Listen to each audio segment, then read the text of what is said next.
color Indians, baby.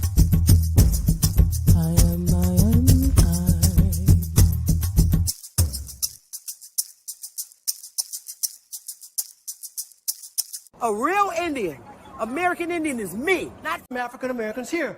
But they recently moved here from places like Kenya, Ethiopia, Zambia, Zimbabwe, and Zaire. But now the brother whose family's lived in this country for generations, occupying space in all the locations, New York, Miami, LA, Detroit, Chicago. Even if he's wearing a dashiki and sporting an afro. And if you go to Africa in search of your race, you'll find out quick, you're not an African American. You're just a black American in Africa taking up space.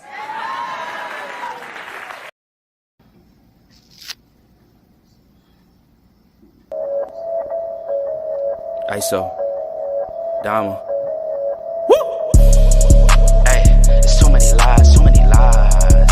Hey, it's so many lies, so many lies. Yo, it's so many. Hey, it's so many. Yo, it's so many. Yo, it's so many lies. Look in my eyes, they know I'm the truth. They know that. Knocking them down every time I step in the booth. We ain't got a lie, they know we the vibe, we living in proof. It's young conscious, you my life a movie, I live in a spoof. Ain't no sticking around, I'm on the move, I'm checking the deuce. Yeah, it's only us two, so you know we copping that coupe. We on the roof, smoking dope, look at the view. Yeah, we used to chill on the stoop, now we out here breaking the news. It ain't what you really could do, cause we ain't got nothing to lose. We ain't switched side with no cruise, we just stayed out of the loop. Now we out here letting it loose, every shot we took it was swoosh. Gotta get it, ain't no excuse, ain't left to prove. Hey, yeah, hey, there's so many lies, so many lies. Hey, there's so many lies, so many lies. Yo, there's so many, hey, there's so many, yo, there's so many. Yeah, ask them a real question, yeah, I bet it's all lies. Hey, they won't cross that line for a fact that's offsides. Hey, too much penalties when they run this back, yeah, it's fines. Hey, could've been here with us, but we do not force no vibes. Hey, she gon' ride the whip and let me park it in the driveway. They just want the praise like they Yahweh. Getting so much bread, yeah, the ride way. We done already won, yeah, that's worth the ride way. But they still lying right through their teeth, and they still hiding behind many truths. They was D9, watch my every move, tell them keep fine. Leave that shit on scene, I ain't replying. Less I know you, that don't mean I'm Hollywood. That just mean I'm Hollywood. All of y'all, I probably stood on the falls, all cause. More times I probably should. I don't know nobody like us. You see how much time it took. Yeah, hey, there's so many lies, so many lies, so many lies, so many lies. There's so many lies, so many lies, so many, there's so many, hey, there's so many, yo, there's so many. Hey, there's too many lies, hey. Yeah, ISO, Indies, Dama.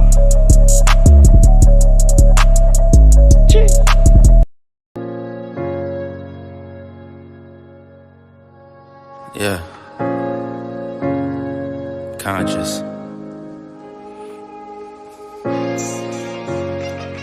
Matic. Alright, so far where I come from. I sit and wonder about the times that it made sense. But nowadays I don't worry about what's past tense. My younger days I used to hang around with mad friends. If we just fell out, I don't really know what happened. A lot of people come around and keep you stagnant, distraction. So yeah, don't show them no compassion. We was really out here grinding, really rapping, stacking them Franklins, them Grants, and them Jacksons. Imagine if we would've never chased our passion. We probably would've never knew what happened. They was all just talk, we showed action. Once they leave, don't you let them back in. Just pack up all their stuff and send them packing. I'm blacking on anybody thinking they could act up with me. This vibe ain't for free, cause where I'm at in life, I'm only focused on me. Note the self, know yourself, focus on your health. They don't wanna help, then fuck it, do it by yourself. Don't give them no excuse to put you on the shelf. If it's me, myself, and I, then it's no one else. Yeah. Self-love is the best love. It's the people who always give that never get love. They ain't real enough to probably say they messed up. Just let it go and make the best of it. Yeah, self-love is the best love. It's the people who always give that never get love. They ain't real enough to probably say they messed up.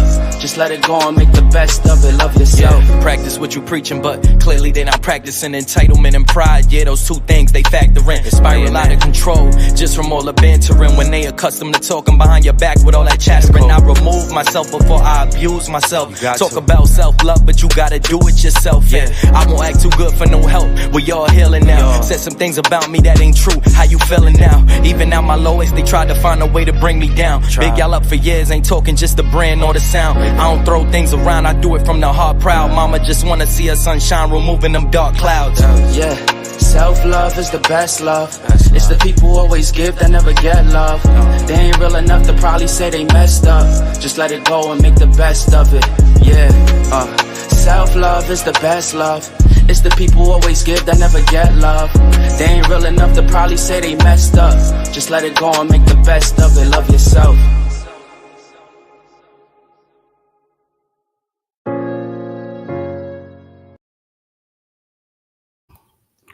Good morning, everybody. Happy Saturday or happy Sabbath. I know the folks on the West Coast is still probably snoring because it is 6 a.m. their time. So don't expect the chat room. Well, damn, it's 1,000 people up in here.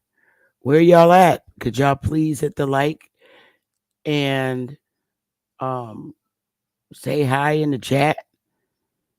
I know there's a lot of political folks here, and I would really appreciate it if y'all at least say hello in the chat room. Twitter folks, Facebook folks, or you too scared or too guilty for being in my chat under fake names. That's cool too. It's all right. But I'm just gonna get it going. But first, everybody knows Representative Texas Congresswoman Sheila Jackson Lee passed away, and she was part of the H.R.40 Committee for reparations, but for African Americans, which is what prompted me to immediately file a lawsuit. And I just want to say rest in peace to her. And if we could I would like to give a moment of silence. She is somebody's mom. She's somebody's grandma, possibly somebody's sister, auntie. And I do like to pay my respects on some serious note. The political fight has nothing to do with her passing. She served a lot of years in Congress to fight. And I just want to say, may she rest in peace in paradise as she transitioned. And I pray for her family's strength and swift recovery of this loss. So at that point, it is 9:04. Actually, it's 9:09. I'm going to give a moment of silence if y'all allow me 1 minute.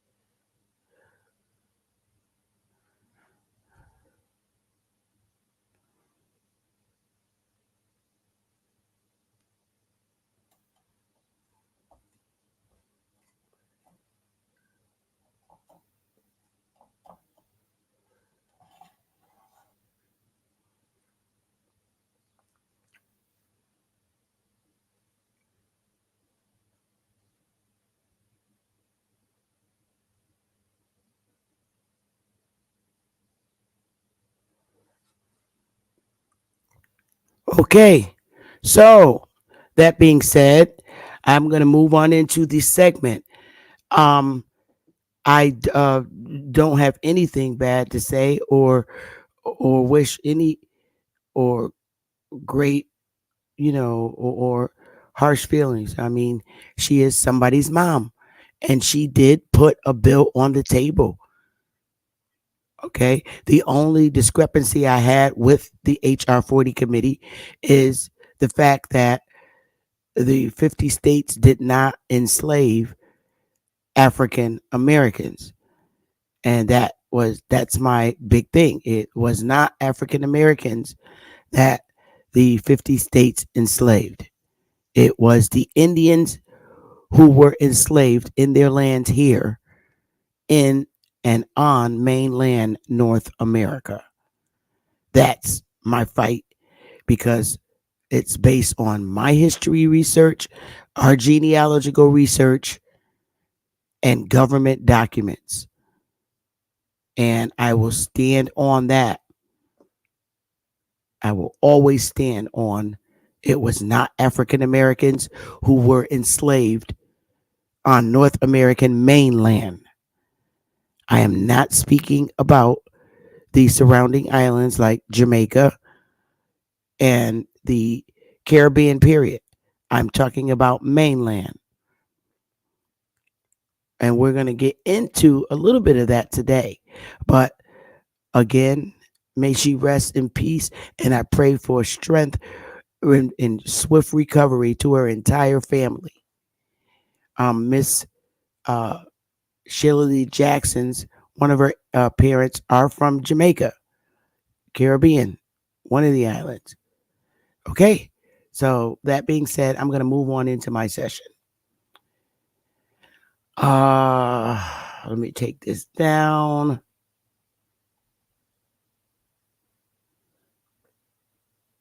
She was the lead player in the HR 40 committee. And when she stepped away from that, Cory Booker stepped in her place and we updated our lawsuit to reflect his name.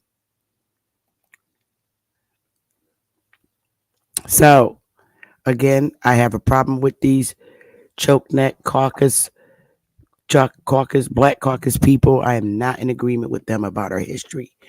I'm not. So what I want to move in today, and I'm gonna let me shout out to everybody in the chat this morning so early. Hey Juan, Girly 72, 357 frequency, Breddick Douglas, Darius Matthews, and Enoch, Golden Jagger, the real N-word, and everybody watching. Good morning. I'm a morning person. After 8 o'clock at night, it's a wrap. I'm in the bed watching other things, but I am just a morning person, and I'll be like that for the rest of my life. Sop, hello, welcome. Welcome to you, SAPH, if I said it right. Good morning. So, I want to get it today. What I'm going to get into, and it's always concerning our history, and I always lecture about how we have to check college professors at the door for speaking on our history and inserting modern day words into our history that doesn't apply to us. And I'm going to, like I said, move away from reaching our people where they are by exercising wild Indian behavior is what we call it, or some of us identify it as hood behavior, which I'm going to step away from. I think I did that enough for 4 years. So again, I'm hoping in the future to get more politicians on my panel, no matter what their race are. Like I told you, I am not a racist. I was born and raised in the North, molded by the North here in Connecticut. And we have business in South Carolina, soon to be North Carolina, Florida, as a tribe and as a newspaper. So I'm looking forward to getting all kinds of politicians on my panel to vibe with and speak with and ask these questions, because we are media. Copper Color Chronicles, we are media. And I want to start getting them in here to interview them, because that's the part of the life that I do. Okay. And I enjoy it. But I'm going to do it my way, because now I don't have anyone to manage me and guide me on who I should have on my panel and the conversations that I should have on my panel with them. And I'm looking forward to vibing with them, and it's going to be fun. And it's also going to help our community, because there are not many Aboriginal, aka American Indian mainland, newspapers and media to represent us and speak for us. So what Copper Color Chronicles wants to do is get more politicians in here that we can vibe and speak with. And I think that's going to be really great, because our community is only represented or identified when there is a mass murder or the war on drugs. And we have great, parts of our community that is never really spoken about in the news media. Our community is always reflecting bad news, and that just doesn't reflect all of us. It doesn't. Okay. This is why I created the newspaper, so that because we have to put ourselves out there. And that's the whole reason why I created the newspaper, so that we can have a more positive representation of our people and let society know that all of us that have come from those communities, we're not all a part of the negative behaviors. And we do want to have these great communications with politicians, no matter what race the politician is. I might call a politician from Iowa to just come on my panel and speak with me about specific laws that are trying to be implemented at the level of Congress. Okay. So with that being said, I did speak with everyone and try to teach you that, we all, and this is why we're here too, to stand and defend our history. But there's a particular young lady by the name of, what is her name? Jacqueline White. And Miss Jacqueline is, and let me see, I got more information on her. Jacqueline Battalora. Let me get her up. Okay. Let's just talk about her a little bit. Jacqueline Battalora is a passionate and engaging speaker, addressing complexity of what it is meant to be white within a nation, okay, that impose racial things. She's an attorney. She's a professor at Saint Xavier University of sociology and criminal justice in Chicago. And she's a former Chicago police officer. Okay. So I just condensed her history. And she's also the author of Birth of a White Nation. So what I want to do is share a video, and I might get a strike for this. Fair use. I don't own the rights to this video. Hey, Lady Moon, D. Allen Warren, Bronx Flat Power. Hey, Wolf. Hello, everybody. Good morning. I'm going to share a video. I probably will get a copyright strike, but I don't care at this point. Her video to me is worth it. I don't have any strikes, but this is for fair use, and I don't own the rights, and I want to share her video because on her video, it does say share. So I'm going to share it, and this is her work, and I'm going to watch it. I think we all should watch it and get her perspectives of what took place in history, and then I'm going to go back and correct some of the things that I found to be in objection as to identifying particular people in our community. Okay. So that being said, let's get into it and let's watch the video. I gotta put my headphones on because I'm not gonna stop it. I'm not going to stop it. But what I want you to do is dodge the hijack. Hey, Lady E, I want you to dodge the hijack of the mentionings of African Americans, because we all know that an African American is defined, and an African American is one of African descent or African history. And I always teach, just because we have brown skin does not mean that we are from the continent of Africa. And that's a fact. My ancestors are not from Africa. They are here. They've always been here. And I will stand on that. I will stand on my grandmother's word, identifying who we were and are as a little girl. My grandmother said, "You're Indian, you're not African," when the movie Roots came out, and I'm standing on that. And I did extensive research on my family's genealogy.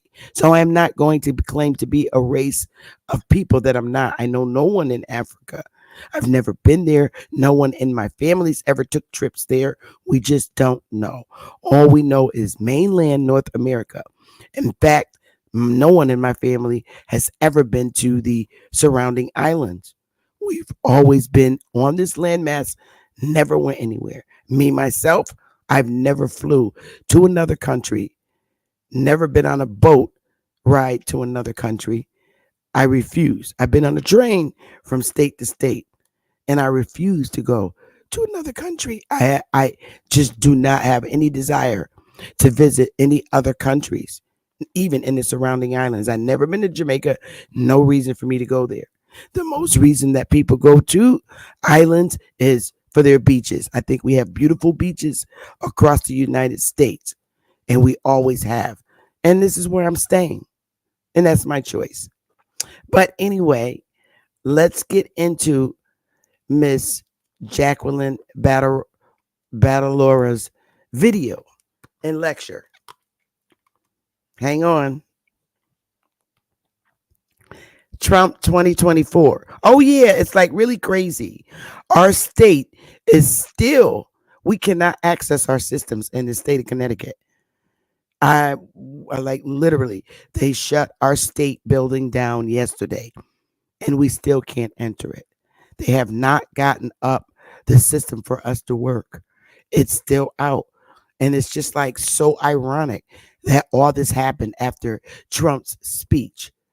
But again, I'm still going to stand on it. I'm supporting Trump. I'm voting for him. And for me, it's Trump 2024. I feel that we all should give Republicans an opportunity to run our country again, like they did in the past. Okay. We're not 300 years ago. Okay. It's 2024, and we've kept the Republicans out for many years. I want Trump back in office. I like Trump. That's my personal opinion. And I hope it's some of yours too. I'm going to vote. I'm not going to sit home and not vote. I'm going to vote. That's my choice, though. I can do what I want. Okay, here we go, y'all.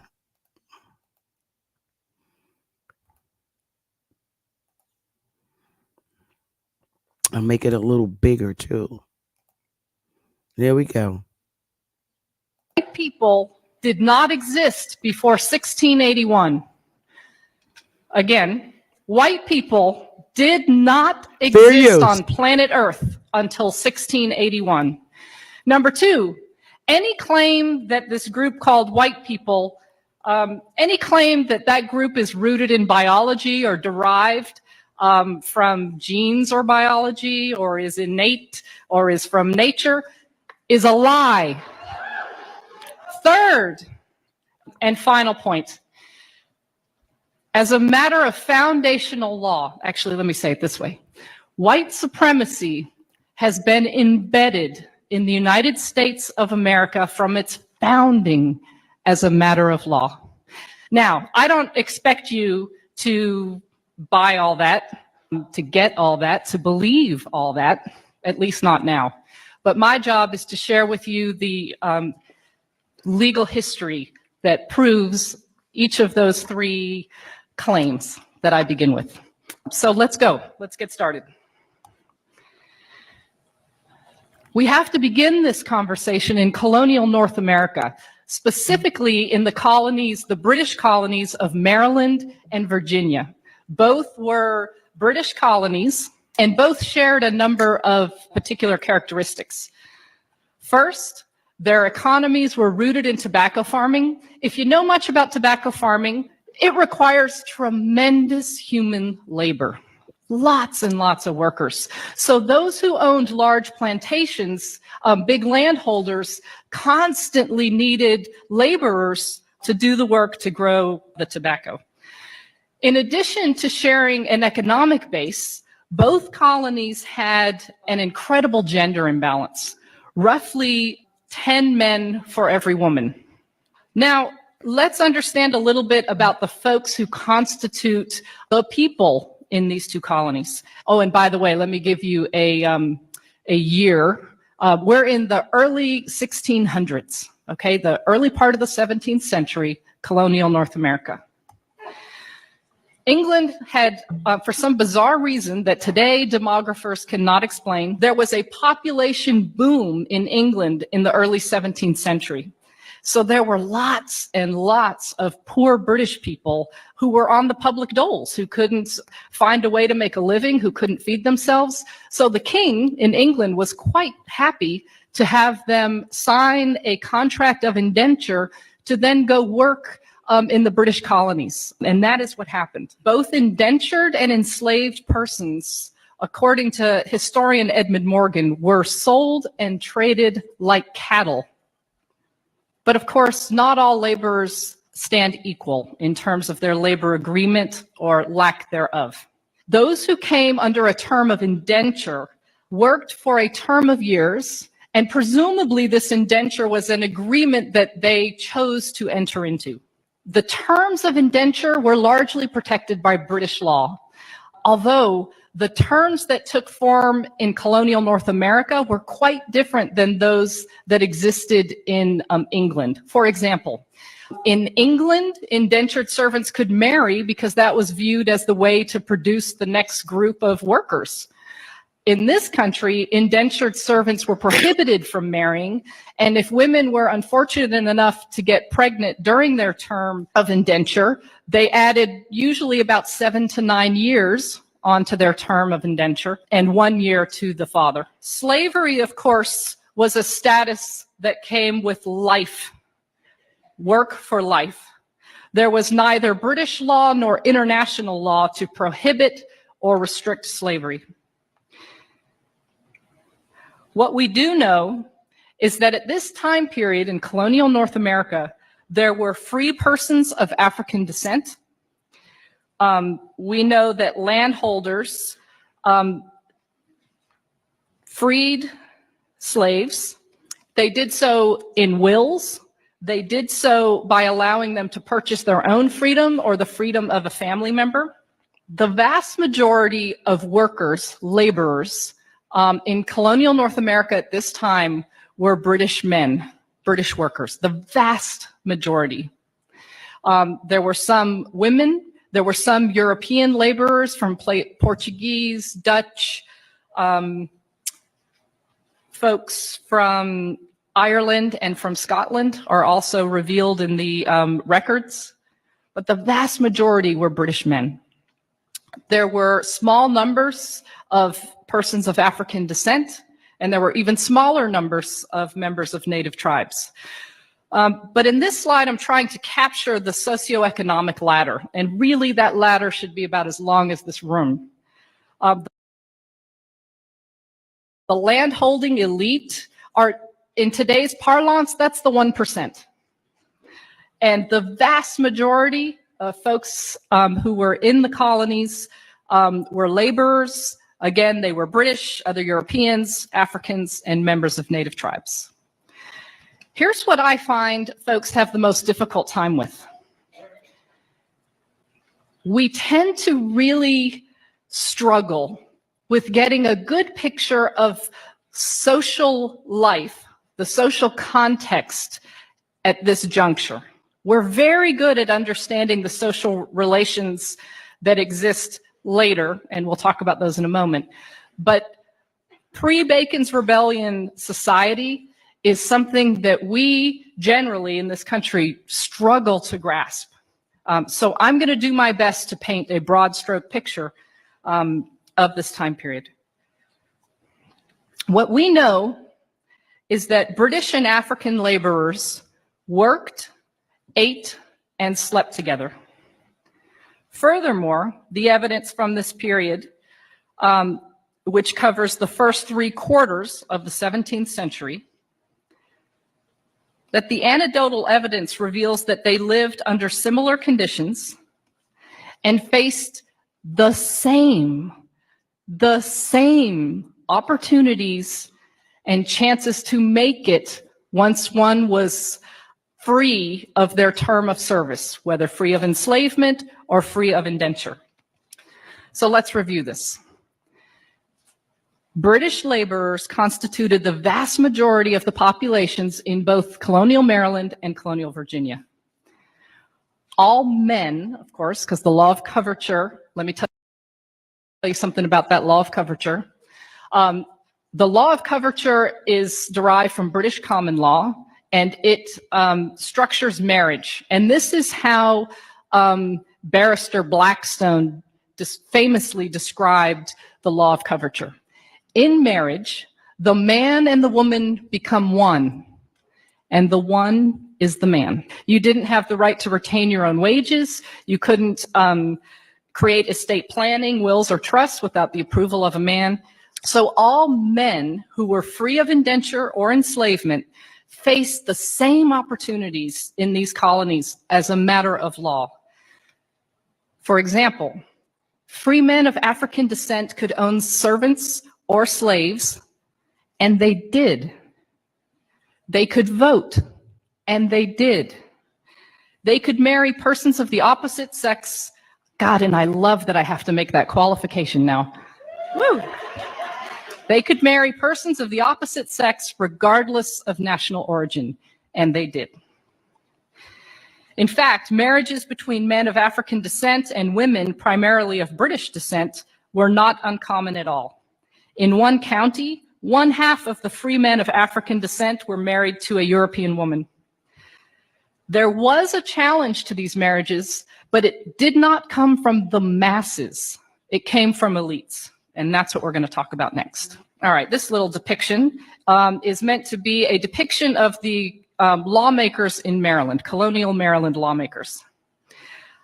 They passed a law in 1664 punishing, and I quote, British and other freeborn women who marry enslaved Negro men.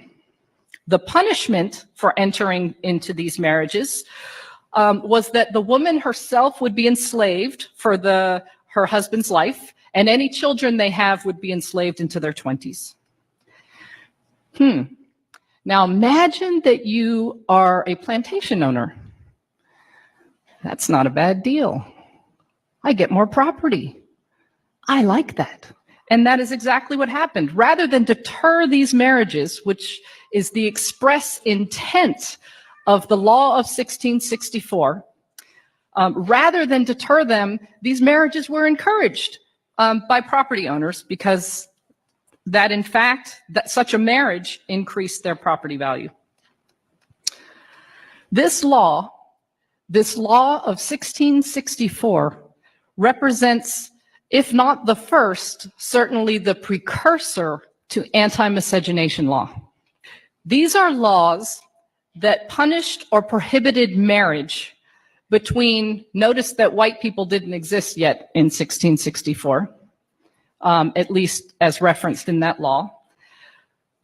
But most generally speaking, anti-miscegenation law prohibited and punished marriages between a white person and a specific non-white person or persons. Let me be really clear. I read all the time in history books, in academic texts, and I read, anti-miscegenation law described as prohibiting interracial marriage. That's not correct.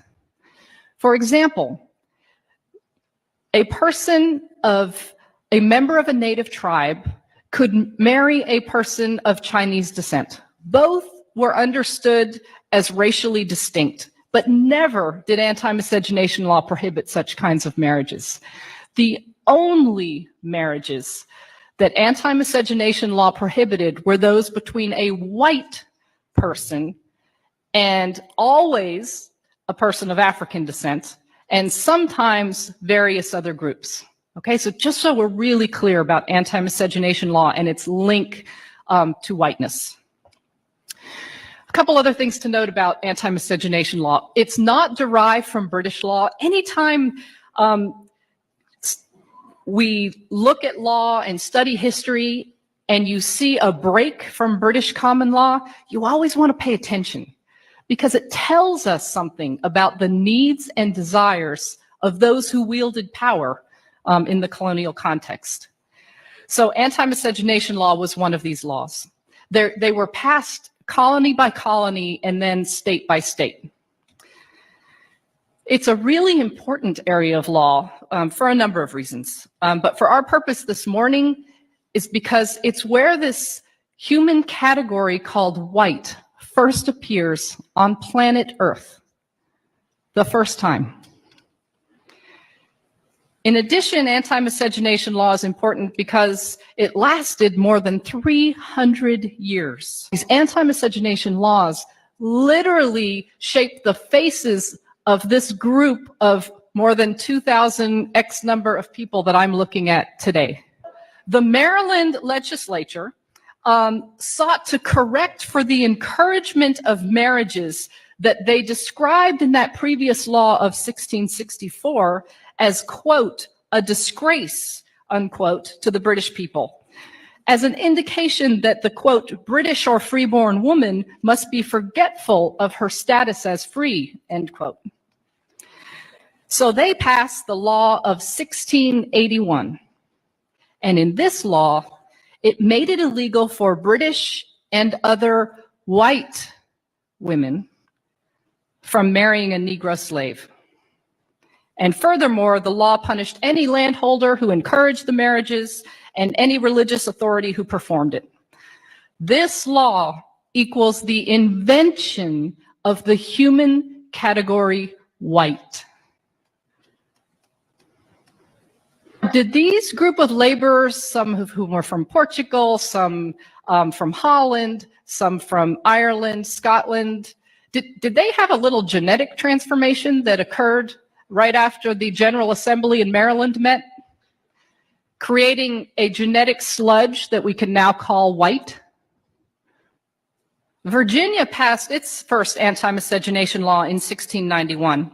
In Virginia, the law prohibited both white men and white women from marrying a person of African descent or a member of a native tribe.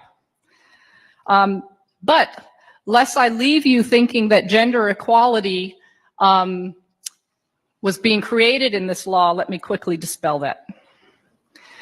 Studies of antebellum courts reveal that, in fact, anti-miscegenation law was that, at least in the language of the law, prohibited these marriages for white men and white women. But here's what we know from antebellum court cases. We know that plenty of white men married and or engaged in intimate sexual relations with prohibited women.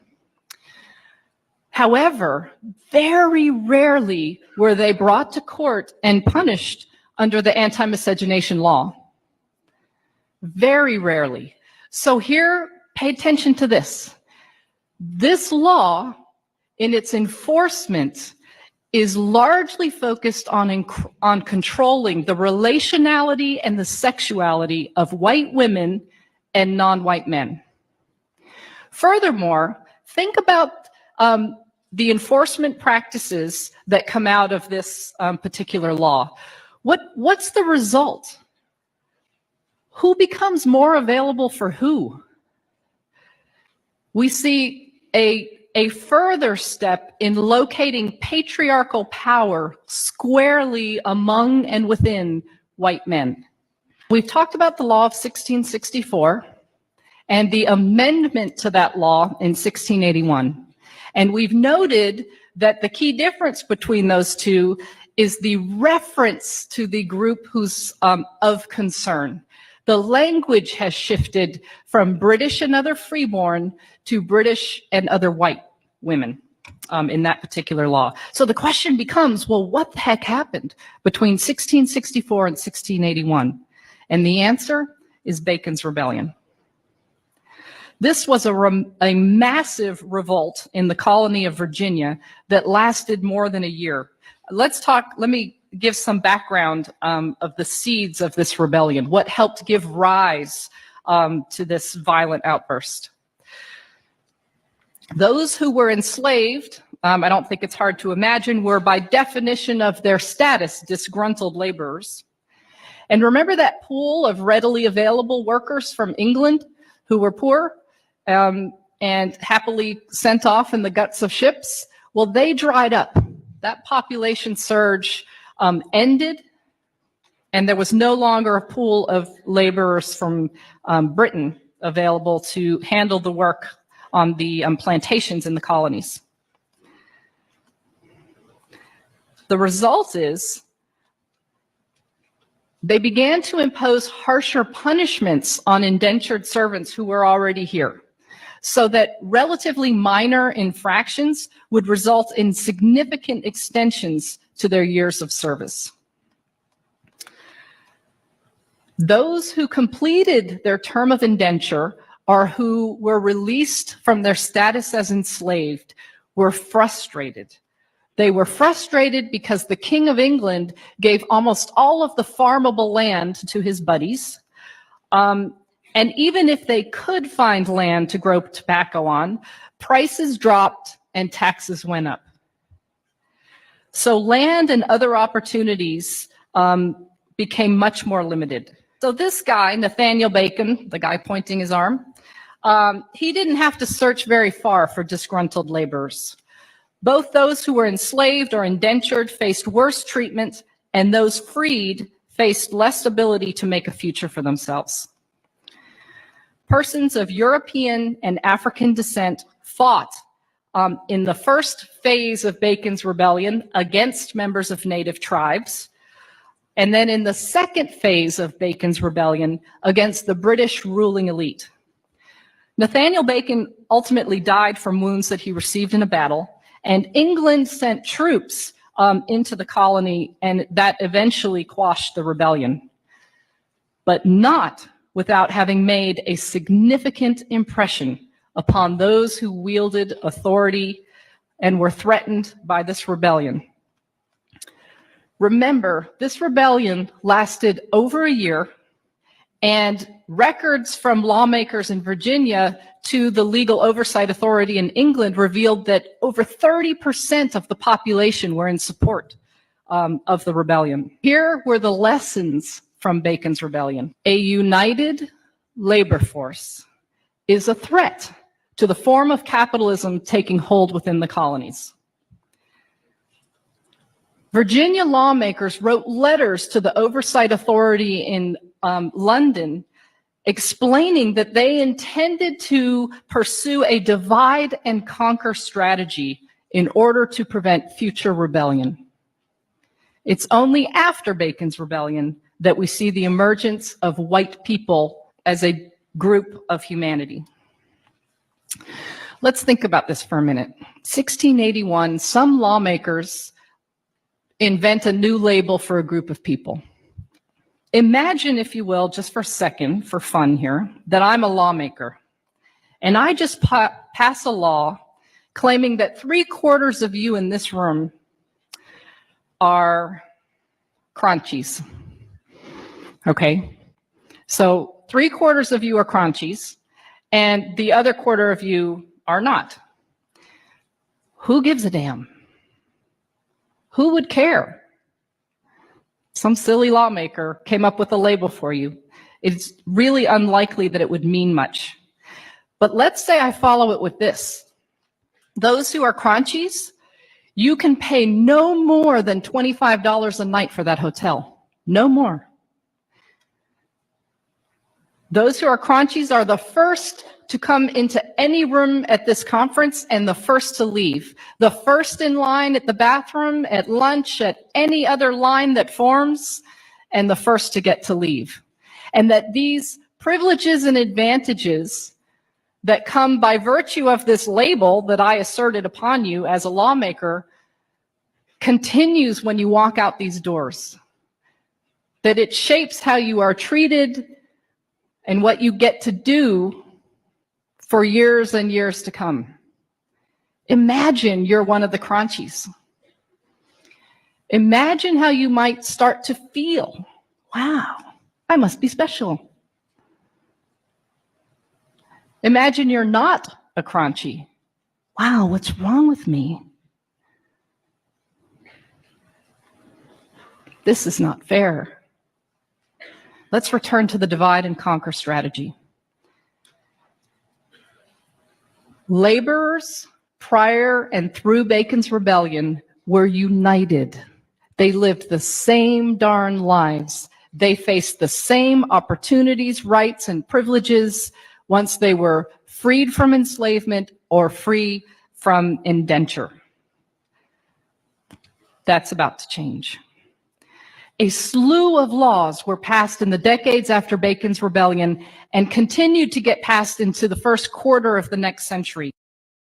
The first slew of laws included the prohibition of free blacks from holding public office, the prohibition of blacks and native tribal members from marrying whites, the requirement that whites, upon completion of their terms of service, be paid goods, including guns and gunpowder, a prohibition of free blacks possessing a weapon. We're going to come back to that.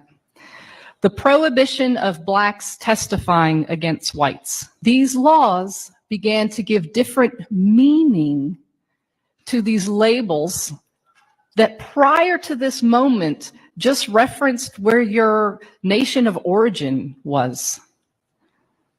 Not anymore. I want to return quickly to the law that prohibited free blacks from possessing a weapon. What this law did was essentially strip free black men of their ability to hold patriarchal power. Because look, under the law of coverture, here's how things worked. Men were in control, controlled women, their spouse, controlled their children, and had legal authority to do so, including severe beatings, all financial assets and land. The man had the control, but the exchange was that in exchange for that authority, he protects. That's the trade-off for patriarchal power. Stripped, made impossible by virtue of this law. And then let's look at this law that prohibited blacks from testifying against whites. We will see that throughout U.S. history. Mexicans prohibited from testifying against whites, Chinese prohibited from testifying against whites, and then it just becomes mongrels, the label, to include persons of Japanese descent and the like. So that's a law that we see throughout U.S. history. When you look at these laws, what's the message to white people? Each one of these laws has a message to this new group of people called white folks on the one hand, and a message to those who it denies or restricts on the other. Each one of them. This package of laws, first passed after Bacon's Rebellion, did something extraordinary. Let's imagine that that light up there represents the landholding elite, the 1%. And this represents the socioeconomic ladder in the colony, okay? And so this hand over here represents this new group of laborers called white ones. And this hand over here represents laborers of African descent and members of native tribes. Before Bacon's Rebellion and through it, these laborers had the same lives, faced the same opportunities, and that changed.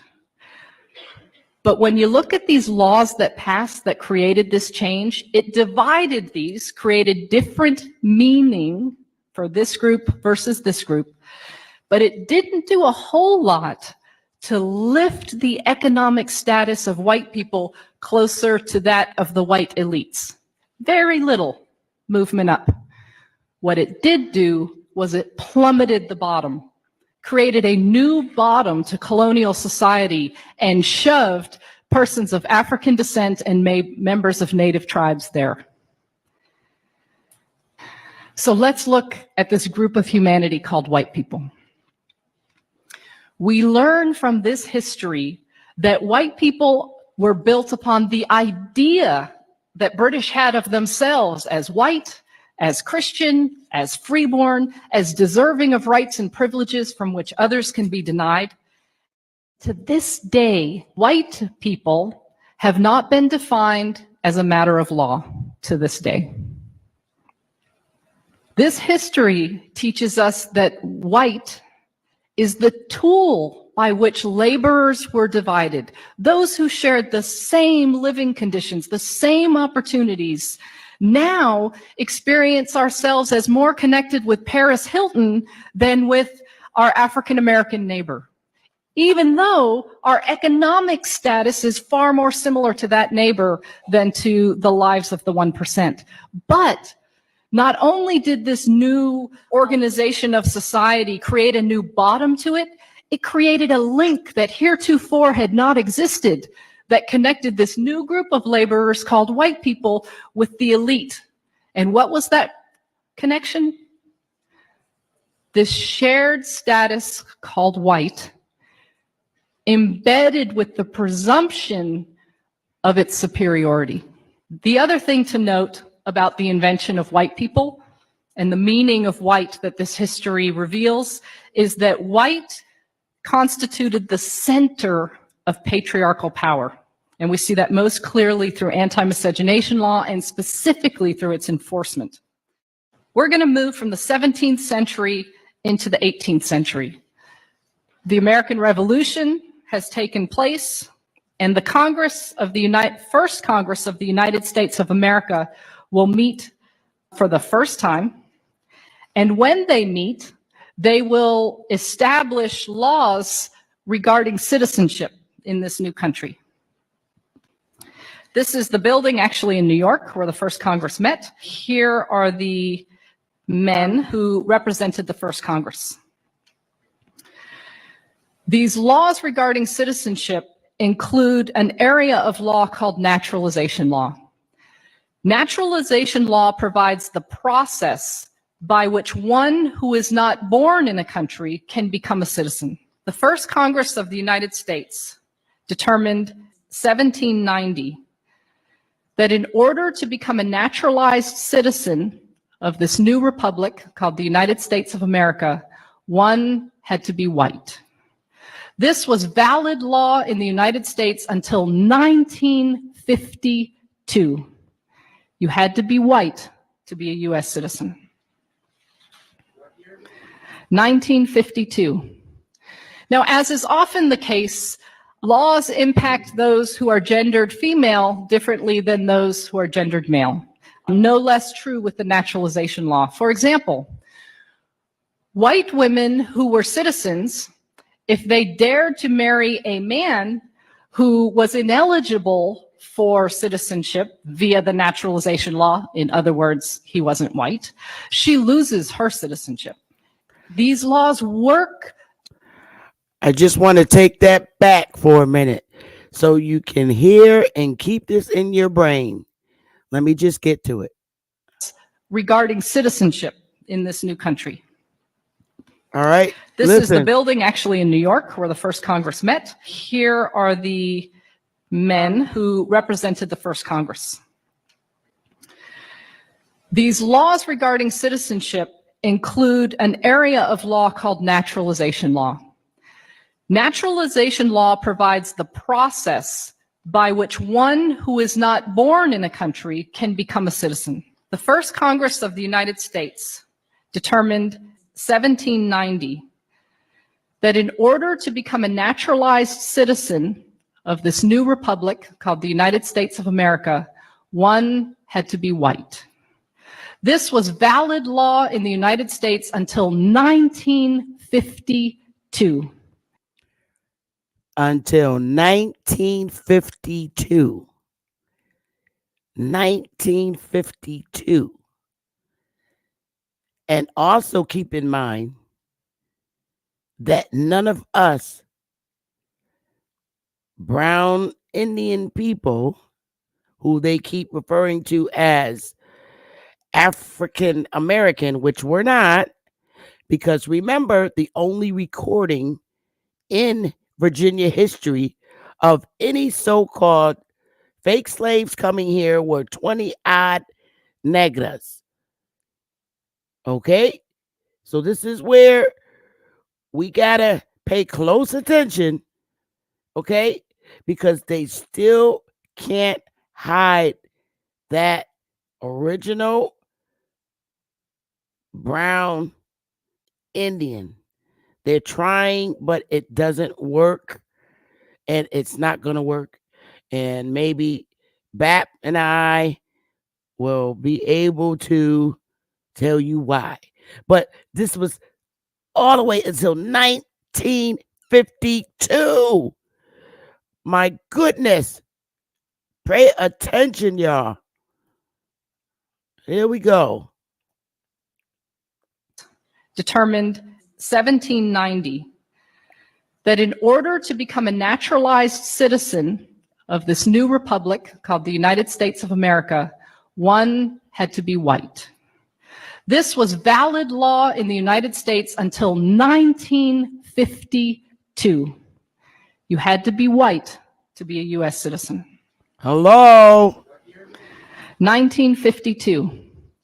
Now, as is often the case, laws impact those who are gendered female differently than those who are gendered male.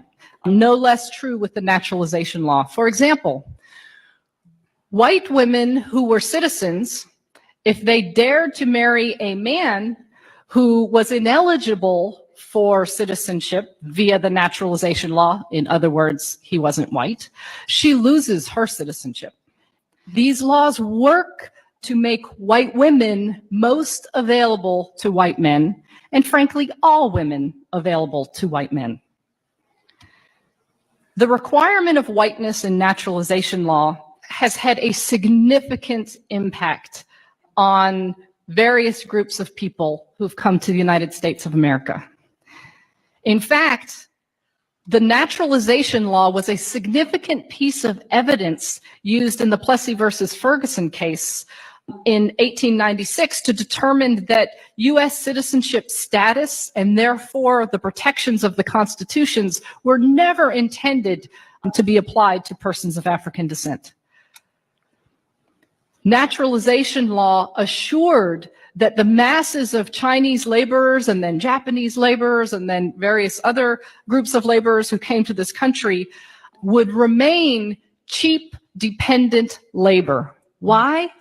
Because even though they were significant in number, especially relative to their employer and landholders and railroad companies, if you're not white, you're not a U.S. citizen. If you're not a U.S. citizen, you don't vote. If you can't vote, you can't voice your political needs and desires, thereby reducing these groups of people to dependent, cheap labor.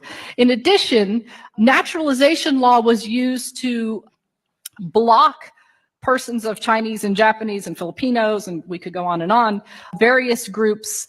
Not only did it result in them getting paid less for doing the same job, but all kinds of taxes got imposed upon them.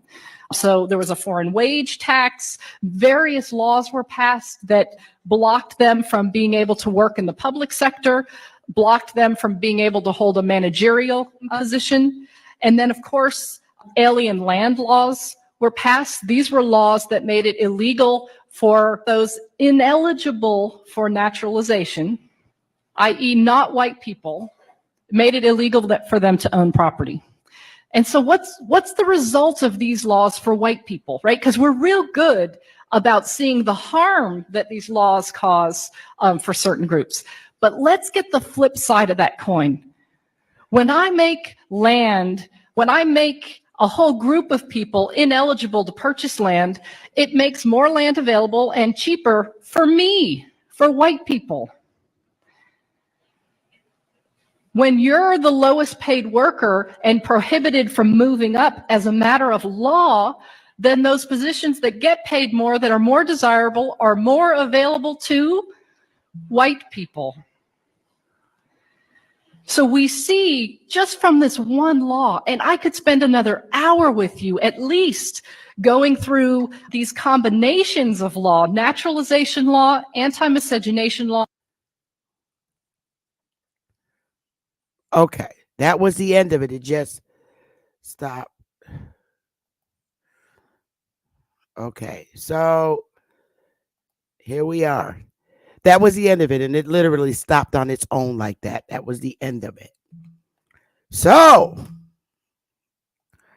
I hope everyone has on their thinking caps at this point. Okay? Because now what I want you to do is first,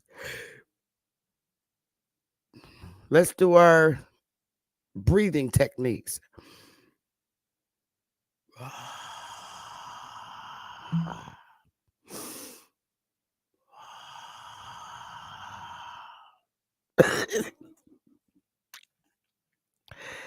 There is a lot to cover. Hey, Sister Freedom. Hey, there's a lot to dissect in there. She said a lot. And, shout out to Jackie Battalora for her, lecture. It was very good, on her behalf of describing, the birth of white people, because prior to that, we all know that they were literally the British, and they removed themselves from being British to white people. So we do know that so far. Now, I want to get into, and I took some notes. All I did was really literally copied and paste, you guys. And we're going to read through it and dissect through it. It's 5 pages of reading, and it's in big print. And we're going to go through it because it's crazy how many times, and it's so funny how she clunked the Indians and Negroes together because they're one and the same. Okay? They became Indians when they became these mulatto babies. But this is prior to them exercising anything, prior to them exercising any laws. Okay? We were making babies with the British. Okay? We Negroes, okay? We were making babies with the British, and they wanted to put a stop to it. So these mulatto babies back then became the Indians. That's a name they gave them. The Indians. Now, this whole time, 1664 to 1681, as she was lecturing about, there was no mentioning of the British having babies with all the other races she mentioned that actually came later and were nowhere on the scene in 1664 in Virginia or Maryland. All right? Did you catch that?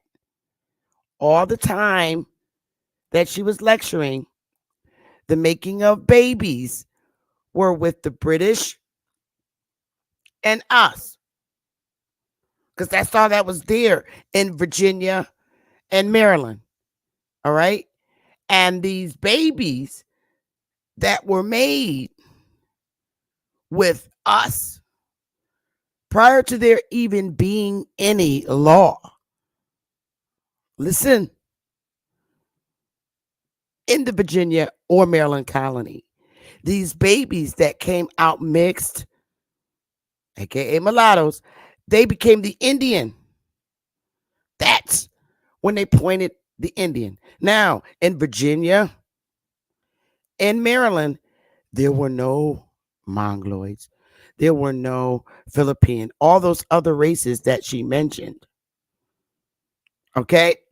Which is why she put the Indian, as you notice, and the Negroes together, because when those babies came out, for the most part, they came out with more of their Negroid features, aka looking like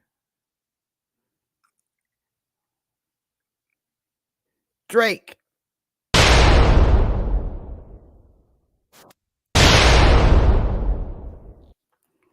That's when the Indian was actually implanted as a group of people. Because now this baby that's born from the British and these Negroes actually have land claims now as an Indian, because this baby is not originally from British countries.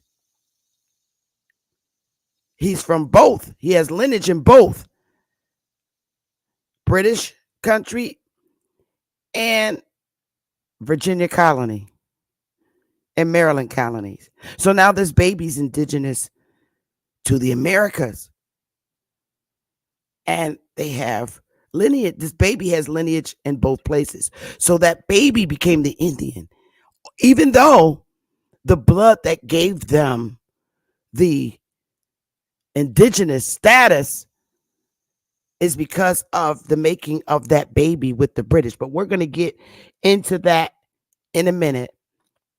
I'm going to take, because she dropped so much information that we can expand on. And a lot of time you have to understand these college professors are limited to what they can say. But it's up to us to pick up those pieces and correct it. And that's what I'm going to do today, because it's important about our history. You can't put us in, as African descent, only 20 people, Africans, so-called, if they were even Africans, because I've never heard of Africans with Spanish names, Antonio and Maria, that who came. I mean, these are literally the only recorded history of coming here is the thumbnail that I had of those 20 odd Negroes.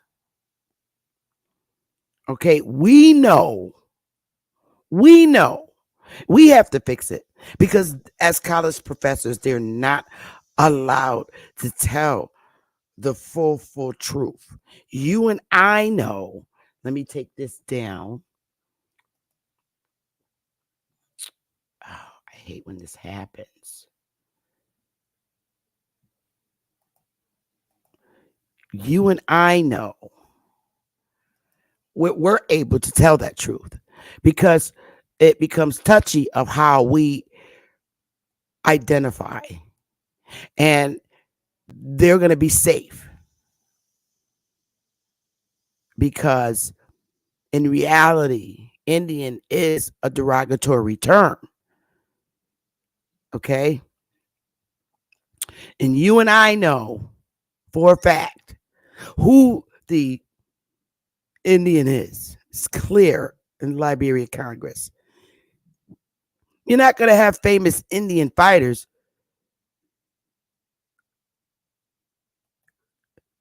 because they look like me, those famous Indian fighters. We have to say that, okay, you can say we're okay with saying we're Indian, because it was a derogatory term back then. That was a mean and ugly identity to give a mulatto kid, and then they later changed it to mulatto, meaning mix. That didn't make it any better. All these description and racial identity factors came from them trying to give us, identities. But you better keep it and know it, that when it came time to fighting over the land, the Indians that fought, and these are our people. I'm not ashamed. Some people think that, a lot of other cultures think that we're ashamed for being an Indian. I'm not ashamed. Let us make that decision ourselves. I'm not ashamed for saying I'm Indian. But I'm humiliated when you call me an African or African American, because that's not who I am. That's not who we are. And that it's wrong.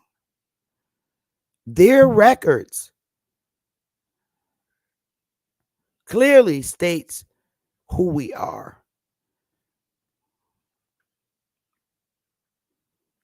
There were Indians, loads of Indians in Virginia.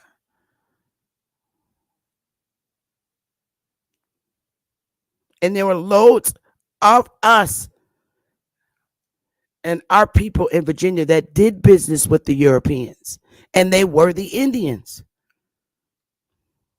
But because they were dark brown, you called them, they were many ranges of these Indians in Virginia. But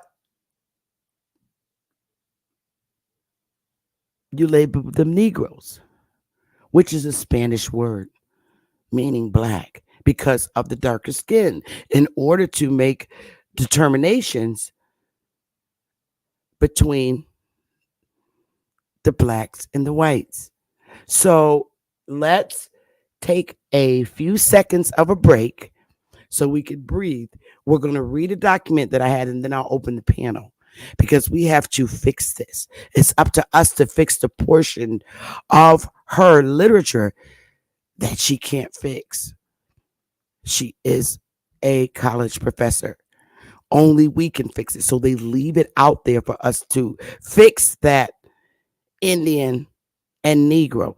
I mean, when she was lecturing, she used so many different identities. She first said African, then she said African American, then she said black, then she said Negroes and colored. She used all those terms. And Indian. Not once did she say Native American. That didn't exist back then. So let's take a few seconds, few minutes, break to hear some music, and then we're going to get into the document that I'm going to read through, and we can dissect it together, okay? This is a lecture. This is for education. And it's up to us. Like I said, we can't expect other races and cultures to do our work for us. All of it. They can only do the best that they can until we pick up as a people and correct and rectify this confusing issue when it comes to who the Indian is. And we weren't calling ourselves Indians. That's something they gave us. We were actually our family names and tribe names. So let's take that few second break, that little break, and come back and get back into it. The document I have.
Okay, y'all, it's time.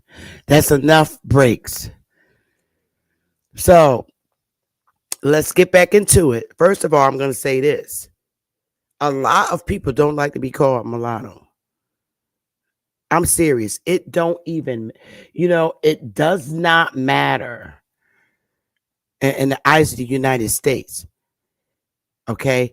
If I'm the Aboriginal, the indigenous person to this land, which I am, if I have a baby with a Chinese man, with any European descent baby, they're just going to they're going to put something on their census sheet for me to check mulatto. First of all, that's my baby.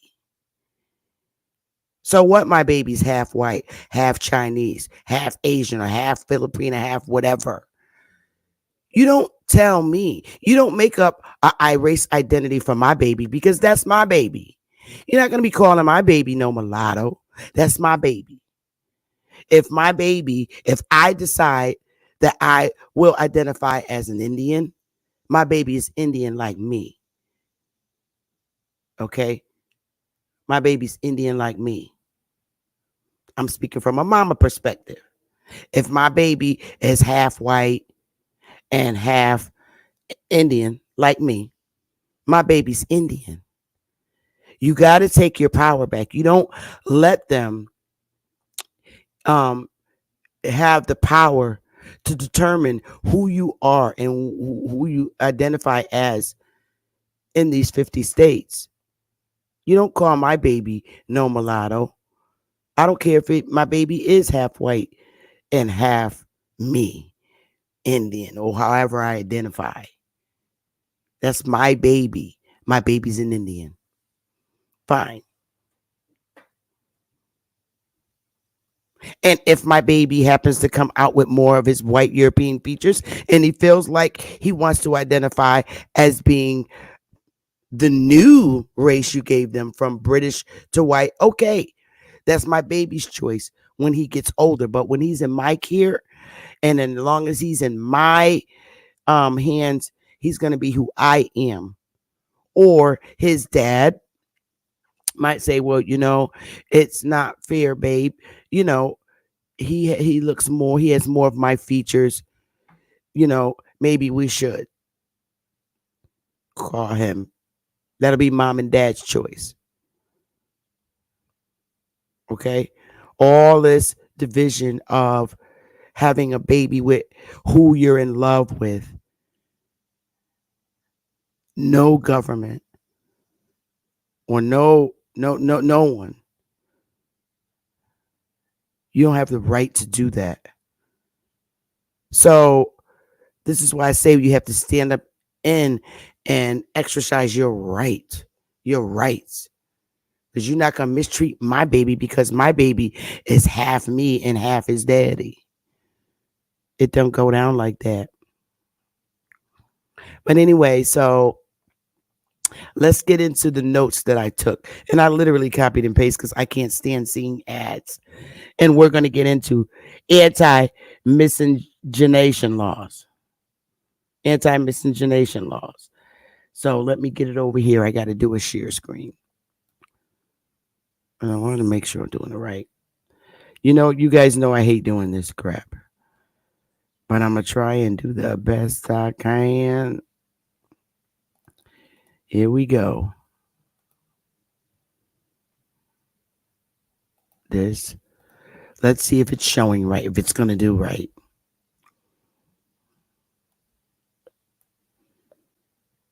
Thank you, Bucky.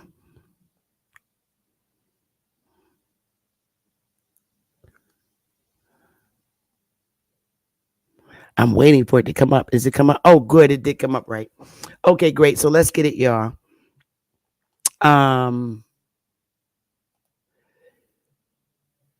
Let's get it. All right. So anti-miscegenation laws in the 1600s.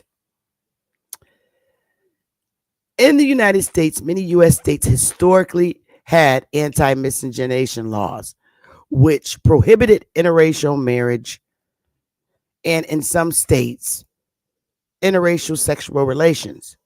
So now they're going to tell you you can sleep with, oh man, a hot mess. Some of these laws predated the establishment of the United States, and some dated to the later 17th or 18th century, a century or more after the complete racialization of slavery.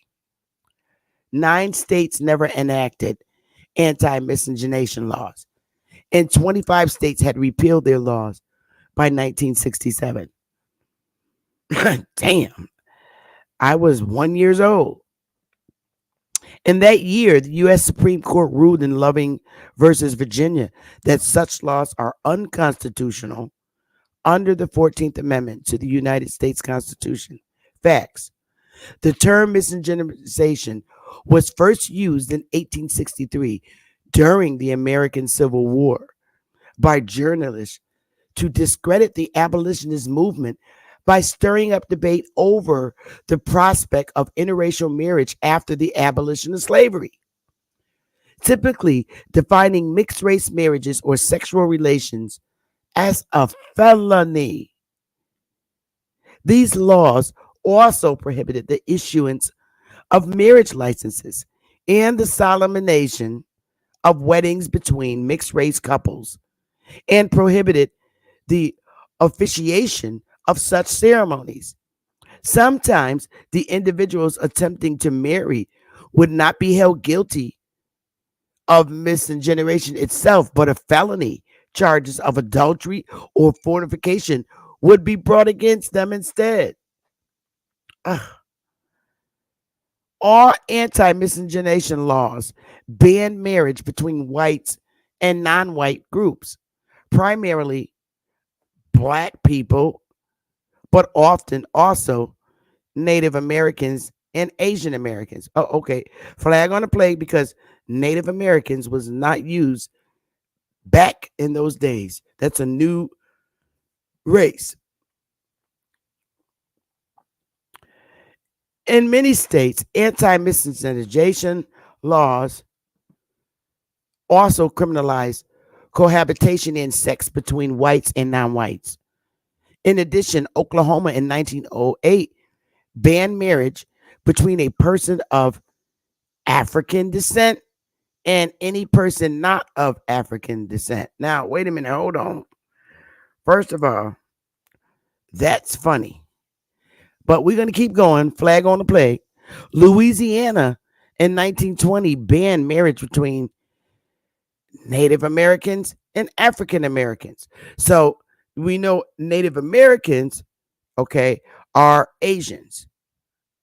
Native Americans are Asians. All right.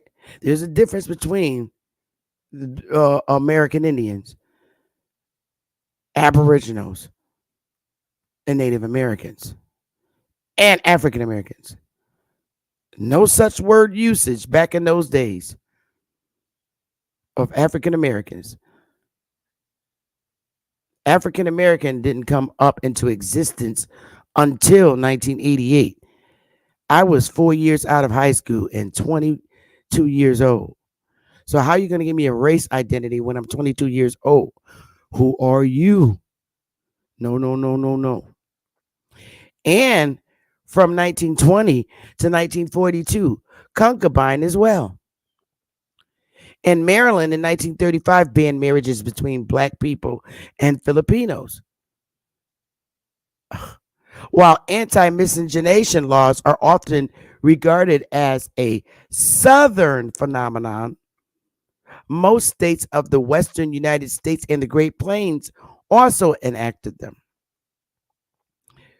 Although anti-miscegenation amendments were proposed in the United States Congress in 1871, 1912 to 1913, and 1928, a nationwide law against mixed race marriages was never enacted. Prior to the California Supreme Court's ruling in Perez versus Sharp, 1948, no court in the United States had ever struck down a ban on interracial marriage. In 1967, the United States Supreme Court, the Warren Court, unanimously ruled in Loving versus Virginia that anti-miscegenation laws are unconstitutional. After Loving, the remaining state anti-miscegenation laws were repealed. The last state to repeal its law against interracial marriage was Alabama in 2000. A hot mess. The first laws which criminalized marriages and sexual relations between whites and non-whites were enacted in the colonial era in the colonies of Virginia and Maryland, which depended economically on slavery. At first, in the 1660s, the first laws of Virginia and Maryland regulated marriage between whites and black people only pertain to the marriages of whites to black, and in parentheses, and mulatto, enslaved people, and indentured servants. Again, even in the sentence, see, this is where we have to be the scholars. Listen, y'all. I'm going to highlight this sentence.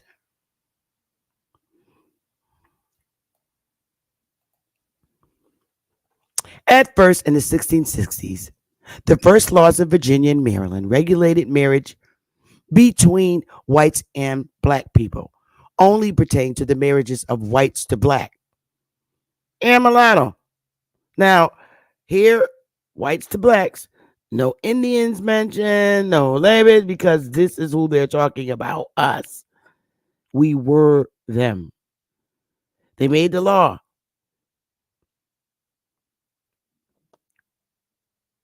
Just everybody give me a 1. Do you see that? It only pertains to the marriage between this newly created white race and blacks.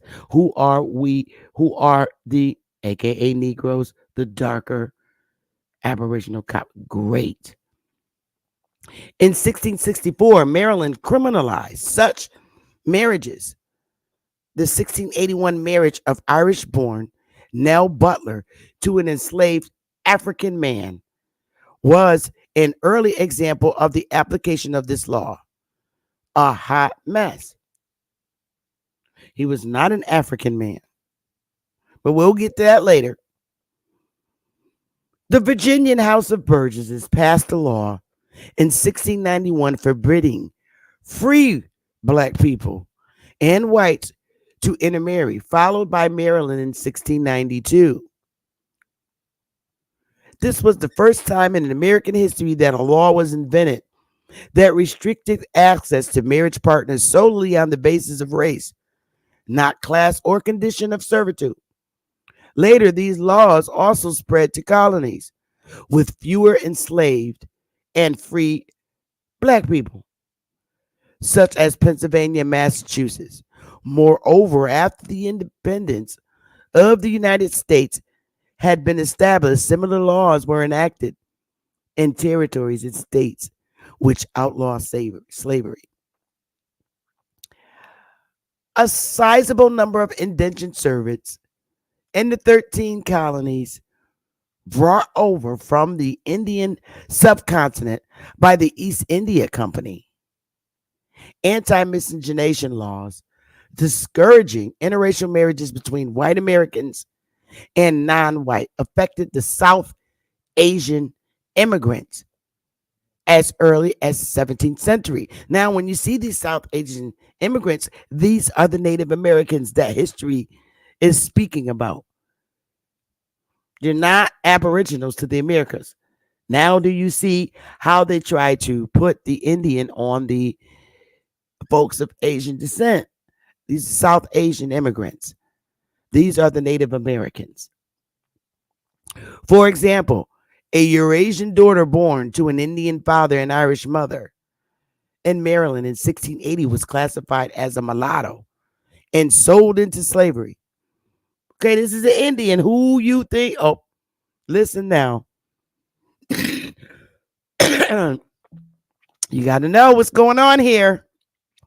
Anti-miscegenation laws there continued into the early 20th century. For example, Bengali revolutionary Tarak Nath Das, a white American wife, Mary Keating Morse, was stripped of her American citizenship for her marriage to an alien ineligible for citizenship. Boom.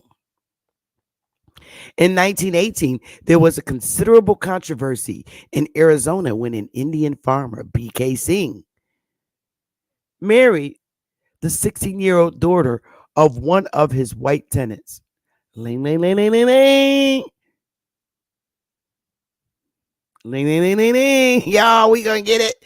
You got to understand.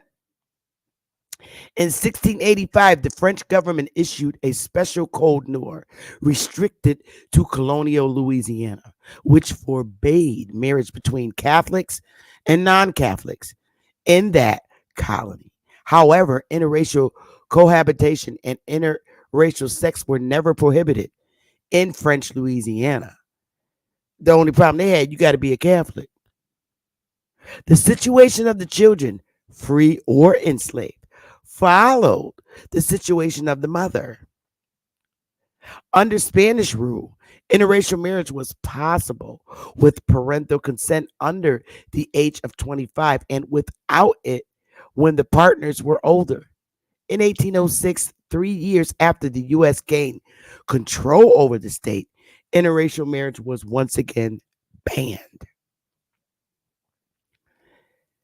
Jacqueline Battalora argues that the first laws banning all marriages between whites and black people enacted in Virginia and Maryland were a response by the planter elite to the problems they were facing due to the socio-economic dynamics of the plantation system in the southern colonies. The bans in Virginia and Maryland were established at a time when slavery was not yet fully institutionalized. At the time, most forced laborers on the plantations were indentured servants. Facts. And they were mostly European. Some historians have suggested that at the time, unprecedented laws banning interracial marriage were originally invented by planters as a divide and rule tactic after the uprising of European, listen y'all, flag on a plate, and African indentured service in cases such as Bacon Rebellion, which she just lectured on. According to this theory. Now, okay, this is a theory. According to this theory, it's a theory, y'all.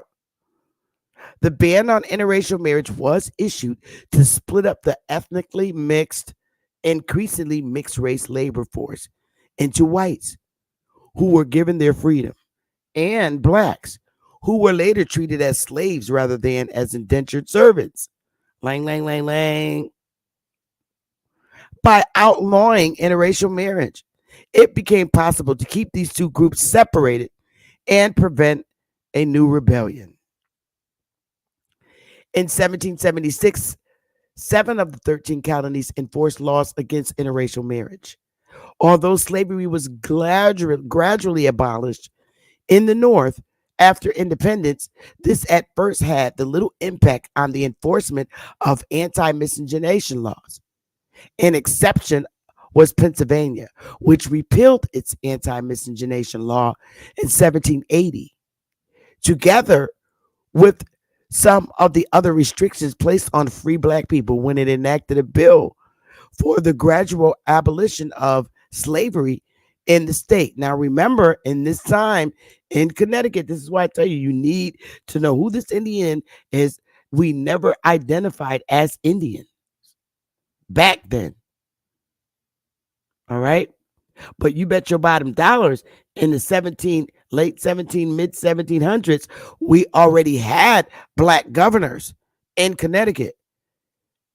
Boing, boing, boing, boing, boing. Because the white people agreed that you rule over the black people and we'll rule over the white people.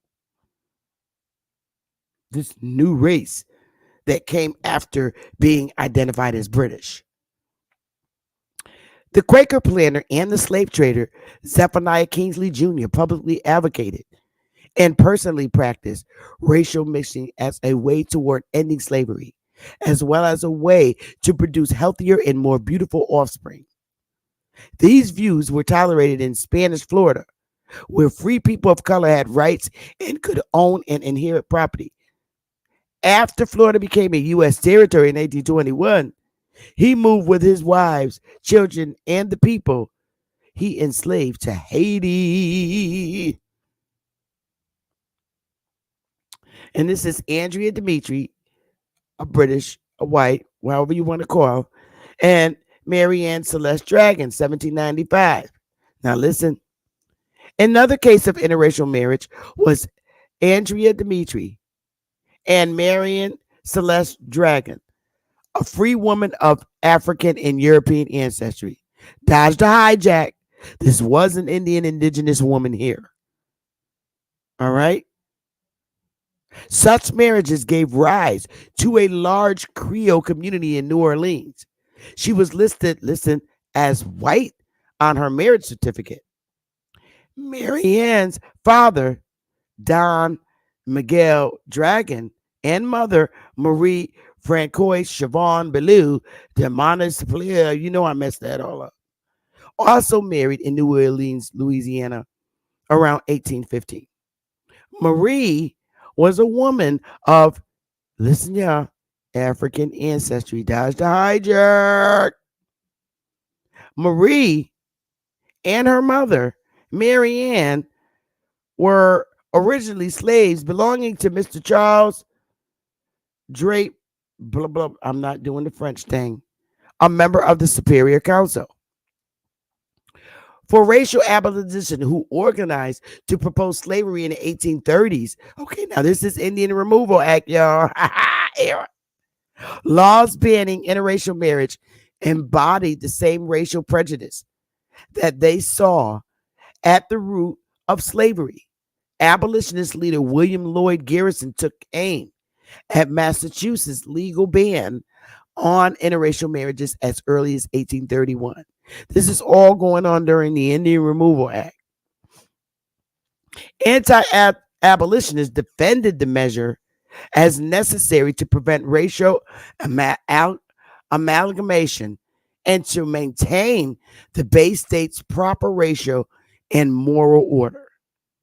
Abolitionists, however, objected that the law, because it distinguished between citizens on account of complexion. Listen, y'all. It distinguished between citizens on account of complexion and violated the broad egalitarian tenets of Christianity and republicanism, as well as the state constitution's promise of equality. Beginning in the late 1830s, abolitionists began a several-year petition campaign that prompted the legislature to repeal the measures in 1843. Their efforts, both tactically and intellectually, constituted a foundational moment in the era's burgeoning minority rights politics, which would continue to expand into 20th century. As the U.S. expanded, however, all the new slave states, as well as many new free states, such as Illinois and Cali, enacted such laws. While opposed to slavery, in a speech in Charleston, Illinois in 1858, Abraham Lincoln stated, "I am not nor ever have been in favor of making voters or jurors of Negroes." He didn't say Africans. Listen, he know what he's talking about. Let's get it. While opposed to slavery in a speech in Charleston, Illinois in 1858, Abraham Lincoln stated, "I am not nor ever have been in favor of making voters or jurors of Negroes, nor of qualifying them to hold office, nor to intermarry with white people." Y'all listening?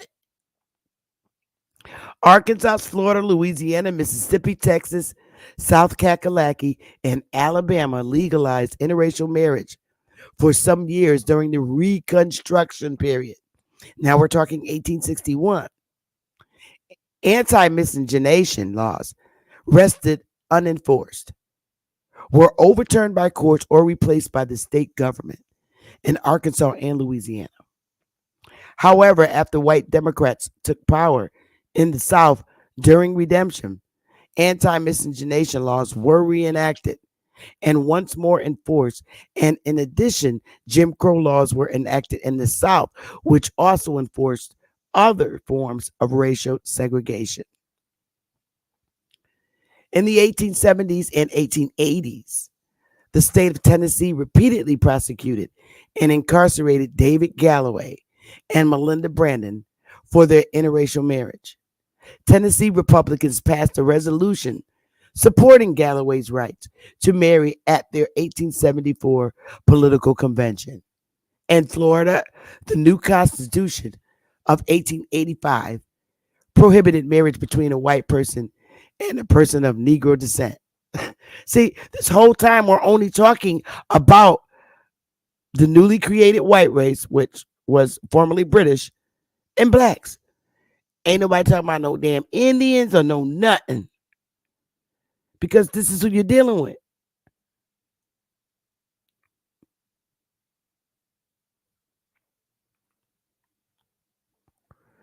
The first anti-miscegenation law in Oregon was passed in 1866.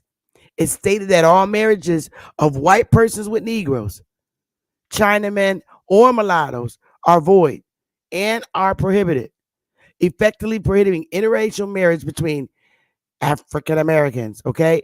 Now, that law, I guarantee you, it did not say African Americans. It either said coloreds or Negroes, because that was the term they was using back then. They were not using African Americans. Chinese individuals and individuals of mixed race. Oregon's miscegenation laws specifically prohibited marriage between white individuals and individuals of Mongolian or Asian descent. Bang, bada, boom. These laws aim to reflect the prevailing racial prejudice and discriminatory attitudes of the time. Almost done here. In 1909, Oki and Ellen Emery, an interracial couple, were denied a marriage license in California due to laws prohibiting marriage between Japanese and Caucasian individuals. They then traveled to Portland, Oregon, hoping to obtain a marriage license there, but were again denied based on similar racial restrictions. A number of the northern and western states permanently repealed their anti-miscegenation laws during the 19th century. This, however, did little to halt anti-miscegenation sentiments in the rest of the country. Newly established western states continued to enact laws banning interracial marriage in the late 19th and 20th centuries. So that's the 18th and 1900s. Between 1913 and 1948, 30 out of the then 48 states enforced anti-miscegenation laws. Only Connecticut, New Hampshire, New York, New Jersey, Vermont, Wisconsin, Minnesota, Alaska, Hawaii, and Washington, D.C. never enacted them.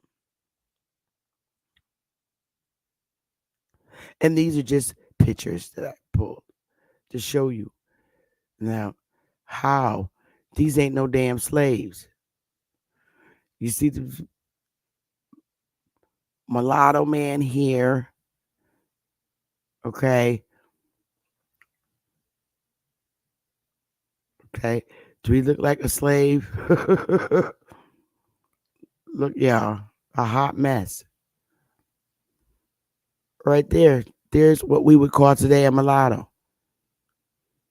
You look like a slave? Nope. Free. So that being said, let's get back to it. I'm gonna take that down, save it, because that's for part of our October newspaper that I'm gonna have to rewrite close. Just wanted to make sure that I saved it. So that was just 5 pages of reading, but it's very informational. And hey, the Bob Mom Copper. So it's up to us to correct this issue because the brown man is the Indian, and so is the brown woman. And that was another way of Europeans to get land in our country. It came through the women. So the land was passed it down.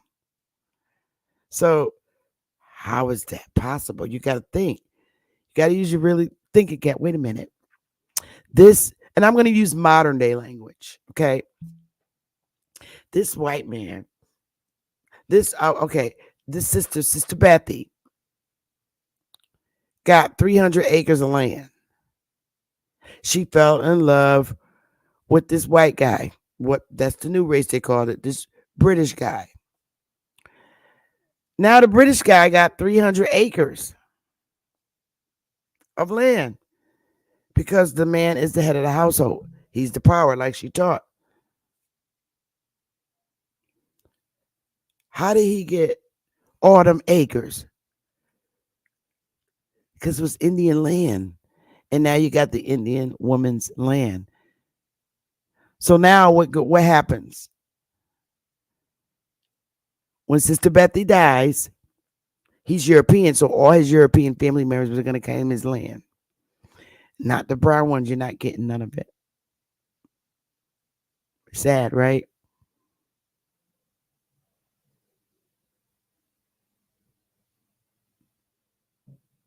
Marrying the Indian woman.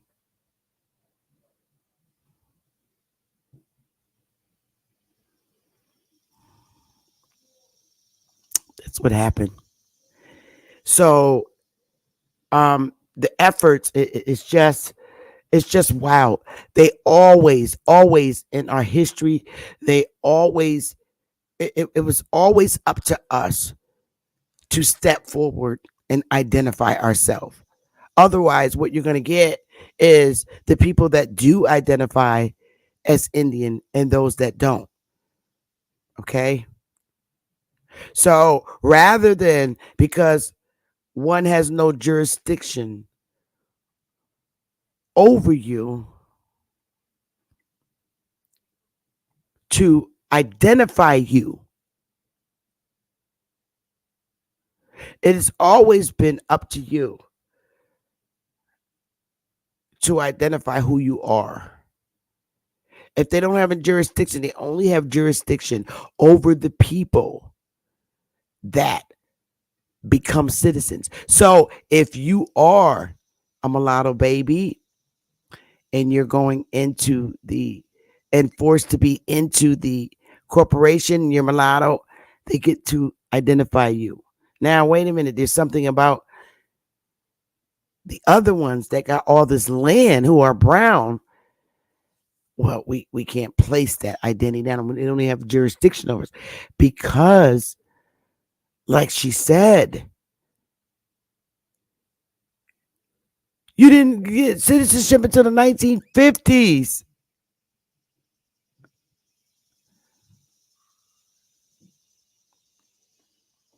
And you weren't naturalized. We were never naturalized.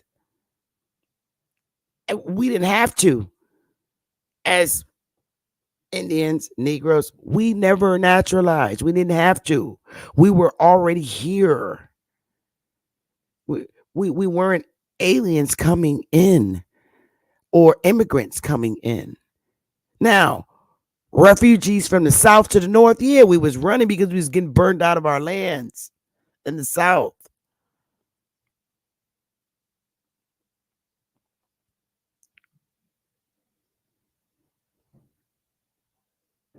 It was always by the complexion. And a lot of people with mean minds do not like to admit who the Aboriginal to the mainland North America is. This is why, we've always been so hated by immigrants because of who we are. And it's sad. So based on all this information, it's okay. Today, we're not back in those days. All kinds of laws have been passed, but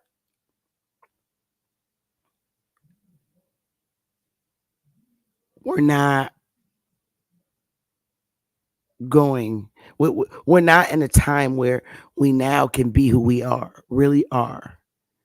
Back then, it was crazy. I mean, even in Virginia, the biggest plantation owner was a Negro. Let's keep it a buck. Anthony Johnson had over 500 or 5,000 slaves. He was the largest. That's the Indian. There's no way. Now,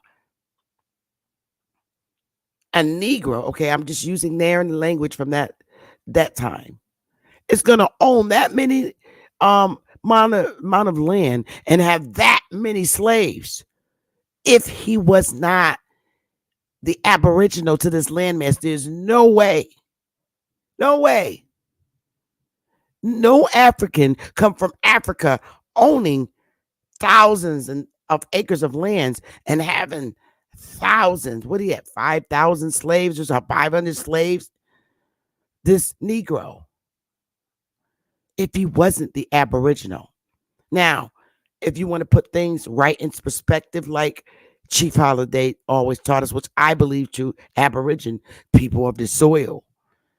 Yeah, that's because that's who that is.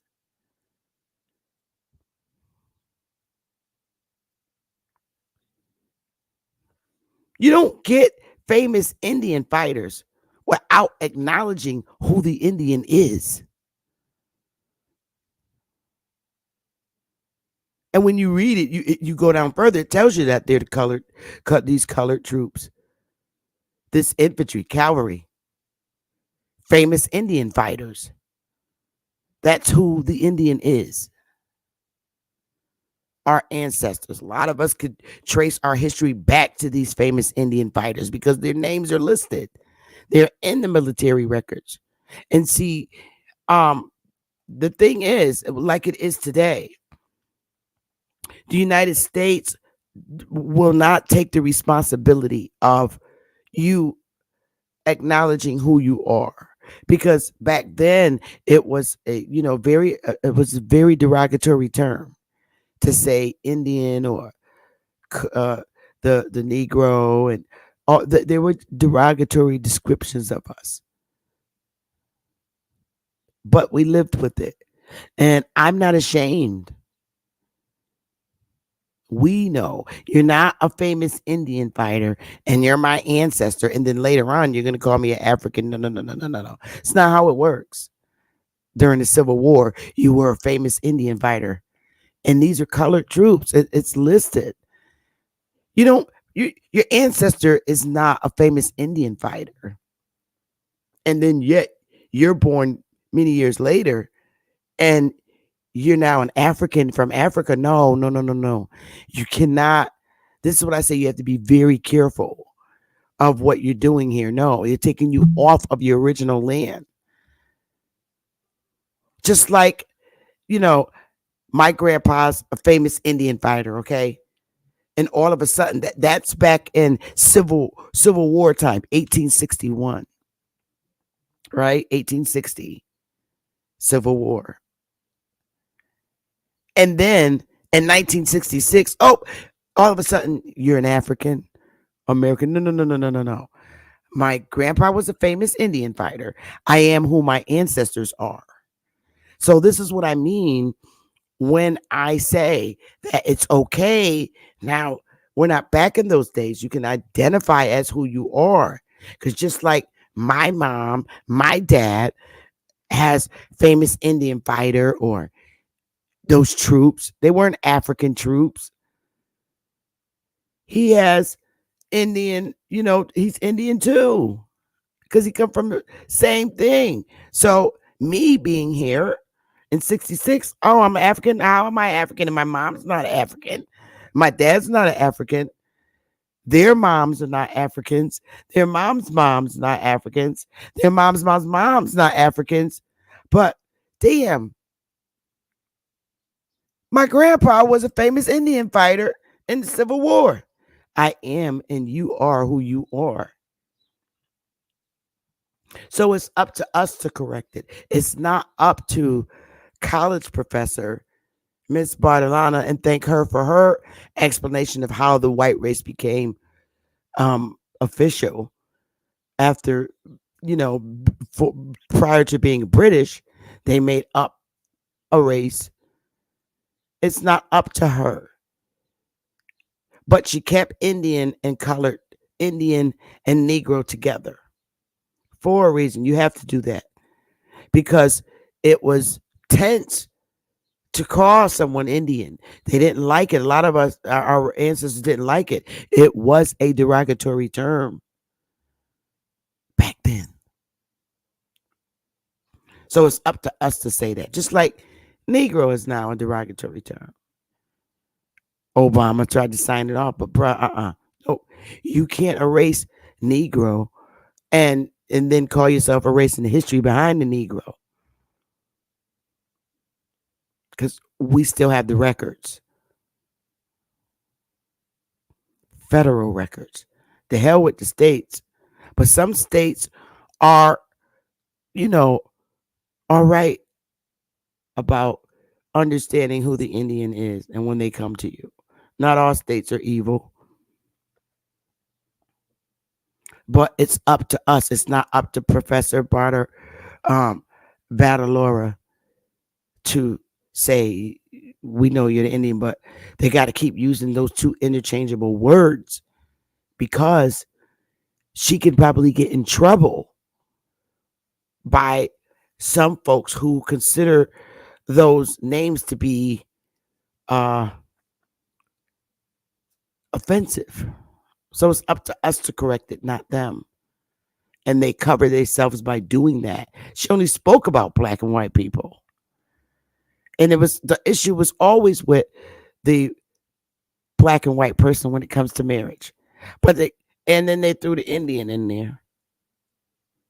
Because some of us are not offensive of being identified as an Indian. Some of us are ashamed because of how we lost our land as Indians.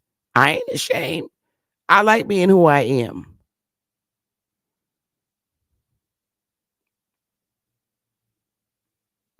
So I'm going to open up the panel for anyone that wants to come on the panel and vibe about this because it's important. It really is. And, this whole thing, that's why I was bent up on, may she rest in peace, Miss Sheila Jackson Lee's fight for reparations for African Americans. I'm like, no. African American, no. In the colonial states, there were not that many Africans. There was only 20 recorded brought here. The rest were the Indians. And it's always been a history. The Indians were enslaved first. We were the first to be enslaved. We had to be enslaved in order for them to conquer our land. It was by war, enslavement of the Indians. They're not going to tell you enslavement of the Negroes, enslavement of the colors.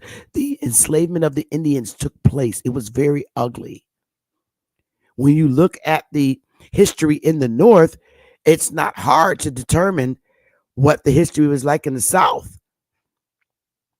In the North, the Pequots were written out of history, enslaved and took off the soil, brought into the Caribbean islands. And they came back to land, reclaimed their land, and built their Foxwoods Casino. And a lot are mulatto. Some look like me. But you bet your bottom dollars they're not Africans. And neither are the ones in the South, in Virginia.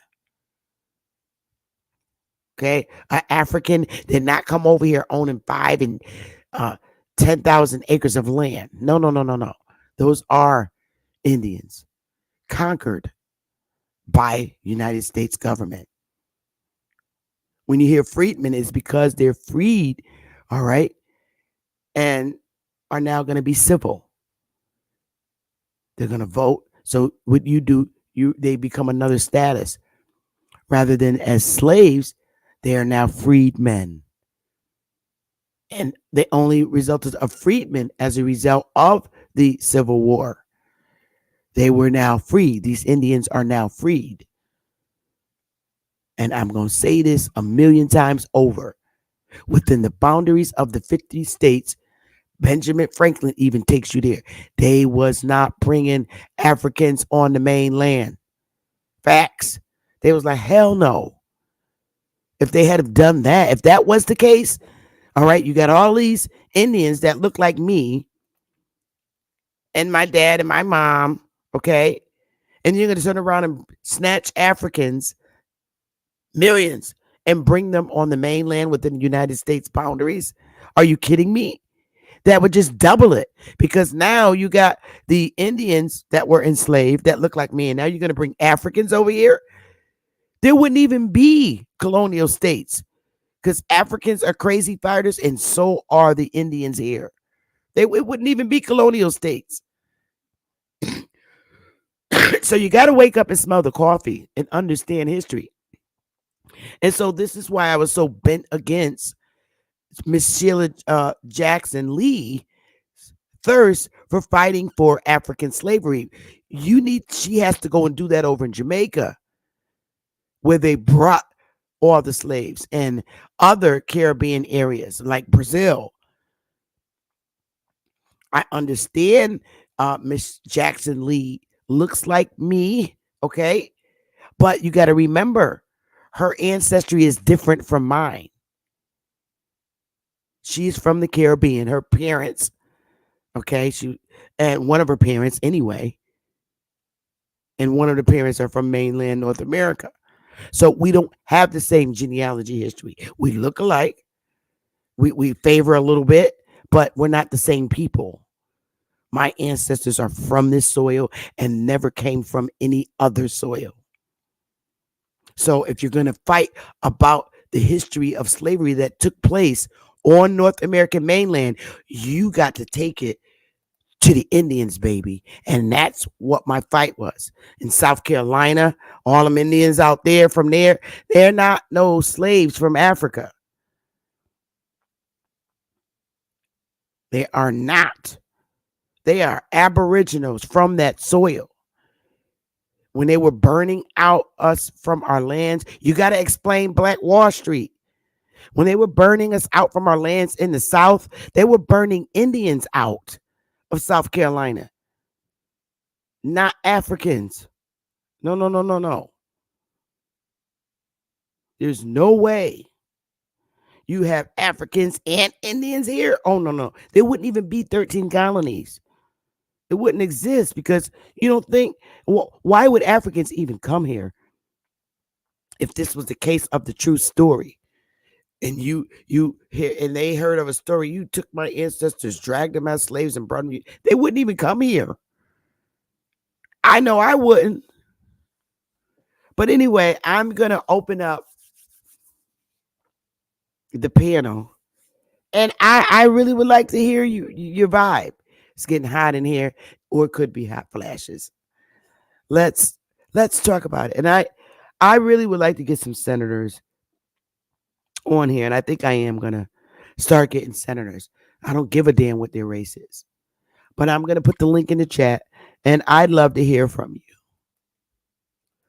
Let's keep it professional. When I do bring senators on, I'm not bringing nobody on the panel, because y'all tend to act like crazy wild Indians. All right, let's get this. I'm going to take a little music break and wait for anyone that wants to come on the panel and talk about this. It's open now. Just give me a minute. Let me play a little song and take a ladies break, and I will be right back.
Okay, the link is pinned to the top, and I'm open. I am now open for discussion. Shout out to everybody in the chat. Please hit the link. Wow, we got a lot of people up in here. Up woke why early in the morning. Y'all some morning risers like me. The link is, hey, Copper Goddess. Jeremiah, hit the link. I want to question you about Judge Joe Brown. Anyway, hit the link, Jeremiah. I got some questions to ask you. You were hilarious. You were the show. The link is open. Oh, we got Copper. Hey, I got to put my overlay up so I don't get. Oh, I see you. Good. You good. Hey there. It is open. The panel is open for discussion. Hi. How did you like the segment today? Was it? I did. I loved it because when you connected, I forget that attorney's name. I had seen her some time ago. It was a while. Battalora. She used to be a former cop in Chicago. And yeah, I was wondering when somebody was going to finally bring her up. Nobody has, but you did. Yeah, there's good information out there. People do try. She explained it in law. She's not giving it in plain English.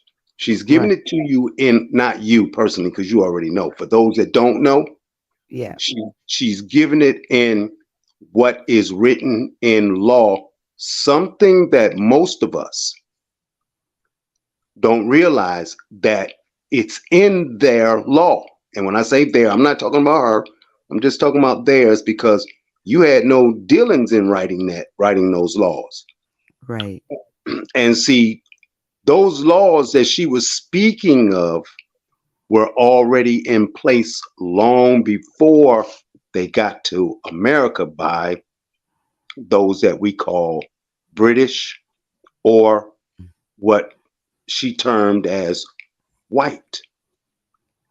And those same laws, you can look them up in the English law of Europe. And it goes all the way back to the Spanish Inquisition and the Catholic Inquisition. And if you read a doctrine by Pope Nicholas V, he put out a papal bull, and it was titled Dum Diversis, not D-U-M-B, but D-U-M, Diversis. When you pull this thing up and you read this thing, you start to realize how all this really came about. It came about through the Catholic Church. Now, I know that was mentioned earlier in the chat because someone wrote something dealing with the French. And even though you spoke on it, Sister Bethy, about the French didn't have a problem with, interracial marriage. And there are two movies that I know that came out when I was a youngster, a child. And one of the movies is called Drum, starring the former heavyweight champion Ken Norton. And and you realize in that movie that they put a lot of history and information in this movie, even though we were really blind to what was being said. We were looking at what was being done, but not what was being spoken of. And this is where we get caught up at. When you use your eyes to look at movies. What I learned at I think about 13 or 14 was when movies like that come out, I learned to, what do you call them things that you use to sleep with? You put it over your eyes so The you mask. can't see. Yeah, the sleeping mask. Yes, I learned to go to movies and I put that on and listen. I no longer watch the movies because I didn't want the image in my brains. I wanted the words that was spoken so I can learn what I'm listening to. And from that day on up, that's how I watch movies. A lot of times I can look at them now because now I know what to do. But back then, it was just like being in class. I used to close my eyes and listen to the teacher in order to grasp what I needed to learn. So I use the same thing going to movies. It works. It works for me. I don't know about everybody else, but I know it works for me. So anyway, when you dealing with the French, and you're dealing with the Spanish, and you're dealing with the British, who today was conquered by the English, then you start to see some things, and they use those laws from over there that they used against the African. And this is where this is all based on and where it's coming from. So they used it over there on the Africans, because if you get the map and you look at where Africa sits, and then you start to look at the rivers where Africa sits and where Europe sits, or the Iberian Peninsula as it was called in those days, you start to look. It's only 8 miles from each other. Africa is 8 miles from Europe, people. It's not as far as you think. Facts. It's right there. And they don't have no bridge or anything connecting those, all of that together. But it is connected. It's just not connected over there on the side where Spain is sitting above Africa. Mm-hmm. Get a map and take a look for yourselves. Then look at it and use your brains in a vision as though you are using a boat and you're sailing from Africa into Spain. That's Southern Europe from Northern Africa. And then you start to see where the interaction was going on between the two peoples and the wars that was going on. And when you get into Spain and you start studying Spanish, what they call Spanish history, you start to see it's nothing but Africans and them half-breeds over there.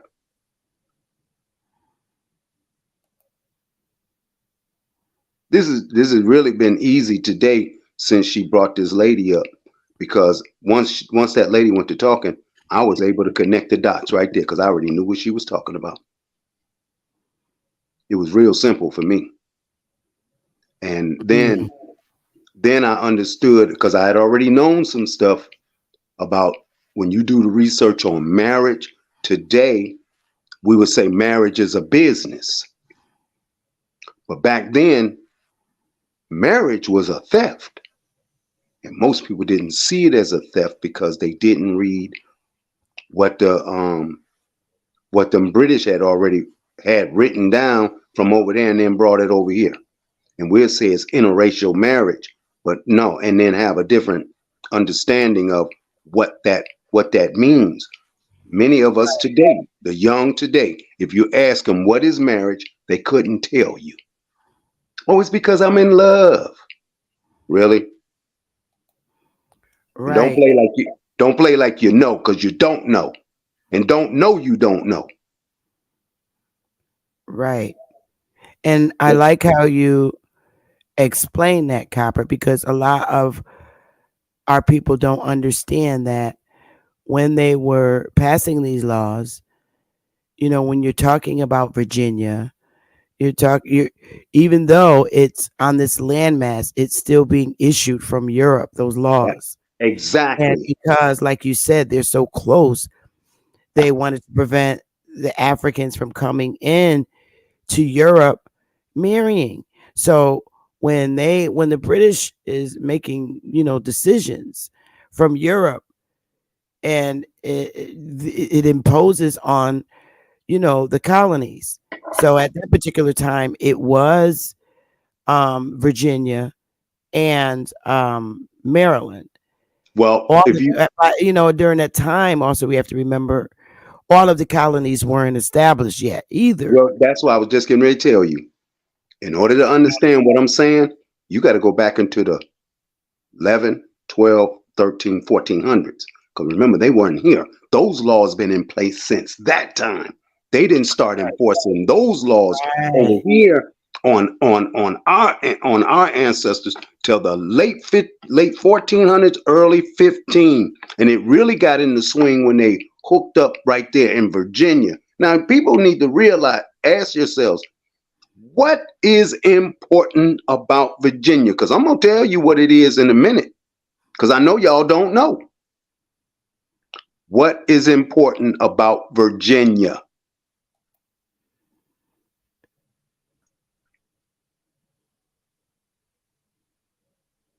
Go for it, because I don't know. Just crickets. All right. I don't know what you mean, where you're coming from, but go ahead. Listen, everybody knows about what do they call it? Arlington, Virginia. Yes, they got the cemetery and everything. Go ahead. Yes. Now, do your research on Williamsburg. That's right. Williamsburg, Virginia. What you're going to discover about Williamsburg, Virginia, that it was set up by the Portuguese. This is why you're seeing a lot of these people that look like us but aren't of us, and they're in this land. These were the ones who was marrying a lot of the Indian women and calling themselves white. The attorney broke it down and told you, but I don't. Mm-hmm. But she didn't throw the term Portuguese in there, because Portuguese and the Spaniards, they married within each other. Right. But they set it up over here. They set it up over here because everything over here was set up under the Indian woman. So in order for them to get a foothold in here, they had to marry the Indian woman. Correct. That's how they got. That's how they got control of the land, by trickery. Correct. Most people would call it theft. No, it was no theft. It was trickery, because they don't have it. You have it, but you don't know you have it. And most of the time, you'll hear a lot of these guys, a lot of these Indian men, still hollering about they chiefs and all this other nonsense. You ain't no damn chief. This chiefesses. Read the earlier records and you'll find this out.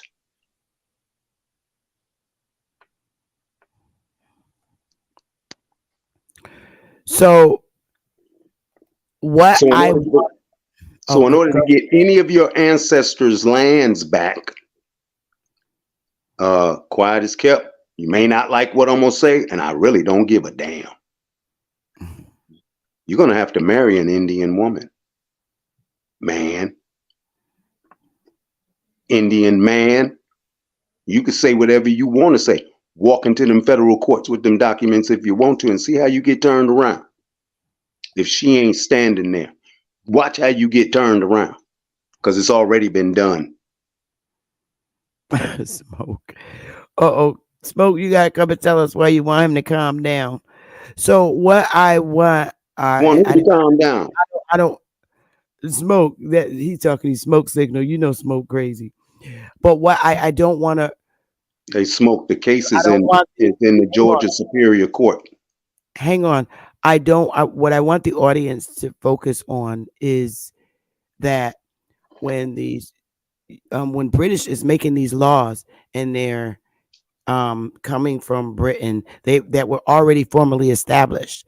So if they were already formally established even before the Virginia colony was created, our people need to understand that them saying that from Europe and it automatically applied to Virginia because that's one of their colonies.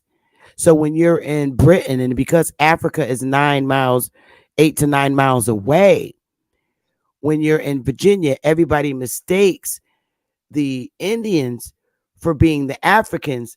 But when you're in Europe, they're talking literally about the Africans because the Africans were coming into Europe and marrying white women. Absolutely. That's correct. So that's where that's coming from. And it's psychologically making you think that they're talking about the Africans here. And that's not the case because they were talking about the Indian. They were talking about the Negro here. Okay. When it's coming down. So when you hear in Africa, it's because they're so close to Africa, up in Africa. And they were stopping it in Europe prior to the 1400s. So when you get here, you see more copper colored people that look like me and automatically, oh, more Africans. No, it's not. It's us.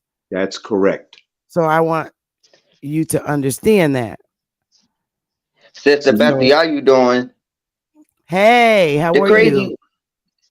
The crazy thing about it is my uncle still got all people's land in Norfolk, Virginia. So, like, to even put the African or black paradigm into the situation when it comes down to Virginia don't make sense to me.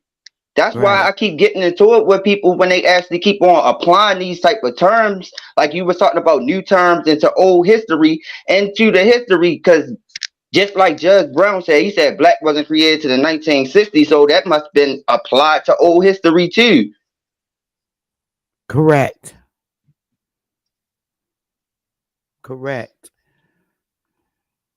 And it's just like so disrespectful because I posted that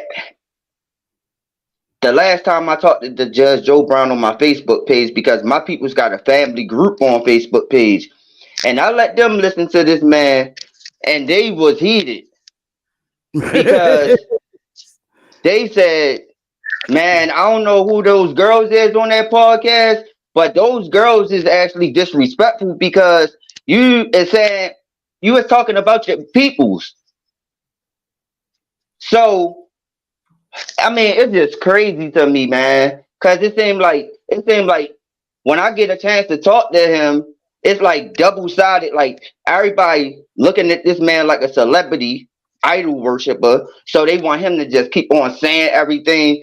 They want to agree with him to disagree with him. But if I say something to him, even though I say it aggressively to him because that's the type of person that he like to talk to, I get put off of every podcast. Yeah, that I personally felt that, but it's not my channel. I mean, I can't, tell someone how to run their channel. But I thought that they should have left you on the panel because that was really making the show. It was epic, and I would never put you in the back because Judge Joe Brown has a swift tongue, and when he and Dane were fighting, him and Dane fought on my live, and I let him because he was talking about Dane's parents, and it wasn't nice, and he has a mean little tongue, and so I just let they literally argue, and even Judge Joe Brown was laughing because it was funny. They argued. Dane and Judge Joe Brown argued for 4 hours. 4 hours. I could not get one word in. I remember that. Sister Becky, the crazy part about it is, if you listen to the whole show when I was on there, he even explained that he played the part in the reclassification of the black and African American. Yes. So I'm like, why ain't nobody saying nothing to him about this? I mean, I understand that Top Cats was trying to do his reverse psychology, but at the same time is like, if you know for a fact is that happened to your family, that's disrespectful. Right. You're And you supposed to know, feel a certain type of way. You're not supposed to be nice to these type people. right. And I'm not I going to be nice to these after type people.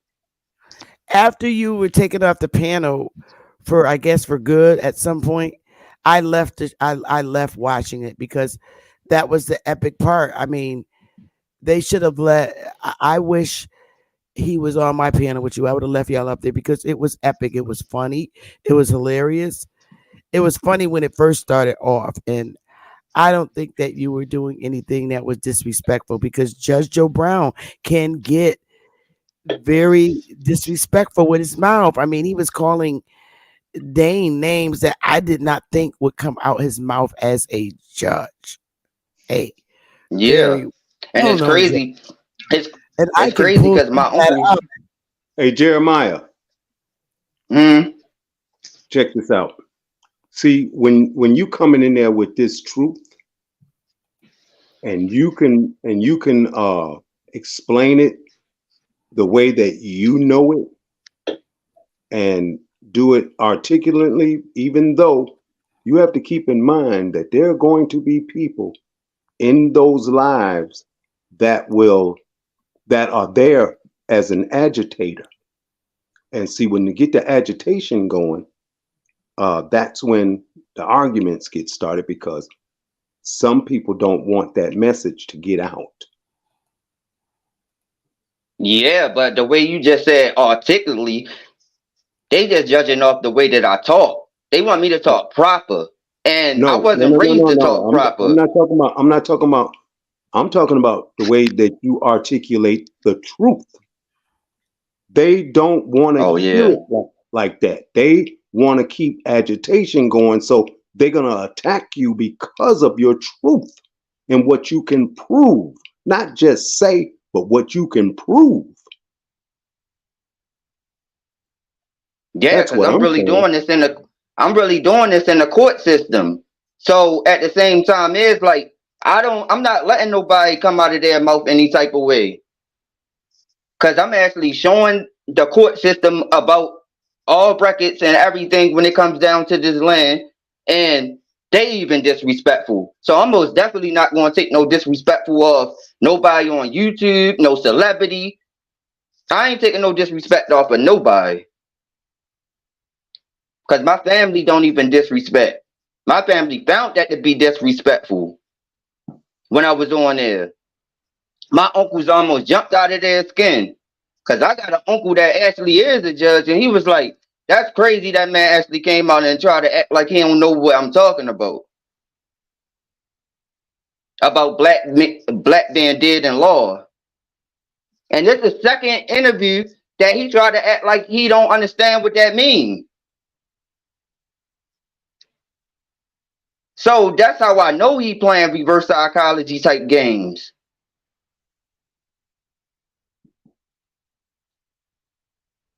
And then he just totally neglect his grandmother being Choctaw and just bring it all the way. He just pushed the conversation on black, black, black, black. And I'm like, is anybody going to stop him from saying this? Well, you got to remember, using the term black, even coming from them that are boule, they don't have any other choice. We can say that, but they can't. They have to stay on their code, and that's what they're going to do. And we have to stay on our code, and that's what we're going to do. So yeah, but he said half of the boule don't even call themselves black. They don't, because, but they do it in public. They don't. They do it in public. Yeah, I know. That's why. They don't, but they do it in public for the layman. And many in the chat or on those chats are laymen because they still use the term black. If you watch the chat. Yeah, I know. That's the crazy part. Yes, it is. So as long as it's out here in in the society in which we live in, and they keep using the term black, even on the streets when you're walking up and down the street, or even in the school system. We're being attacked on many different fronts. And this war has been going on since long before I was born. So I just started recognizing it in the 70s. Many of you all are starting to recognize it now, meaning in the 2000s. We had been watched this, like I tell a lot of y'all. When I was growing up, it was Negro, okay? But in 1969, there's an album that was made and it's called Watt Stacks. And if you pull this album up on YouTube, you will hear Jesse Jackson on there saying, for the first time ever, he's pumping his fist and he's saying, say it loud, I'm black and I'm proud. Say it loud. And this was out in Watts, California, at the largest concert. It was just like saying, what's that other concert that they had up in New York? Oh man, it was in the 60s. Oh shucks, I can't remember the name of that darn concert. It was a lot. You talking about Woodstock? Yes. You talking about Woodstock? Yes, exactly like Woodstock. And when you go to this particular album, you will see a lot of the brothers and sisters who are entertainers and musicians. And Jesse Jackson is in this stand during what they call it, a break, and they had an admission, and he's up on stage and he's talking, and as he's talking, he's pumping his fist, and that's when those words are first used. Say it loud, I'm black and I'm proud. And next thing you know, the crowd starts to generate these words. These words start to vibrate. Y'all have to hear this in order to understand what I'm saying and what happened to our people, the younger people at that time, because many of them were in their 20s, down into their teens, into children, and they started saying this, and they kept saying it and kept saying it. And next thing you know, right after that, here comes James Brown with his music, and they go into the explanation of a lot of stuff. And Okay, yeah, because the background vocals was the I'm black and I'm proud. James Brown only said say it loud, so they indoctrinated that into music because he never said I'm black and I'm proud. He just said say it loud, and the background singer said I'm black and I'm proud. And then next thing you know, it's on the radio.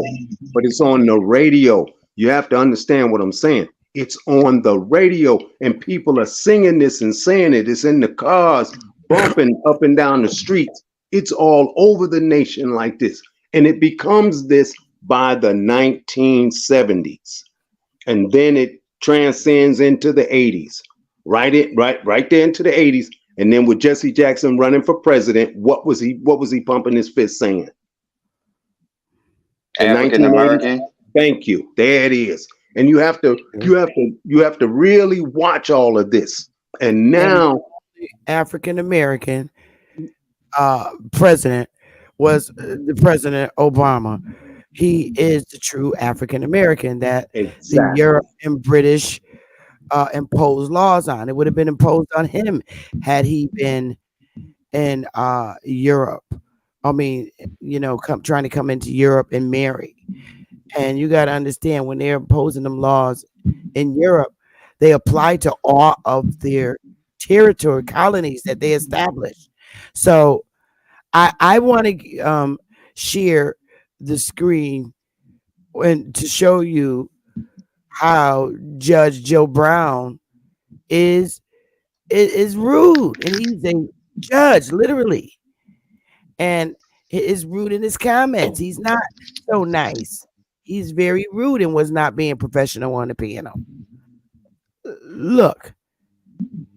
What killed them, Sister Bethy, is when everyone started announcing and getting black folk beyond their Is current state. it fair to say that my aunt that's alive, my grandmother's sister, who happens to be on the Dawes Rolls, is not of Indian descent, North American Indian descent, and all It the doesn't federal make any documents? difference. Okay, I claim okay, Choctaw as a family okay. ancestral That's circumstance. fine, sir. I'm Cherokee and Creek. Now, However, I have all my what? across the border. Guess what? So They're all what? going to select white too. I am privileged to be acquainted with their royal highnesses, the heir apparent to the Swaziland and Zulu. Now, Judge Joe Brown, who is a judge, is going to give his true racial identity, and to let you know, the African American crap is fake, but he's going to give you his true racial identity. Here we go. He is an Indian. Zulu thrones, and also his brother, who will be the High Prince. And not the Negroes here And we have had long conversation, and they appear to be young men who are on the way to doing great things. Proud to have met them.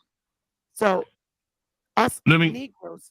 Oh, go ahead. Sister Betty, let me ask you, can you push your 48-volt button in for me, please? Make sure it's green. I don't know what that is.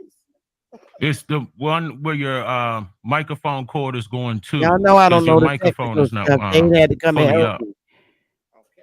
Like it sounds like its power is not there.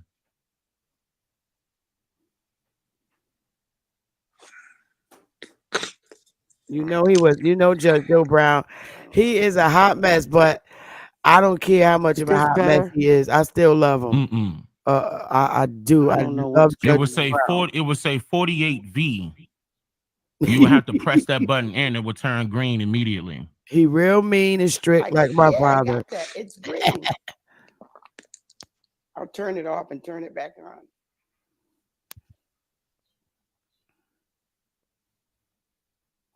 It's on. It's on? Yeah. 48V. Okay, that sound a little bit better. Sound louder. That's it. There it is. Yeah, that's sound much louder. I can hear you much better. Now, ma'am, I'm not getting on your beliefs. You're entitled to believe whatever in the world you want to believe. All I am about is Joe Brown, Judge Joe Brown, Dr. Brown, whatever. I get that, Judge Joe Brown. Joe, I am about action and getting black folk beyond their current state. There it is, black folks. My grandmother's sister, who happens to be on the Dawes Rolls, is not of Indian descent, North American Indian descent, and all the doesn't make any difference. Okay. I claim Choctaw as a family ancestral circumstance. That's fine, sir. So now he's claiming who he is as an Indian Choctaw. Judge Joe Brown is Choctaw.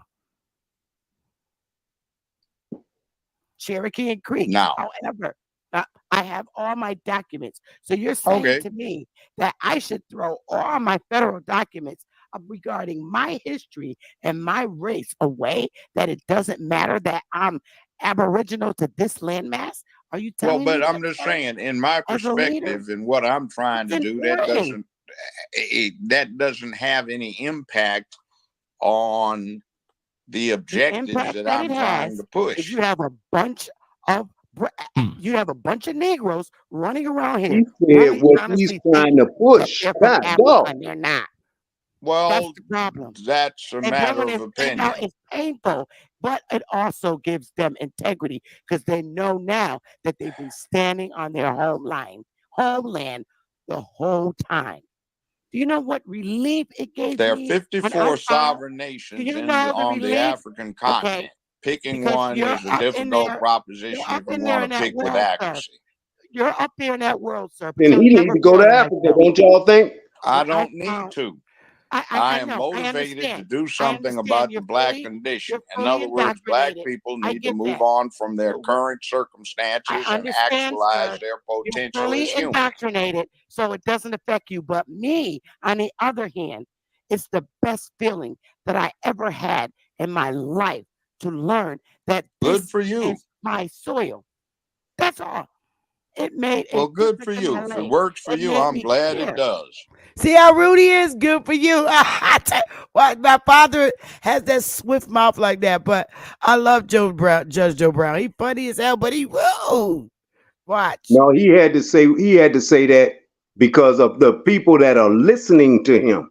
See, if he I understand. Hold up, copper. Let it go. Hold up. You know, we'll talk later. It made me care. You know what else it made me do? It made me get the hell out of that Democratic Party. Wow. Good for you. That was the best thing I could do.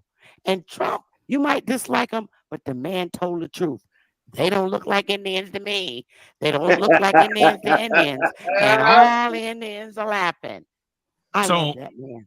So here's my question. So now you're saying that you're Choctaw, and that's what your grandmother and your great grandmother pronounced themselves. Did they ever call themselves black? Well, I'm black too. No, I mean, did they ever call themselves black? Yes. My grandfather was very dark. He and one of his brothers, a great uncle of mine, murdered 2 white deputy sheriffs because they suspected them of participating in the lynching of another brother. But you know that has nothing to do with your skin complexion. That decapitated his master and went off to Canada. But you know that has nothing to do with your skin complexion. Like when a person says black, what are they referring to? Are they referring to their skin complexion? It's a state of mind. It is a generic category that deals with an ethnic identity. It bespeaks cultural antecedents, shared experiences in this country, and an ancestry. And it wasn't being used during your grandmother's time. Is African. It was that terminology wasn't being used during your grandmother's time. So how was she calling herself black? So you just contradicted yourself. Excuse me. I mean, you just contradicted yourself. The term at the time was colored. The term at the time was colored. My great-grandmother that it got from, she was not that. She was 100% Choctaw. But she was allied with the colored folk, and she wound up donating 1/3 of the land that Lane College up in Jackson, Tennessee is built on today. So now you're saying there's a difference between colored folk and Indian folk. It's just what to succeed. Hey, man, dude, what's happening? Homie, Holmes, you know, it all refers to the same thing. It's a different word, but it's the same concept. So why promote something that we didn't call ourselves? We did. We called ourselves that terminology? 1965, we were insisting that we be called black. Mainstream media caught up with it. We decided we wanted to be Afro-American about 2 years later. Mainstream media caught up with that. Then we went back to black. But before the 60s, what were we calling ourselves? We picked it. Young black folk in college, on the streets, correct. in the communities. I agree. We picked I'm not disagreeing with that. I'm not disagreeing with that. I said prior to that, what were we calling ourselves? Well, my father and mother's generation, they decided they wanted to be called Negroes again. Again? Interesting. So see, you mean Negro to tell me that they what was referred to when the Spanish were bringing importations from Africa. Sir Walter Raleigh and a few other ones. I'm familiar with it. Of Queen Elizabeth. They were pirating and they were seizing shiploads of the transportees and they were selling them for reduced prices. So you're saying that by word of mouth they were saying that, not what was written. Negroes. By word of mouth, that's what they were saying. Yeah, well, that's what they listed them in their advertisements. And written copies still exist. So it doesn't make any difference. The Romans had a word for it too. Okay, so what you're saying is that it doesn't make any difference what the government decides to call us. Not the government, what the people call you. What people? Because you said that they were doing it by word of mouth. The culture, what people call each other and call their opponents or those they don't like. It's xenophobia. It's an ancient human characteristic. And you saying that your grandparents went through for the different. Your grandparents went through that? What? This same xenophobia that you just described. Every human suffers from xenophobia. It's a human characteristic. Some of us overcome it. Can you prove that? No, you just have to be aware of it. Sometimes a self-experience is very illustrative of the point. Okay. there's a few things that you mentioned where you contradicted yourself. How? I didn't contradict I'm about myself. to explain it. I'm about to explain it. You just didn't understand it. That's not that. I do understand. You just didn't understand it. 1 second. I do understand. Because if I don't understand it, son. 1 second. Hold on 1 second. I'm not your son. You're not my father. Get that correct. That's a generic term again. Yeah, but once again, don't use those generic terms. Let's be real with each other. Because you don't like them. I chose to use them. It's not because. There we go again. No. That just deals with illustrating my point. Once again, you're dancing. You got to hear this. You cannot claim that you're Choctaw and Black at the same time. Yes, you can. Black is a misnomer. Yes, you can. Black is a misnomer. Scotch Irish. And you know that for a fact because with you being a judge, they do it. Once again, with you being a judge. No, that's just from your particular belief situation. You don't abide by it, but I choose to do it. My choice. Okay. All right. Okay. You don't like when other people correct you. You don't like to be corrected. I am not kowtowing. How can you be considered? How can you be considered a leader? When everybody else does that, or many do that, I'll be happy. Yeah. 1 second. How can you be considered a leader and you're not open? I'm a leader. Hold on. I'm not even finished with my statement. I don't get caught up in the sidetrack. I'm not finished with my statement. I'm not finished with my statement. Allow me to finish a complete sentence with a period at the end. We're going to have an intelligent conversation because you know who I am. And you see why I came at you. I have never heard of you.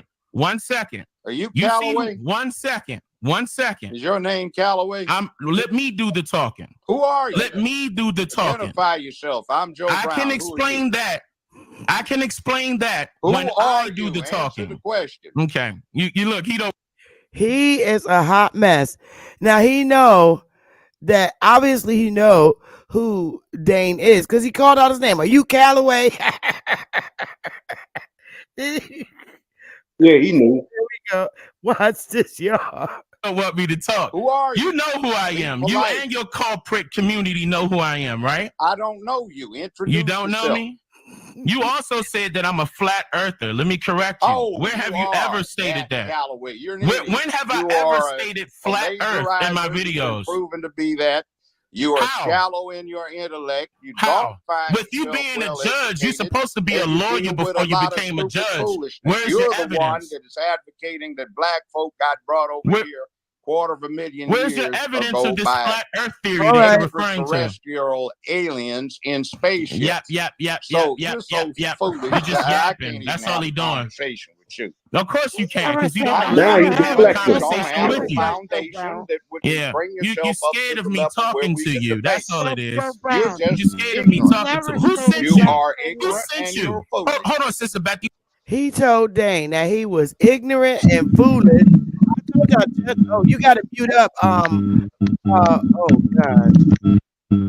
Yeah, he was deflecting. That's All right, there you go. I muted it. I'm sorry. He was deflecting. That I don't know whose mic that was, but it was horrible. You right, Copper. He was deflecting, but he told Dane that he was rude and ignorant. And look how he be. Just watch him, y'all. Who sent you, You're Joe Brown? and you're James. And Who you sent you, punked out James? on everybody by coming up Who with a sent you, House self-hatred Negro? mantra because you are Who ashamed sent of you, your House antecedents. Get Negro? over it. Who Aliens sent did not visit you? the planet of I Earth didn't even. That's none of my statement. Where you getting this from? Transport Africans. Where are you getting this from? That is not North my and statement. South America. They Where are didn't you getting build this the from? pyramids Who a quarter told of a you that? million years ago. Who They've told been you dated that? by various sundry scientific means to about 4,500 years. Listen, son. Oh, Who told you I'm that? not listening to you. You Who got nothing told to you say that? to me. Who You're told you ignorant, that? you're stupid, and you're flat earth. I'm gonna pop up on you. Don't get it twisted. He right here. I mean, y'all, this is a judge, former judge. And he sat on here and argued with Dane Calloway for 4 hours. This is Judge Joe Brown. I think they're both hilarious. And the way I look at it, they're both grown men. Okay. And I do respect my elders, but he said some really mean things to Dane that I don't think was right. So now I'm looking at it from you know how we're at our table in our hoods and we're arguing with Uncle Joe, the pain in the butt Uncle Joe. This is who this is. He's just hilarious. They're both hilarious, but they get really, really, really ugly. But here we go, you guys. I'm gonna pop up on you face to face. You ain't gonna be able to run from me. Looking at it. That's stupid. Okay, you making up all these lies, right? I don't even mention any of that. But you making up all these lies, so that means somebody else is in your ear. Somebody else is in your ear. Who sent you? James. From white folks. James. So what are you trying to talk to me about? Look, James, your old ass. Who sent you? White folk.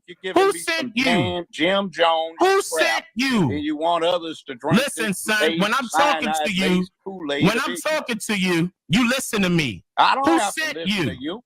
Who sent you? You can't make me, fool. Who sent you? You are ignorant. Yeah, you go uneducated. You scared, huh? You scared, huh? That's all right. You don't want me to, but that's okay. I got you. That's okay. I got you. Your inner circle coming to me with all your information. Your inner circle, I'm gonna let you know that. Your inner circle is coming to me with your information.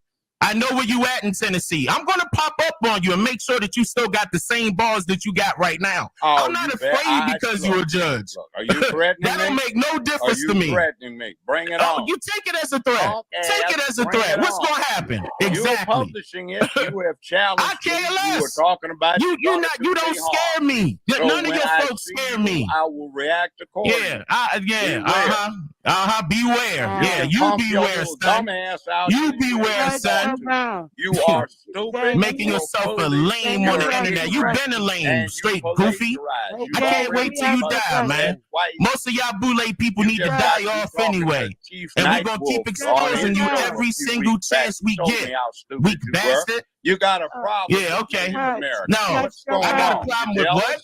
Look, you still lying. Native American ain't come up until the 1970s. Oh, fool. You still lying. Go ahead and say Native Americans was used before that. 1970s is when that term came about, right? Yeah.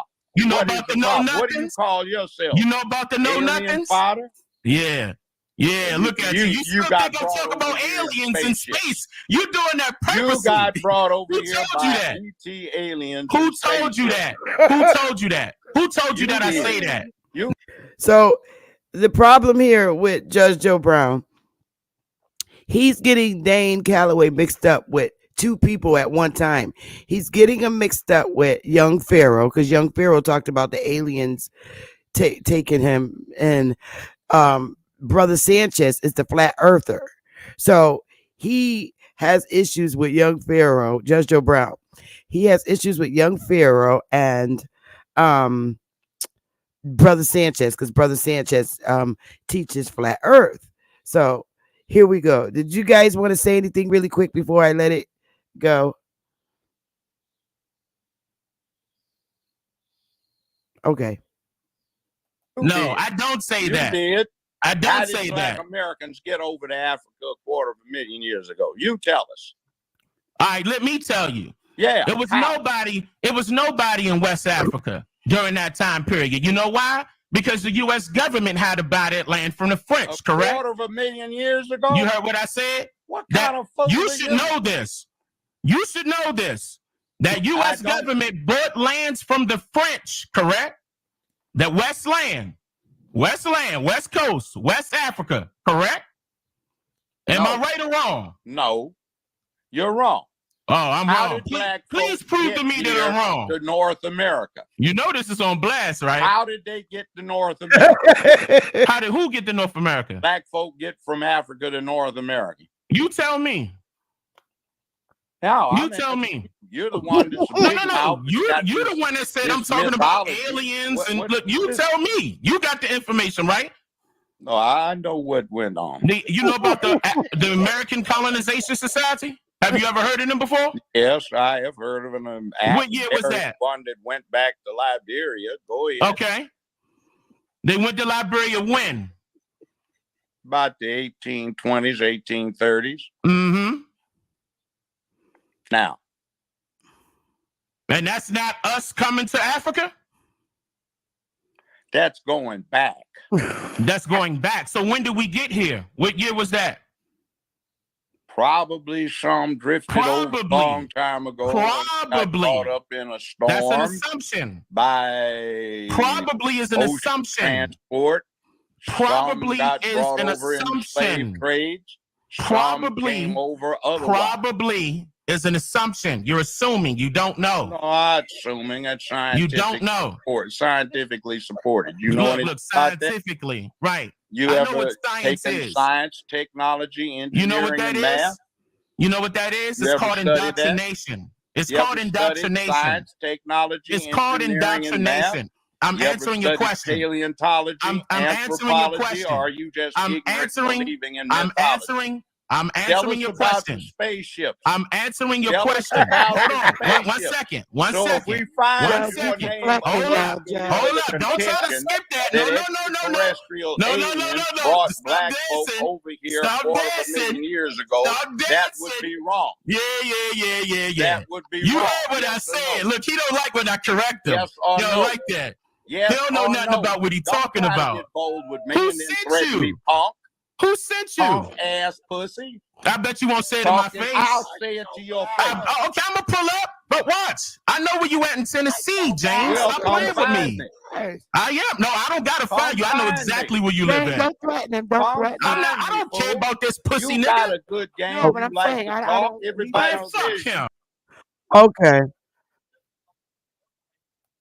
Okay, so I'm gonna stop it there because it really gets.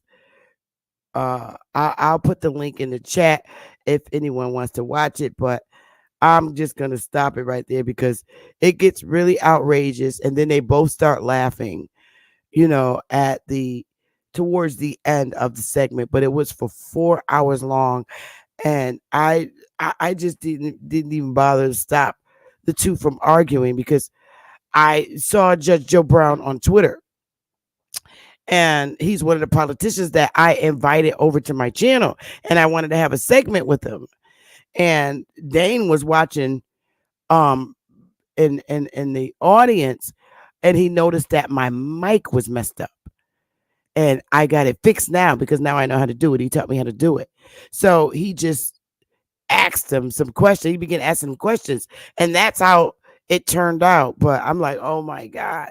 So Judge never said that he wouldn't never come back to my channel, but I wouldn't let him and Dane argue again. But I did not know it was going to turn out like that. That was like, it went like really left. And I'm like, okay.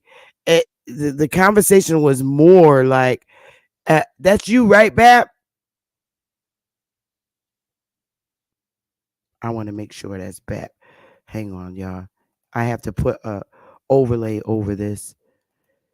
That's you, right, Bab? Yep. Oh, okay. I get no problem. But it was just like wild. So I'm stopping it there. But anyone wants to watch that segment, that was 2 years ago. 2 years ago. And it's in my videos, but that was just not cool. But so Bat, what do you think about today's segment with the lady earlier? I thought it was some good information. You know what I mean? I thought it was crucial. Sometimes, people just got to hear it from a different voice or from a different people's. We kind of been saying and regurgitating the same sentiments. These people didn't get here to a certain time frame. We go through the records. You know what I'm saying? And this is various different places. You know what I'm saying? We got a library of Congress records, vital statistic, Western District of Tennessee information buildings and records. So it's tons of stuff from various different cities and states that explain the first entry of Europeans settling into some of these areas where our people thrive. So correct. Thought it was a marvelous bill. But in fact, I would like to watch it again just so I can, hear some of those sources again. So I'm probably gonna rewatch it again. Yeah, I mean, you going live? Yeah, I actually am gonna go live probably around 2 o'clock. Around 2 o'clock, I'm gonna get going. I could send you that link if you're going to play it and then critique it at the same time like you do. If you want. Yeah, I might do that. I might do that. Yeah, I might do that. That sounds good.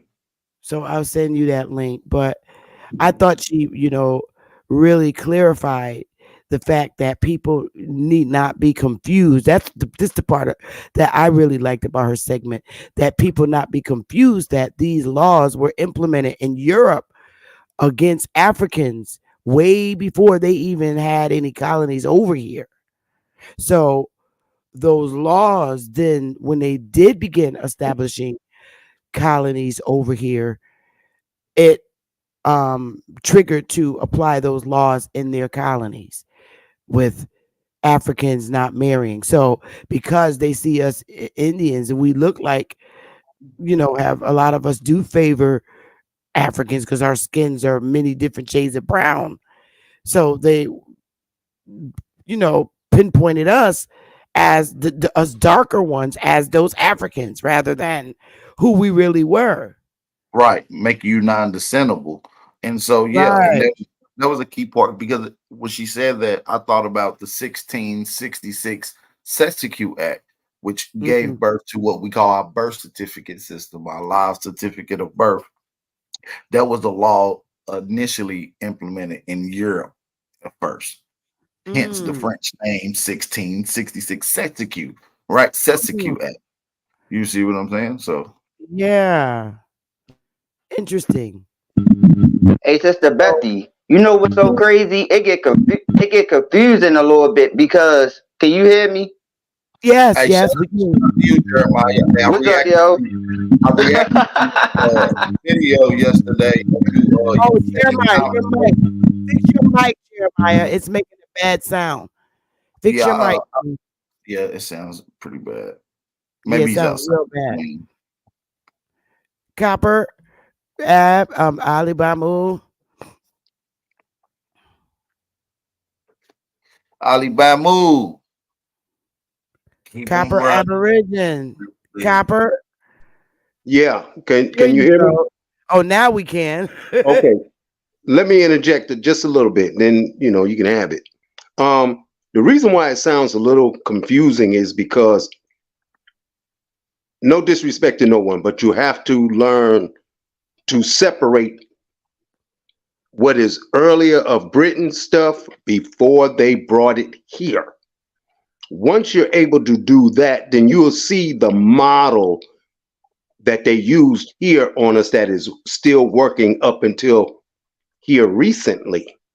It's starting to fall apart now because we have gone back, meaning some years ago, I'm gonna say 2018. I could be wrong, but this is when I realized it. When we started saying that we are the Indians, everything started crumbling. If you notice, yeah, it just started falling apart on them. But where they kept it together at for themselves is that there were others who were attacking us because we were using the correct title of ourselves back on ourselves. And so now the wool was being pulled off of these lookalikes. So it's not confusing. It's just that you have to take the time and separate it by timetable, meaning years. Right. And so you're right about that, because that's how you separate it. Because if you don't separate it, it's going to sound, as Jeremiah just said, confusing. And that's why I mentioned to Jeremiah earlier, this is one of the reasons why when you're talking, they will jump on you because they want to keep it agitated. But once you're able to slow it down and just let it go, let them just go with it, because you already know your truth. You don't have to explain anything to anyone because you know your truth. They don't want the truth. They want to continue to live their lie. So you have to let them live that lie, move back off into your Indian self, and start to just do you. And this is why I put in the chat earlier today that We have to get active. We've been speaking about it. Now it's time to stop talking and let's just get active with it. Once we get active with it in law, it shuts all of it down. Right, and I think that's one of the key components. Once we get active in the social, I believe once we start organizing socially, the legal part will be following right in suit. You see what I'm saying? In order to maintain integrity from what this country was initially built off of, or what our people's government and mores was, we have to go back between, like you said, the separation. What was brought from Europe, what was discarded, what was used, what was adopted. See, this is the key. This is why things seem so confusing, because some stuff seems familiar to us. We can look in history and say, "Oh, that ties to us," but they're using it. See, this is called the adoption process. So when you go back to certain things, when the Britain in these early colonists and settlers came over here, they was going against Britain, not necessarily upholding the integrity. This is the point of them wanting to be expatriated. This is what Independence Day is. This is what them formulating the Constitution and discontinuing the charters. You see what I'm saying? And so what they did was create certain acts. Boom. They got certain people involved, the indigenous people who owned the land, who was leasing these lands out.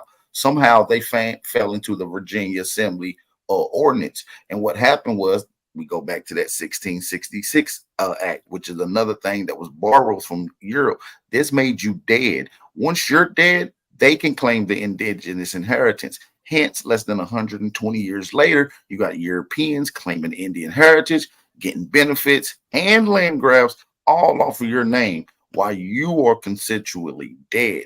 At least the ones that stayed in the East Coast under that particular whole act that led into the Trail of Tears, right? So there is a lot of components that operate.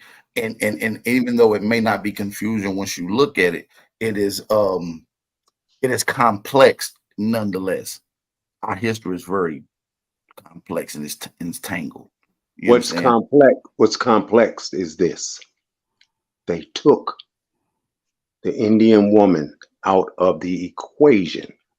And so once they took her out of the equation by marrying her, the term word back then was breed her out. I just want y'all to understand what I just said.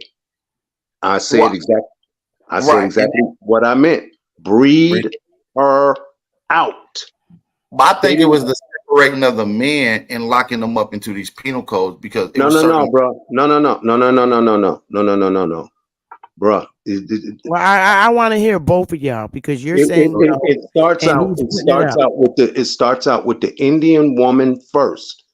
Breed her out. Once that was done, or was in play, then what you're getting ready to say was implemented, because we are the warriors who fought for the land.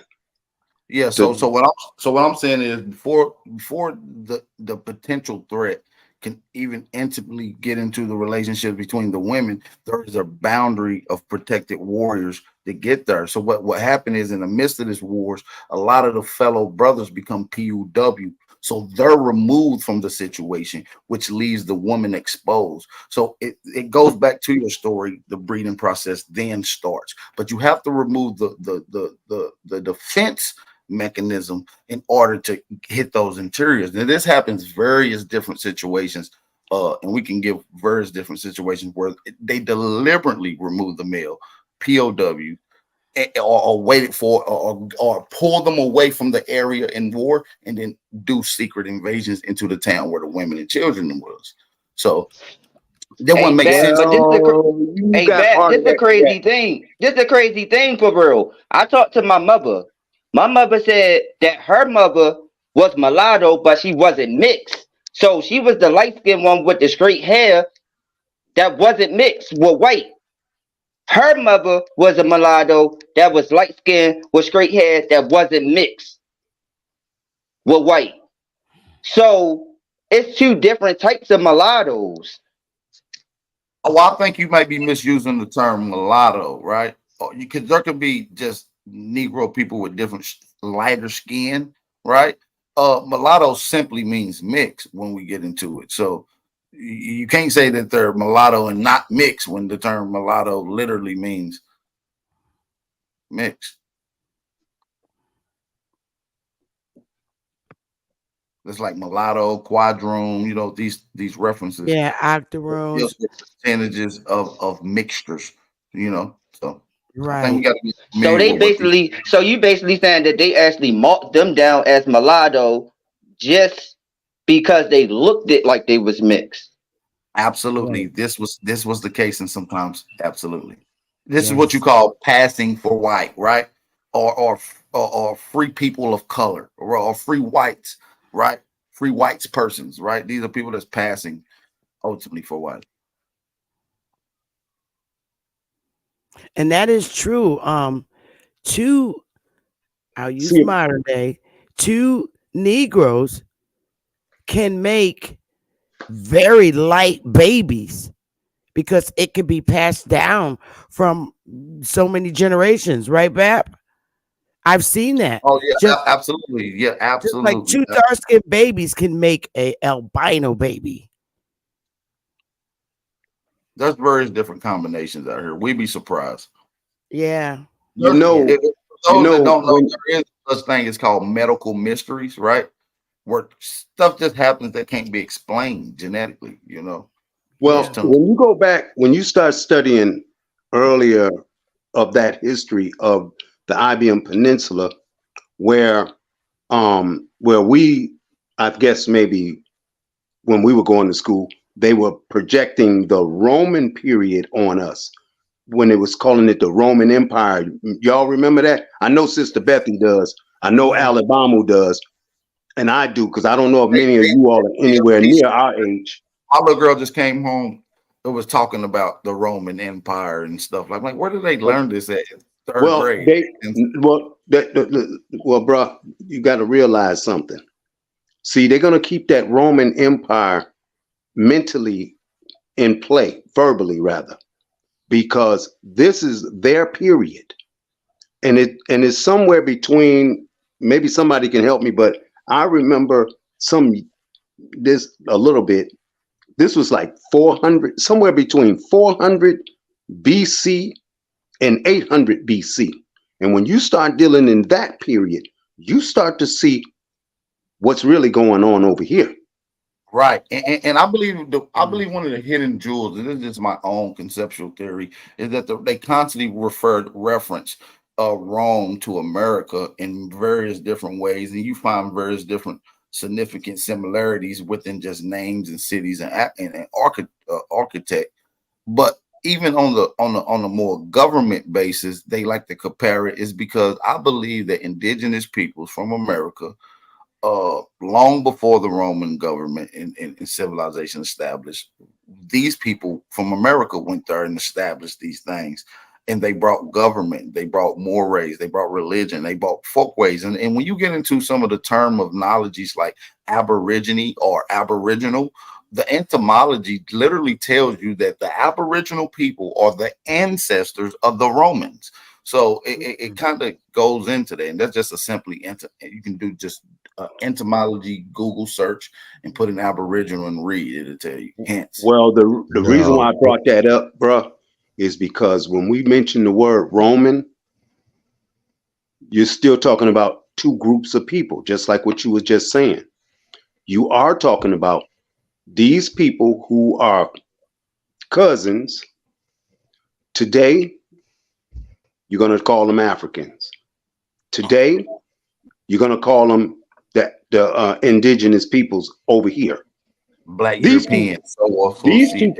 These two people joined forces in the Iberian Peninsula. This is why I keep bringing that word up, Iberian Peninsula, and not Europe. These 2 peoples joined as husbands and wives while they were developing the Iberian Peninsula.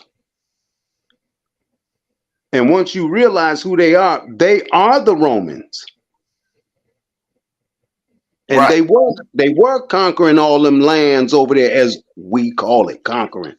but they weren't. They were just settling those lands over there. We were just bringing civilization there when it was not. You got to realize a lot of these people were nomadic tribes, and this is according to their own history. You feel me? These were hunter and gatherers, nomadic people. But we often find archaeological evidence that shows that there was another set of people that wasn't hunter and gatherers. They were settlers. They stayed in one continual area and built and thrived and maintained and then advancements for society. That's what I just said. Didn't I say the Romans are two? The Romans are two types of people that joined together and created children, as we call it today. Those children are the ones who became the Romans. Right. I agree. Okay. Let me ask you this. Mic check. Mic check. Hi, Alabama. Yep, we can hear you. Yep. The simple logic, which seems to be ignored, anyone who's roaming can't possibly have fostered and established what is defined as civilization. That's just a simple logical statement. Now, the idiocy of people like Judge Joe Brown. Now, I don't know, BAP, keep doing it, keep them running. Copper Color Grizzly. Sister, I thank you for allowing him and others to replay your broadcast. I don't know why y'all dusted it off today, other than some notions of nonsense on Unscrambled Mind recently. But the disregard that this person has for the intelligence of, and as I say very clearly, for my messaging to be simple, as the American, and there is only one, known as the Negro. Now, when he keeps pontificating and bad-mouthing us by calling us black, that is defamatory.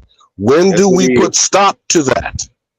Right. I don't give a damn about him being in his 70s. That means you've done it for 70 years and you are traitorous. You are also condemnatory. And treacherous. Despicable. And you are denigrating people. And the fact that I don't give a damn how old you are. You want to call yourself an elder, then we're about to do some elder abuse. Because he is abusing the consciousness of an entire people. Now, I do not direct this at you, Queen Mother. I'm just more infuriated in the last few days of this bastard being elevated amongst our people to be on display. For what end? For what actual purpose? And because I respect you, Bethy, personally, but I want to suggest this in the future, whether you bother to entertain him again. If he and any other legal eagle, remember I tried to share with you in the response of the Oklahoma City Supreme Court offensive ruling, and the gentleman that was called the Defiant Lawyer. Are you familiar with Augustus Corbett, Defiant Lawyers? I appreciate Cuddy inviting me on Father's Day to just top it up briefly on how he underlined how they disrespected the survivors of a race massacre. This is not slavery. This is not slaves. This is a 110-year-old elder. She is an elder. She is a respected icon of our community. He is a clown and a buffoon. If he did not take up her case pro bono, and I know you know what pro bono means. Yes. And putting it on track for the entire Aboriginal nation, for each and every American known in error as the Indian not taxed, to explain that they have used Black Wall Street in the city of Tulsa as a marketing campaign and for tourism without a single penny being set aside for a survivor. Did you know that in the ruling, Queen Mother?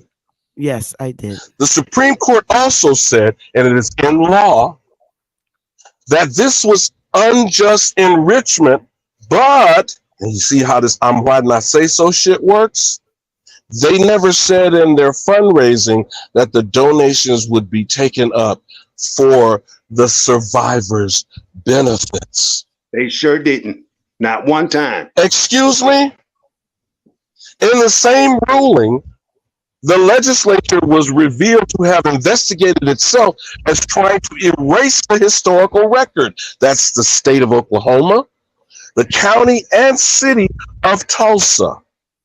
While the Supreme Court itself said, and one of these crying Karens on the bench lamented how she wasn't taught this as a child, lamented they did not put that in their complaint, the report itself, by the way, which was the investigation from the legislature, and that they could not rule in their behalf, even with meritorious complaints, because they would open Pandora's box. I'm paraphrasing now. They would be opening the floodgates against state and non-state actors.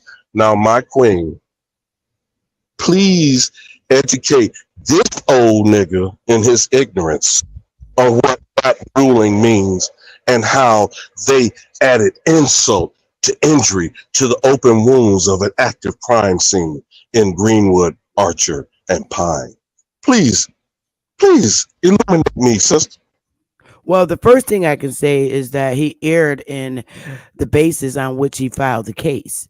He filed it under nuisance, something of that, public nuisance or something like that. And when in fact, it was way more than a public nuisance. I mean, these people's businesses, homes, and everything was burned down, and they set bombs off. And the only ones that can do that is the government. The government you're not flying any airplanes over the United States and drop a bomb if you're not. But wouldn't that be the county attorney, the district attorney, or the state attorney general in the instance that you're describing? Correct. It could not, because United States is not allowing any other country to fly airplanes over the United States to drop a bomb off in one particular city. That would have had to. So my question to Judge Joe Brown is, and also Choctaw supposed card carrying Negro out of Oklahoma, where is he? On filing in behalf of these two survivors, Viola Ford Fletcher and Leslie Benningfield Randall, 110 and 109. That's his mother's. Well, where is he? He's not on the bench anymore, and he hasn't been for some time. I'm not talking about him being on the bench. I'm talking about adjudicating in behalf of an actual elder in the same clan, under the same territory out of Oklahoma. I'm saying he is a lunatic, buffoon, blowhard, egomaniac, full of himself, and could give a damn about the American known as the Negro. Talking about, I'm here to save y'all from whomever, Dane Calloway, or etc. Fill in the blank. He needs to be in front of a firing squad, which I believe is the penalty of treasonous behavior. Is it not, Copper? That's right. I agree right there. For sure. All of them that are doing this and thinking and sitting in them high places, writing up all this nonsense. Yeah, I agree that they all need to be shot in front of a firing squad. Every last one of them. Or their heads come off by a sword. That's how I feel. Good afternoon, my brothers. How are you? Hey, Sister Freedom. My God. Okay. I see you got the judge juice too. I listen. I'm personal friends with Judge Joe Brown.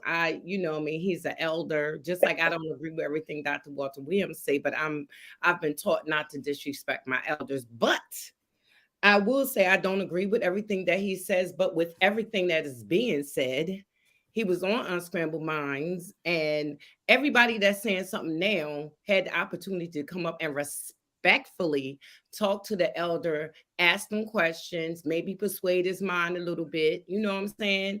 Because, a lot of people have been brainwashed. I'm going to use that word. You know what I'm saying? To the state of mind, trick mind of what is the nonprofit organization of the United States way of thinking.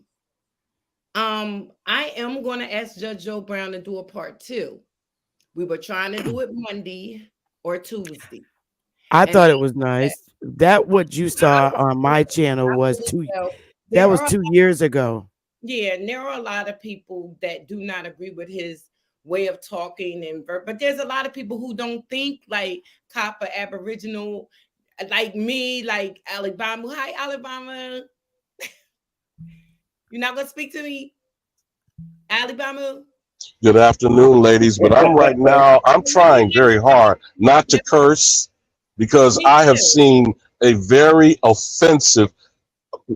You sisters go ahead. Y'all got it. Okay, well, let me finish by saying this. I'm not one to like I have any questions to ask Taj, Dr. Walter Williams, anybody that I don't agree with. I personally call them or I ask them on the show because I don't want it to appear like I'm backbiting or anything like that.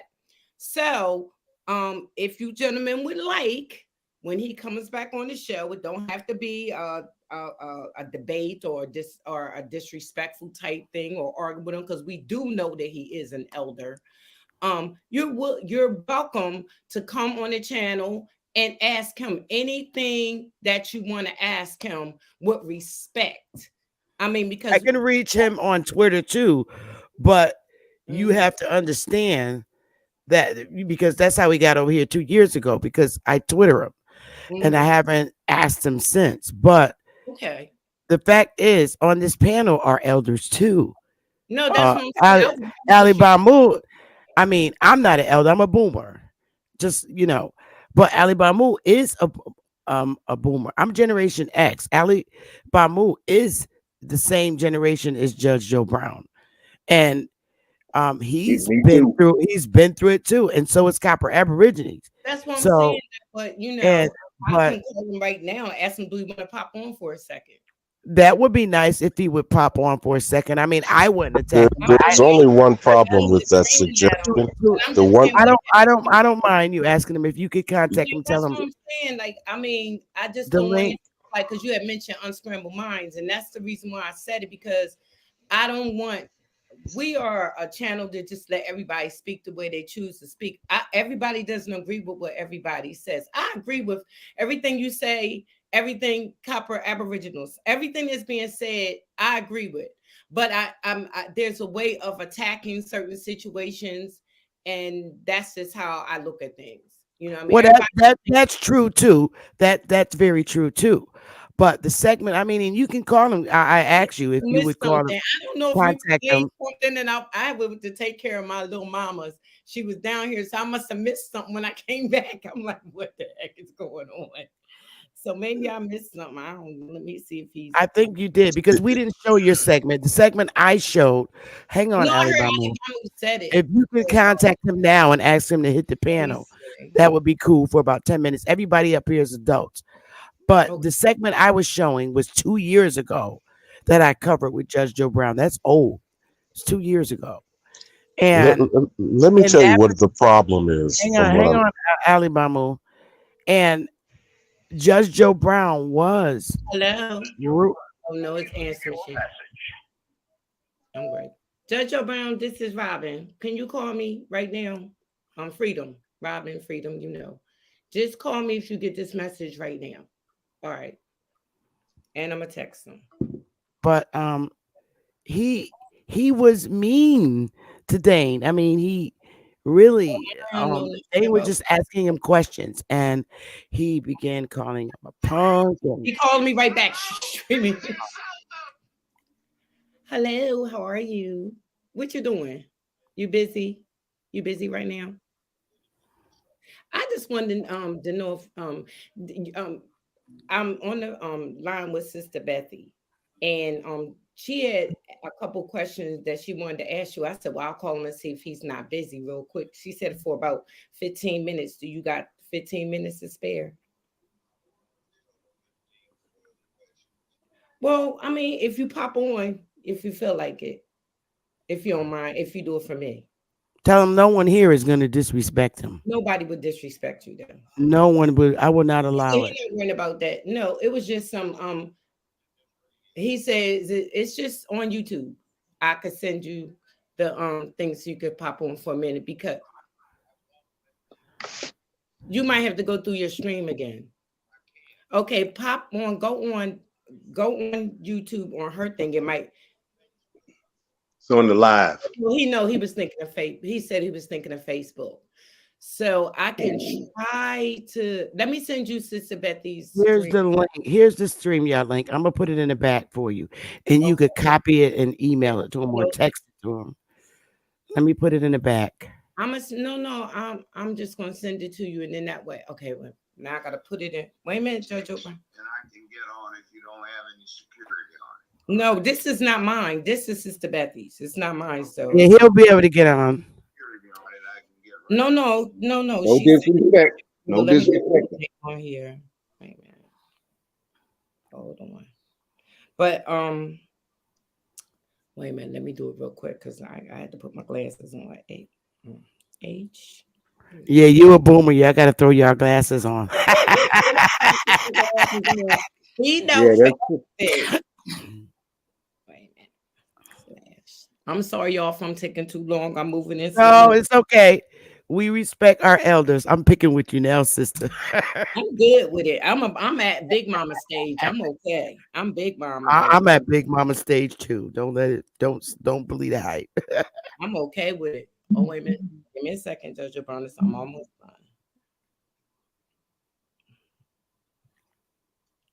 Okay, wait a minute. Hey, Sister Freedom. Yes. Hey.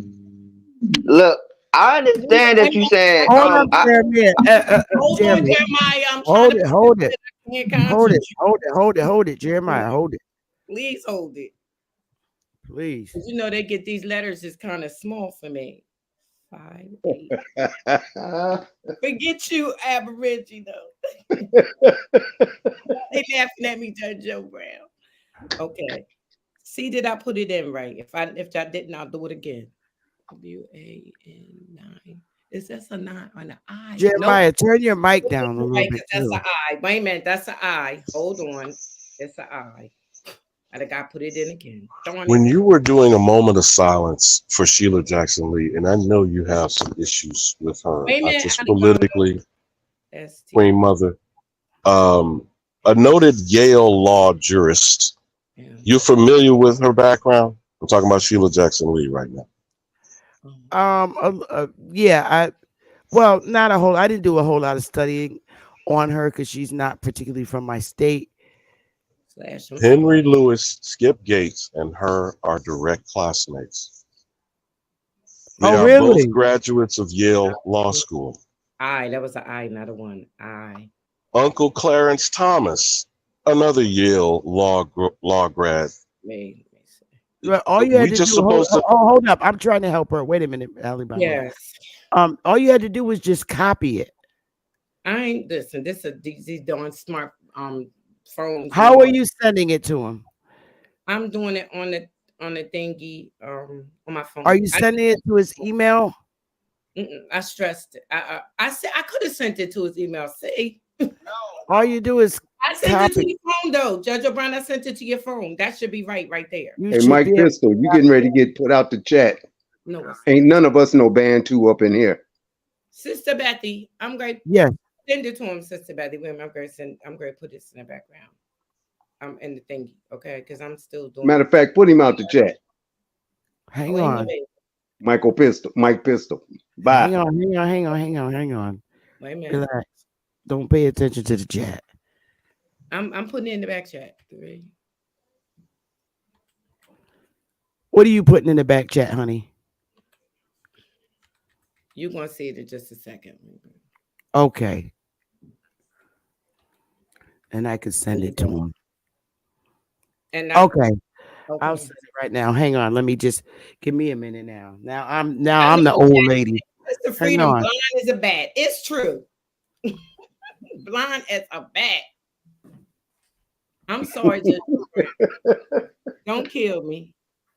Judge Brown. Because I don't be mad with me. I'm sorry. I can't see where for who the phone got my glasses on. If I ain't got the right ones on, I really turned into my mom.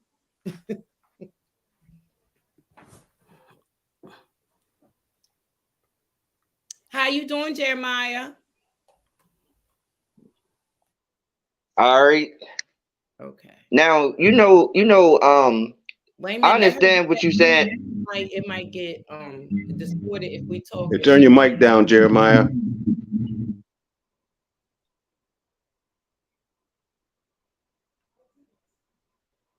And you know what? Somebody said that Alibamu's voice sound like Taj, and it just dawned on me I need to call Taj.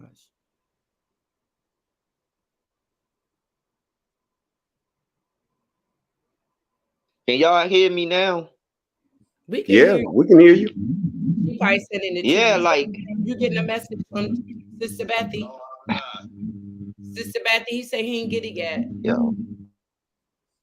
I'm sending it now. Okay, she said she's sending it right now. I'm gonna hang up from you so you can get it when she sends it. Okay. Okay, I just got something from Okay. StreamYard. Yeah, All so I'm gonna I'll hang try up. that. I'm gonna hang up. All right. Okay, ciao. All right, ciao. Y'all, just please, because I want him to be able to come on. I don't want him to feel like I set him up or nothing.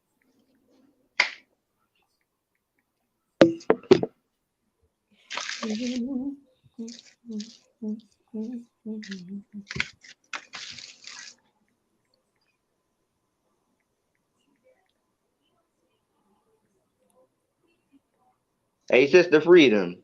Yes. My peoples watched that interview. How you think my peoples probably felt about the way he was actually saying stuff to me on that interview? It don't even really matter because I don't know what people you're talking about because they can't do nothing. I'm talking about my family. But don't say that. Don't do that. He's still an elder. That's what I'm saying, regardless of however we feel about something. He's still an elder.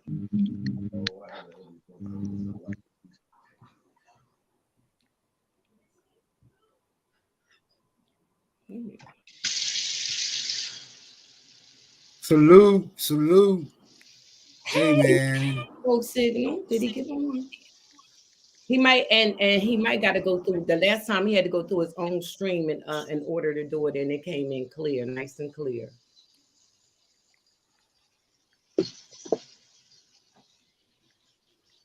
Now I'm supposed to be down Farmers Market.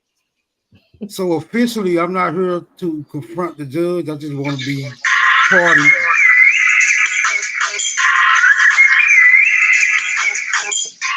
That's Papa's phone, I think. He Come on, bro, with your Walkman, my nigga. Chill out, bro.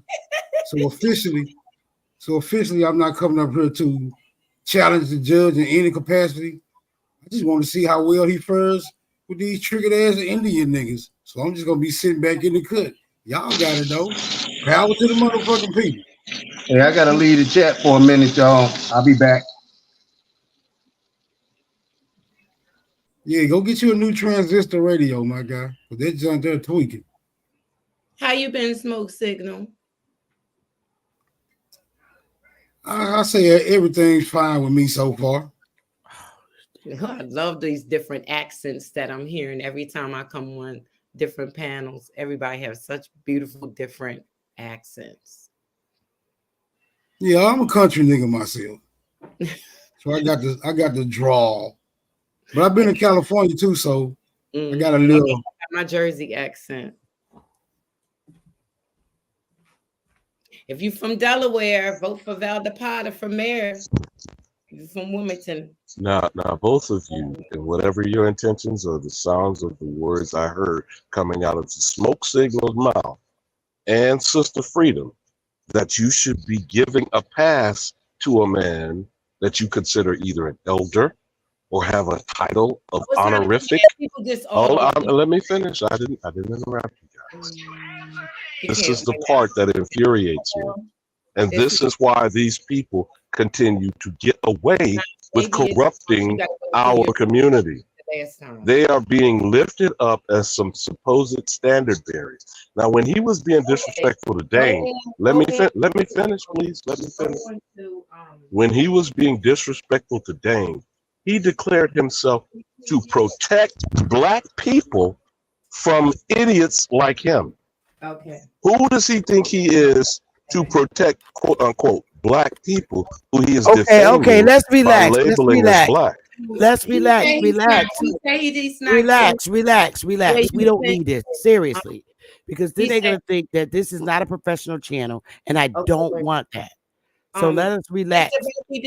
How did you send it to him? He said that when he clicks on I it, just sent it. I just sent it.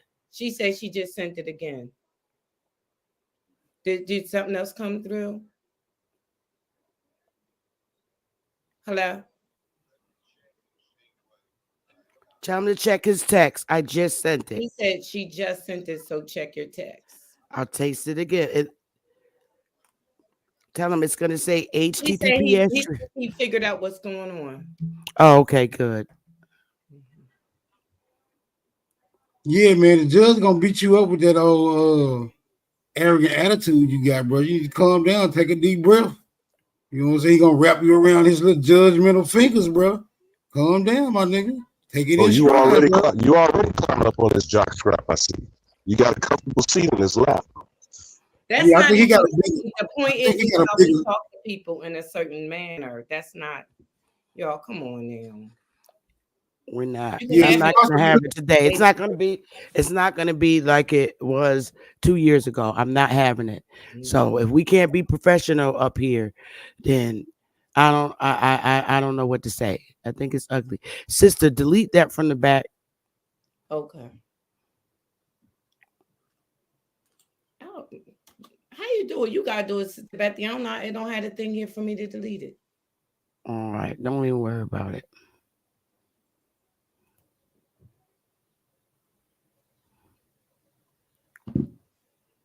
I'm still gonna try to text it one more time. This is how we conduct ourselves. Talking about you infuriated. He gonna bury you with all your fury, nigga. I'm gonna hand him the show. I'm gonna hand him the show, dude. What's that? That's my phone. Ring.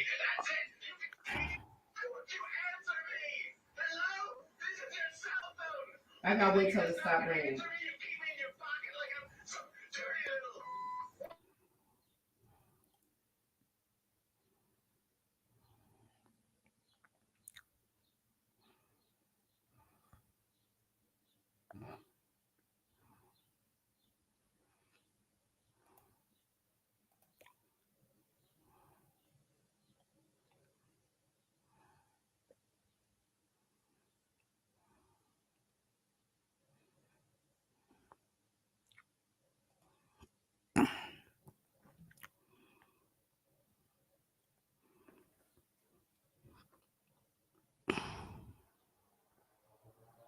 But anyway, all he has to do is click the link.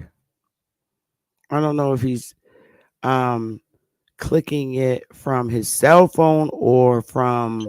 I'm not on mine. Say that again. Oh, wait a minute. Well, maybe you could just answer a question over the phone if you don't mind. What's wrong with him? He's saying that when you sent it to him, it was a space. So whenever he No. Okay. Does he have my chat room? If he goes to my chat room, he'll be able to click the link. Wait a minute, Does he know how to do that? That's Sister Bethy talking, Judge O'Brien. Judge Joe. Hi. If you go to my chat room, okay, you just look at the tab. All of those changes that I had to go through before. You got a security thing on there that requires that you either go through Facebook or YouTube or Google. And I don't have Google Chrome. Okay, but you know what can happen though, just to make this, this what I'm gonna do. Sister Bethy, you just set up a time for him to come on your channel. Well, you got to get it so I can get a direct link in there. Well, by that time, right, that is the direct link. What is he using? Is he using his cell phone or is he using a laptop? Okay. Okay, so the thing with the cell phone, all he has to do is click the link, and he's saying it's what? What I get is it says, as per your security request, I have to go through either. Let's see, what is it saying? Facebook, which I've been permanently banned from using. No, you don't need to do that. Oh, I'm not going through Facebook. They permanently banned me. I never posted, but they don't like what I Right. post on X. Okay, so I got something better. We went through this. Your friend can explain what I had to wind up doing. I had to go back and go through the service that I use, StreamYard. It doesn't make any difference to get hooked up in there. And that got a little bit too clumsy because the last time I went in was Thursday, and it's a little too distant to go back over the same number again and make a quick modification. So what you have is a security thing on yours that requires somebody to go through a secondary service to validate. And I am suffering from a hacked phone, so that makes it unduly awkward. Now, Okay. fine, but I'm not going to hassle going through 15 minutes of sweating it out again, trying to get through. Now, if you just want to call me and do it voice, yeah, we can do that. But I'm not going to hassle here for another 15 minutes. I've got stuff out in the backyard I got to tend to. I've got people over here working. Okay, I'll call you then. Okay. I'll hang up and call you. Okay. All right, Judge O'Brown. Judge O'Brown. Yes, ma'am. Sister Bethy is going to give you a call. I'm going to hang up. Okay. I got it. I heard her. Okay. Thank you. Ciao. Bye-bye. I'm sorry, Sister Bethy. No, that's okay. We just have to show him before because he had a hard time before. Somebody helped him on his laptop last time, so I'll give him a call what now. you can do is because he came in through his StreamYard the last time, so that's why I was going to suggest that you set up a time for him to come on your channel. So you know what I mean. So then he could go through his stream and he don't have to go through all of this. I don't like. So why don't he go? Oh, he can't go through his own StreamYard. He can, but he said he had people because when I made sure what I said to him, just 10-15 minutes. And he said, well, it ain't gonna be 15 minutes, but he said it's people at his house working in the backyard. Okay, so I'll just call him on the phone. Yeah, so even if you call him, y'all we'll meet another day and I'll call him, but I will call him. I'm gonna call him now and tell him to make another day. So he'll feel comfortable enough to come on the channel to even have a conversation. Okay. All right. So I'll just call him. Mm-hmm. All right. I'm gonna call him now. Okay, that'll be fine. And just talk to him and tell him that we're gonna set up a date. Yeah, right. As we can already set up for Miss Jane Elliott to come back on too and talk again. Just talk. I'll see the call. You know what? You gotta oh, you know what? It's you put the wrong number. I did? Yeah, that's probably why he's having a problem. No, ma'am. I can't say it out loud, but that's exactly what's on my phone, right there. He must have just called it again. His answer machine just came on, Sister Bethy. Okay, wait a minute. Maybe I dialed. Wait a minute. Remember, he said he got your texts. Yeah. Man, it's all Alabama's fault. I relinquished the. It's okay, Alabama. Okay. You know what? Told you. There you I go. was dialing the wrong number. All right.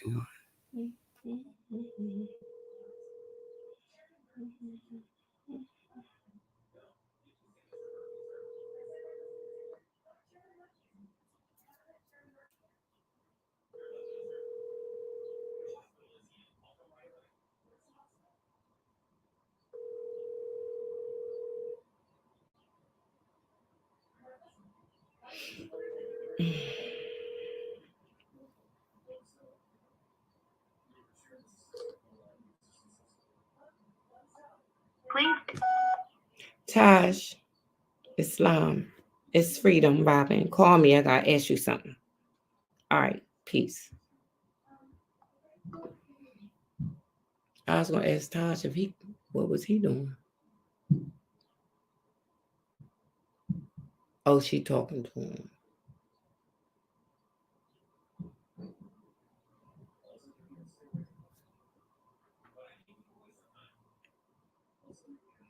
Mm-hmm.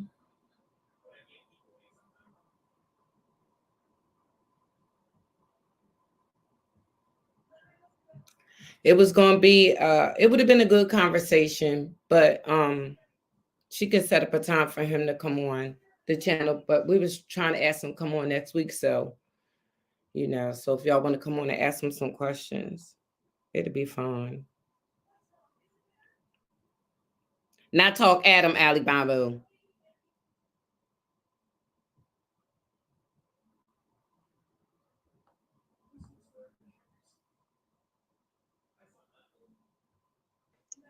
I see everyone wants to cast aspersions. Okay, it was but you're what making I your did. windows, if I may. Hey, because I haven't interrupted anybody. No, I know. I'm just letting everybody know what's going on. I actually called Judge Joe, and he's really doing work in the back, and I don't want to pull him from his Saturday work. So I told him that I'll call him another day where we could vibe about politics. And Right. so I much rather let him just have his Saturday because this is not nothing that was planned. So I'll pick another day so he could do his thing. Okay, so we could keep it moving. Hey, Chief.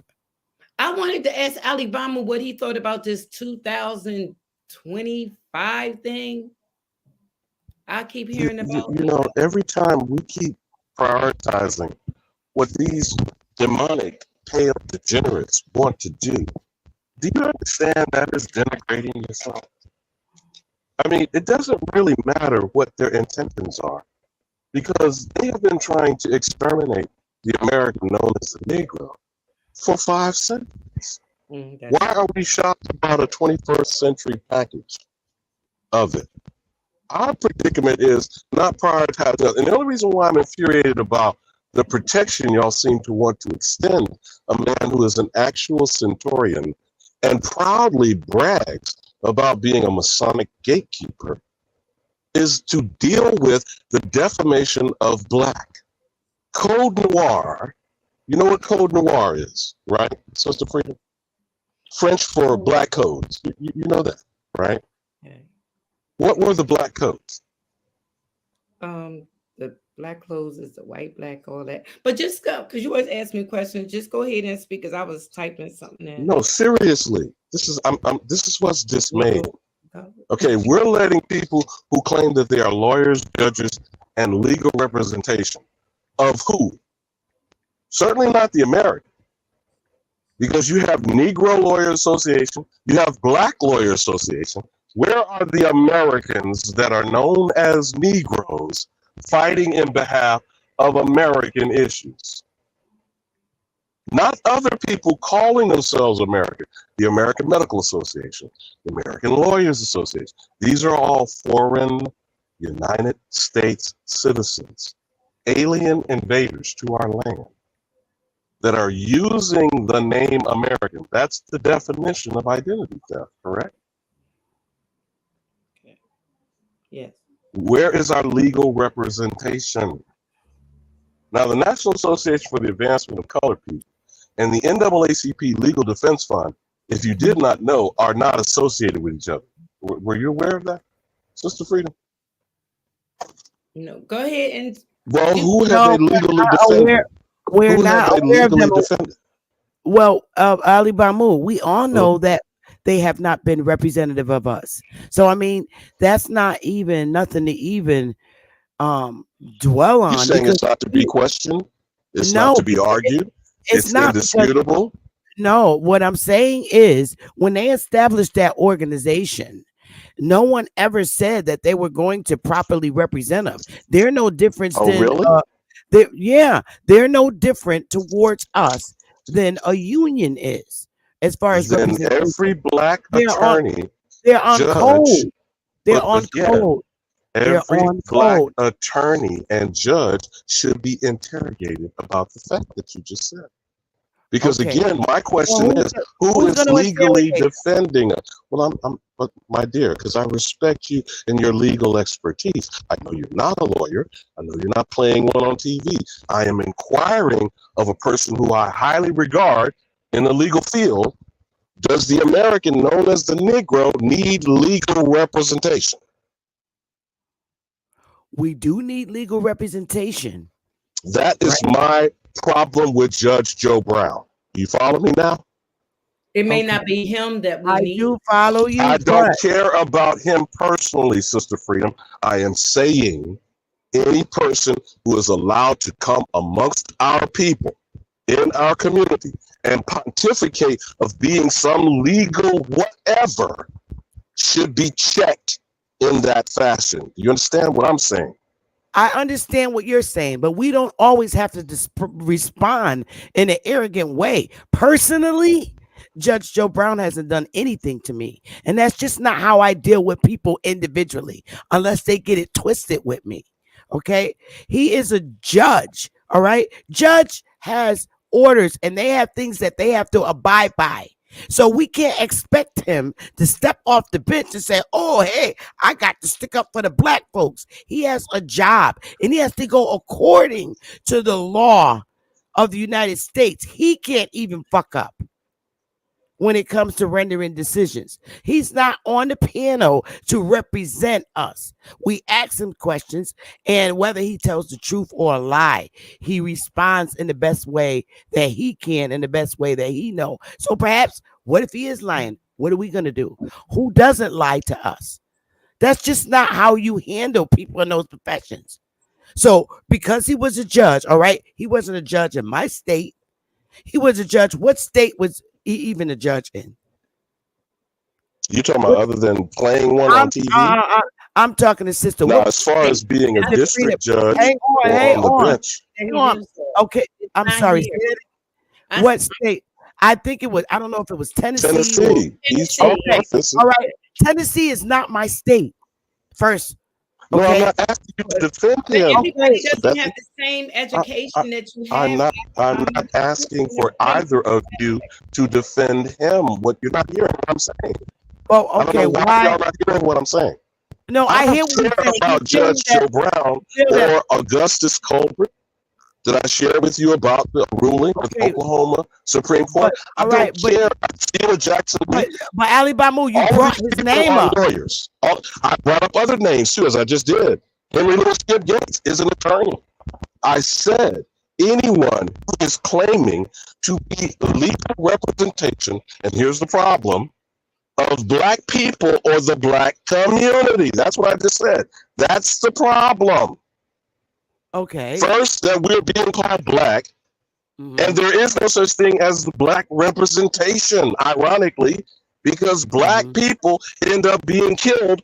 Fill out the phrase: driving while black, eating ice cream on your couch while black, being in your living room, looking out your backyard, seeing a cop invade your space. You are dead while black. So as far as representation is concerned, using black connotation, it ends in death. And we already know in law, civil liter mortuus means to be civilly dead. So if we're not challenging the legal expertise on the fact that they are perpetuating what is killing the American known as the Negro, that's the first problem, sisters. I hope you're hearing what I'm saying now. We hear what you're saying. Okay. It's how you say it. It's how you approach it. Because if you approach it with a certain type of attitude and way about it, no one's going to listen. And we already know Judge O. Brown's personality and attitude. He's not, we just got to approach things differently. And a lot of people, like I said, are brainwashed into a lot of things. Some people think that they're African. They haven't yet got where you are. So it's how you approach things. Right. And that's all I'm saying. Everybody, in simple fact, inviting him to the channel, he's even though he's a retired judge, he still has to abide by certain things, even as a retired judge. But guess what? He's about the only high, prestige judge that had enough respect to come on our panels and talk with us. Nobody else did. Could you get Clarence Thomas here even before he was a judge? No. Who else high people can we think of? When Obama was president, did he come on our panels? No. Oh, no, not Obama, but Judge Joe Brown did. Right. I'm saying at least out of all of these high, uppity people in our world, he had enough respect to show up on our panels. And also when I can't even get nobody from. Can you get somebody from the NAACP to come on your panel? No. Have you even called to write them to come on our panels? So the same shit we went through. You don't think that they've gone through the same shit too? You're almost in the era of Judge Bro Brown. Yeah, granted, you're maybe 10 years younger than him, but you don't think he faced racism just like us? I'm not going to call that man on here and persecute him. And even if I could get or did get someone from the NAACP to come on the panel, I'm not going to act like no irate black hood chick. I want a decent conversation to have some questions answered. Like, okay, I will ask, do you know why certain laws or certain things that are put to the table are sit to the side? Why is it that we continue to suffer filibusters? Things like that. I'm not going to invite somebody on the panel and then persecute them. That's not how it's supposed to be done. But it seems like that's what you want done, Alabama, and I'm not going to act like that. If I act like that, we're never going to get anybody that look like us, that are us, to come and engage with us, because quite frankly, it's embarrassing. We're not in our hoods right now. We're on YouTube. Wait a minute. Hold, whoa. I don't know what it is that either of you are responding to or that you are accusing me of, because I'm trying to make sure that I'm not hearing accusatory tones going on here. I'm asking very simple, direct questions. I could give a damn about Joe Brown or any supposed legal representative of a foreign agency. It is called the British Accredited Register. If you don't ask those people that when you start the discussion, they already know that they can deceive you in the conversation. We are at war with a system that has oppressed us and our ancestors for centuries. For to take legal attempts at addressing it, as opposed to other triggered niggas, which sounds like y'all are implying that I am today, of just taking up arms and being violent, which is what people are trying to gaslight the American, known as the Negro, to do, so they can accomplish their agenda of genocide, extermination, and these same legal representatives are assisting them in legal ways of doing that. I hope you sisters are aware of that. Okay, but still, even if that's the case, because I don't know whether it's true or not, but all lawyers, no matter what their race are, that are under the Bar Association, take a oath, okay, and they have to represent a foreign people. Agency, correct? Okay, to a foreign agency. But guess what? That's something that they chose to do in their careers. So what do you want me to do? You're saying that they chose to do or they were coerced? Because if you don't pass the law, you can't participate in the criminal enterprise. Okay, well, let me say this to you. We're all in the United States as citizens. From last I checked, I'm a citizen, you're a citizen. And excuse me if you remove yourself from United States citizenship. Okay, but there's a way to conduct yourself when you're speaking with these individuals. And I'm not saying, and what other people say, oh, you're kissing the white man's ass. No, it's called being professional and asking the questions, because as the record stands, our people have not been actively into politics since the death of Martin Luther King. That's the fact. All right. So we don't just run up to lawyers and just shut them down and stuff. We have careers, all right, as a people. And we don't got to always act like niggas, like they expect us to act either. I'm not acting that way, all right? I have ethics that I have to abide by, being the paralegal specialist. No, I'm not an attorney, but I have ethics, all right? Everybody ain't a hood nigga just because they came out the hood. And that's not the type of behavior that I want to exercise when I'm speaking to people who we never get a chance to speak to. So why should I call them on here and check them at the door rather than asking them questions that could probably help us? Right. Is anything I'm asking is supposedly offensive? Yeah, it is. It's your attitude. I didn't interrupt. I didn't interrupt. It's your attitude. I didn't interrupt. You're a very nice man. Okay, may I complete the sentence, please? Because I didn't interrupt, and I don't have an attitude. You did interrupt because I was. No, I didn't. I said, okay. You got it. You got it. You got it, Alabama. You got it.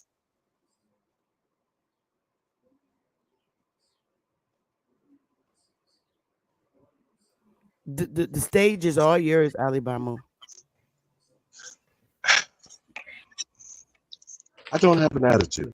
I'm not going to be maligned. Anyone can feel or think how they choose. Everyone has that option.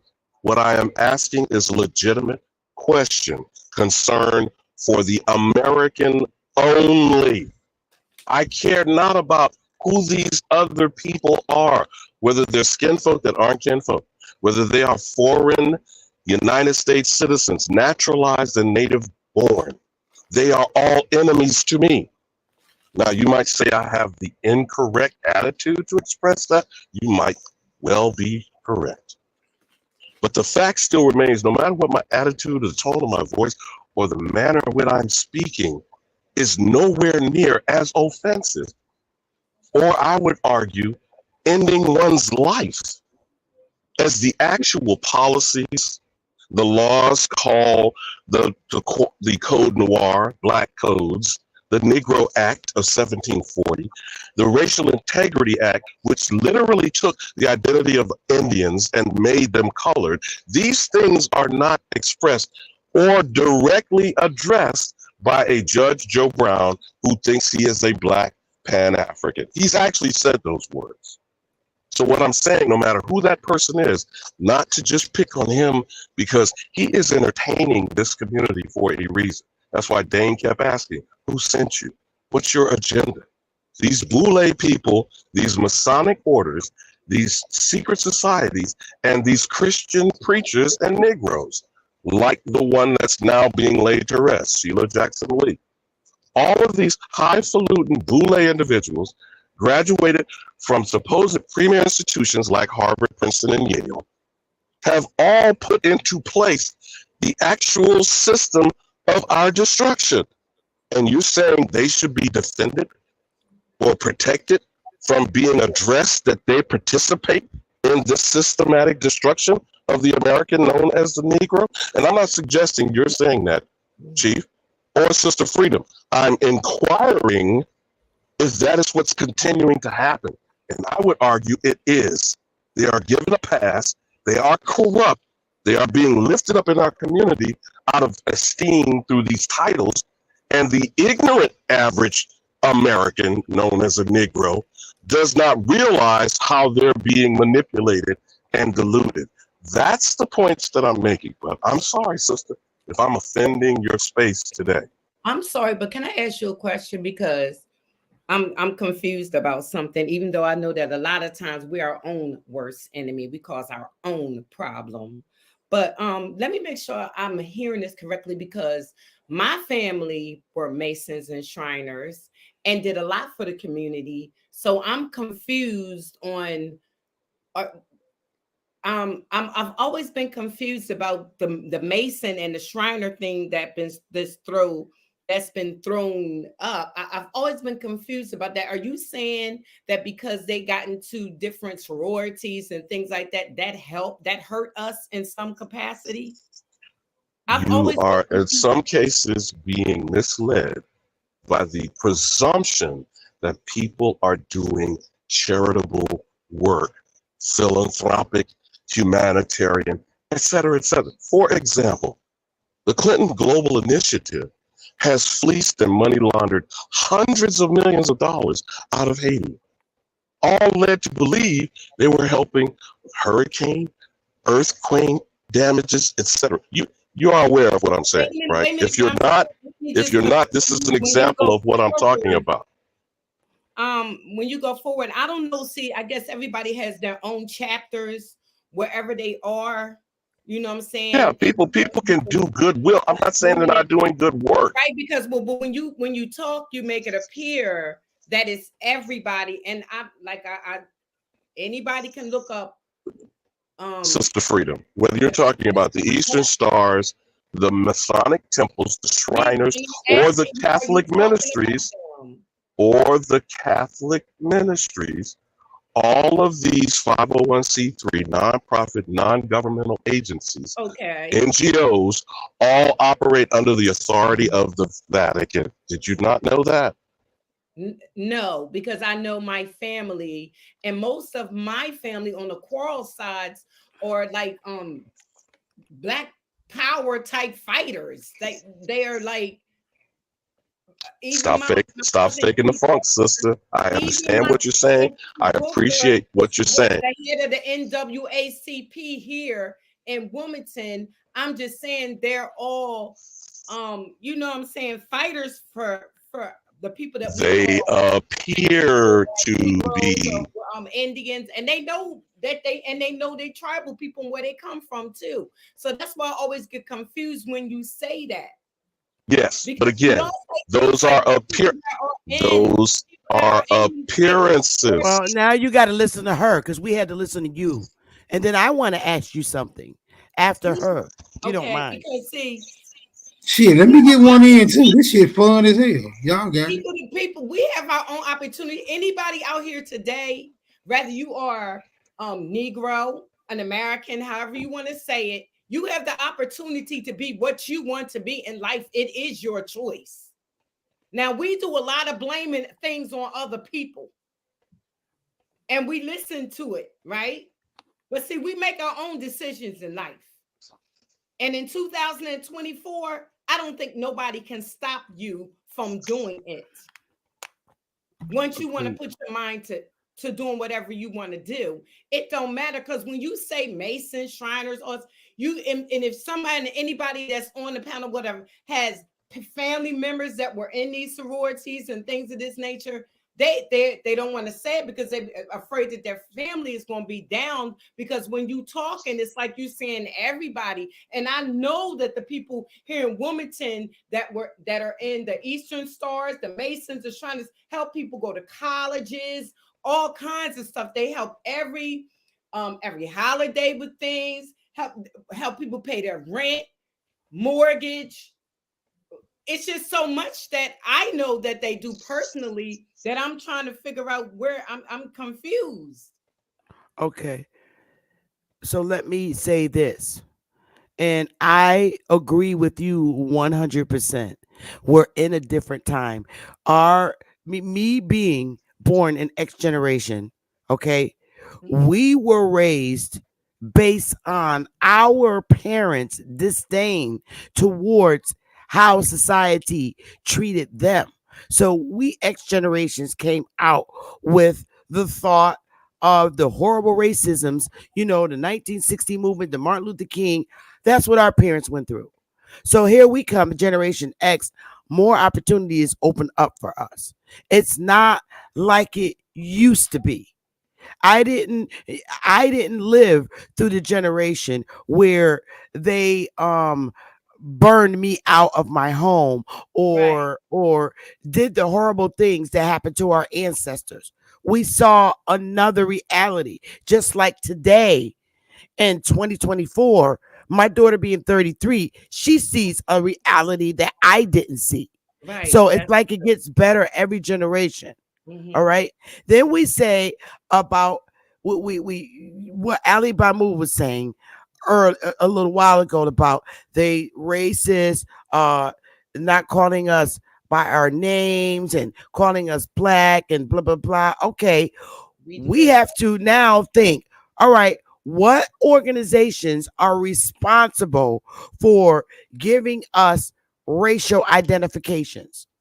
Perhaps we can get someone from those organizations to come and join us on the panel and answer some questions that we have, or maybe lead us into saying, you know what I mean? Why is it that we're blacks and not who we really are? So it's not like we grab somebody like Joe Brown because he's in a high position making rulings in court cases and then get in here and persecute him for those things. All right. That's not how it's supposed to work. It's not. If that's the case, we're never going to get anybody that want to come up on our panel in those positions and speak with us. So far, he's the only one that understand how to meet us where we're at when, you know, they do have to come, but not every politician knows how to act like Judge Joe Brown. What are we need to look and see what are we doing as citizens to allow these actions to be imposed on us? What could we do to fix it? What is it that we could do to fix it? Is it our fault? Are you asking me that now, or that was just a rhetorical question? No, I'm asking you. We're talking about fixing something that's rooted 200 years ago. How can we correct it today? Well, the mere fact of that is still a lie that is unchallenged. Now, 200 years ago today, and I tried sharing this with Cuddy the other day. The breakdown of the presidential election, exactly 200 years ago, was 4 members all in the same party, the Democratic Republicans. The person who had the largest vote count on the popular vote and the Electoral College was the criminal Indian killer, Andrew Jackson. He was not put in the office of the presidency because it threw it to the House of Representatives the exact same way that January 6th was attempted to do. Did you ladies know that? And this is part of the problem. When we don't have effective civics, when people are not taught facts, not opinions, the actual truth is continuously confused because people keep coming with their alternative facts. The very first day that Donald John Trump was inaugurated, Kellyanne Conway had the gall as his communicator to get in front of the crowd and on the national TV and said there is such a thing as alternative facts. Y'all may not have paid attention to that. That's probably barely 8 years ago. And the fact that these people continue to perpetuate alternative facts, what is that actually? I'm white and I say so? Anything that is dictated by them is facts. This is the nonsense of spitting in the tube from DNA and from these Pan-African fools. They literally are repeating what the alternative facts are of these pale degenerates. Now, my challenging it, I'll be described as having an attitude, as opposed to I am actually addressing an outright propagandistic lie. I am speaking from truth. The only truth, again, this is my opinion, but the only truth is with the only American. Not people waving red, white, and blue flags. Not people with a hyphen, a European, Arab, Asian, Native, or Hispanic American. They are not. And if we don't stand tall and 10 toes down, as the young people say, on that simple truth that there is only one American, unfortunately known as Negro, colored, and black? Anybody rolling up on us in those categories? And I have those documents. You have those documents, Bethy. My birth certificate starts with that documentation. My grandparents, you go through this in your scholarship frequently, have been colorized by this system. So Negro, colored, and black has been used to lie about the American. I hope this is an indisputable fact, ladies. Wait a I minute, hope Sister this is an Bethany. indisputable fact.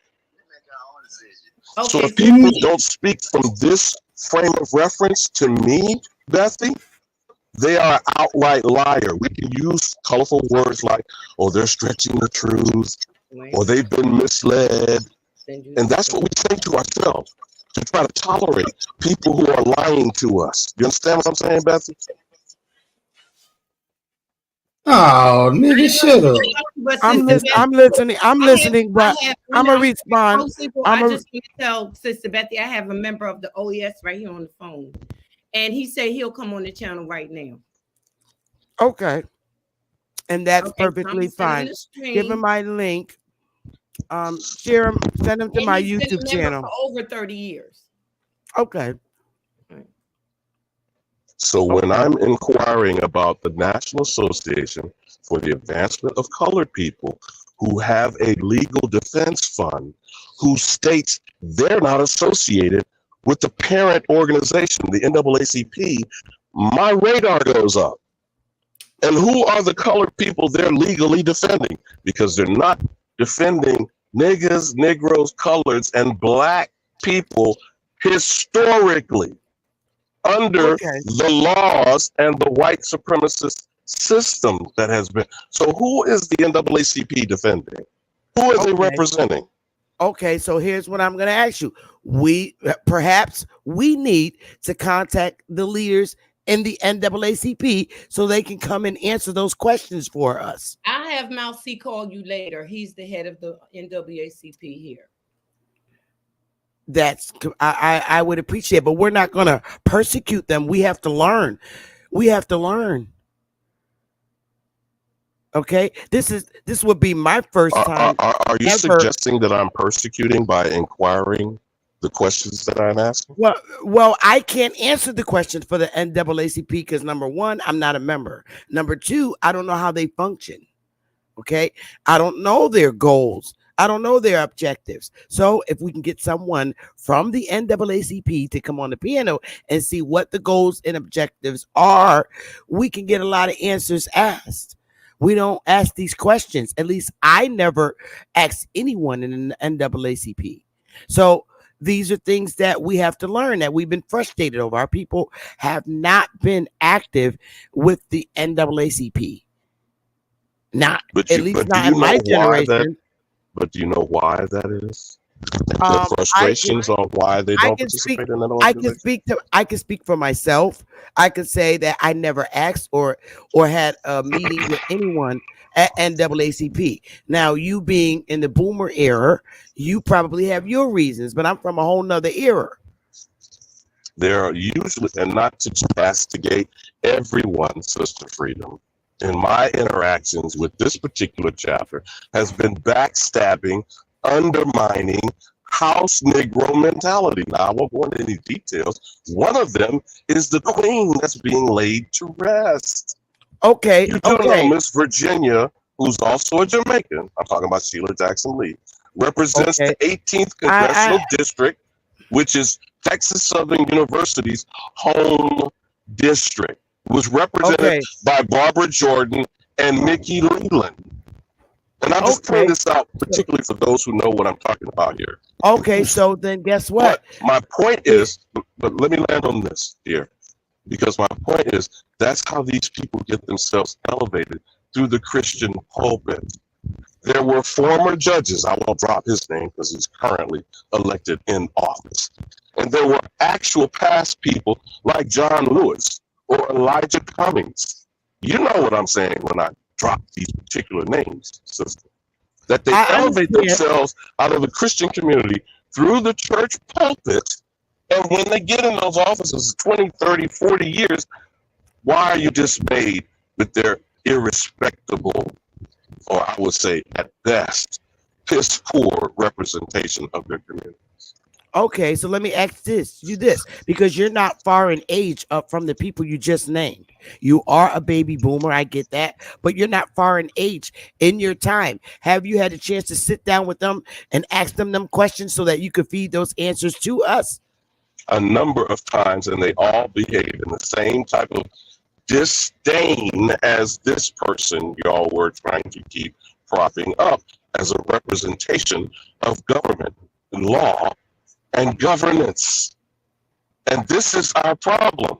Our problem is we keep bestowing some sort of grandeur on these people because they've been elevated amongst the pale degenerates. That's the ironic thing. And these same people who, until they get what Dave Chappelle called his nigger wake-up call, then they want to run back to the so-called black, Negro, colored community and say, I'm just like you. Look at how the white man done. But you've been a turncoat in their bed, doing their bidding for 20, 30, 40, 50 years. And it's not just picking on Uncle Clarence Thomas on the Supreme Court. It's from the highest office, Barack Hussein Obama, to the dog catcher on the street corner. They feel through elevation of power and proximity to whiteness that they are superior to niggas. And that's why I keep saying the agenda is simple. Everybody on the planet is out to get the nigga. But you sisters got it.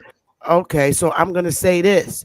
Because I haven't had a sit down or decent conversation with any of those individuals that you're naming, I would much rather ask them and see if I get the same vibe as you from them.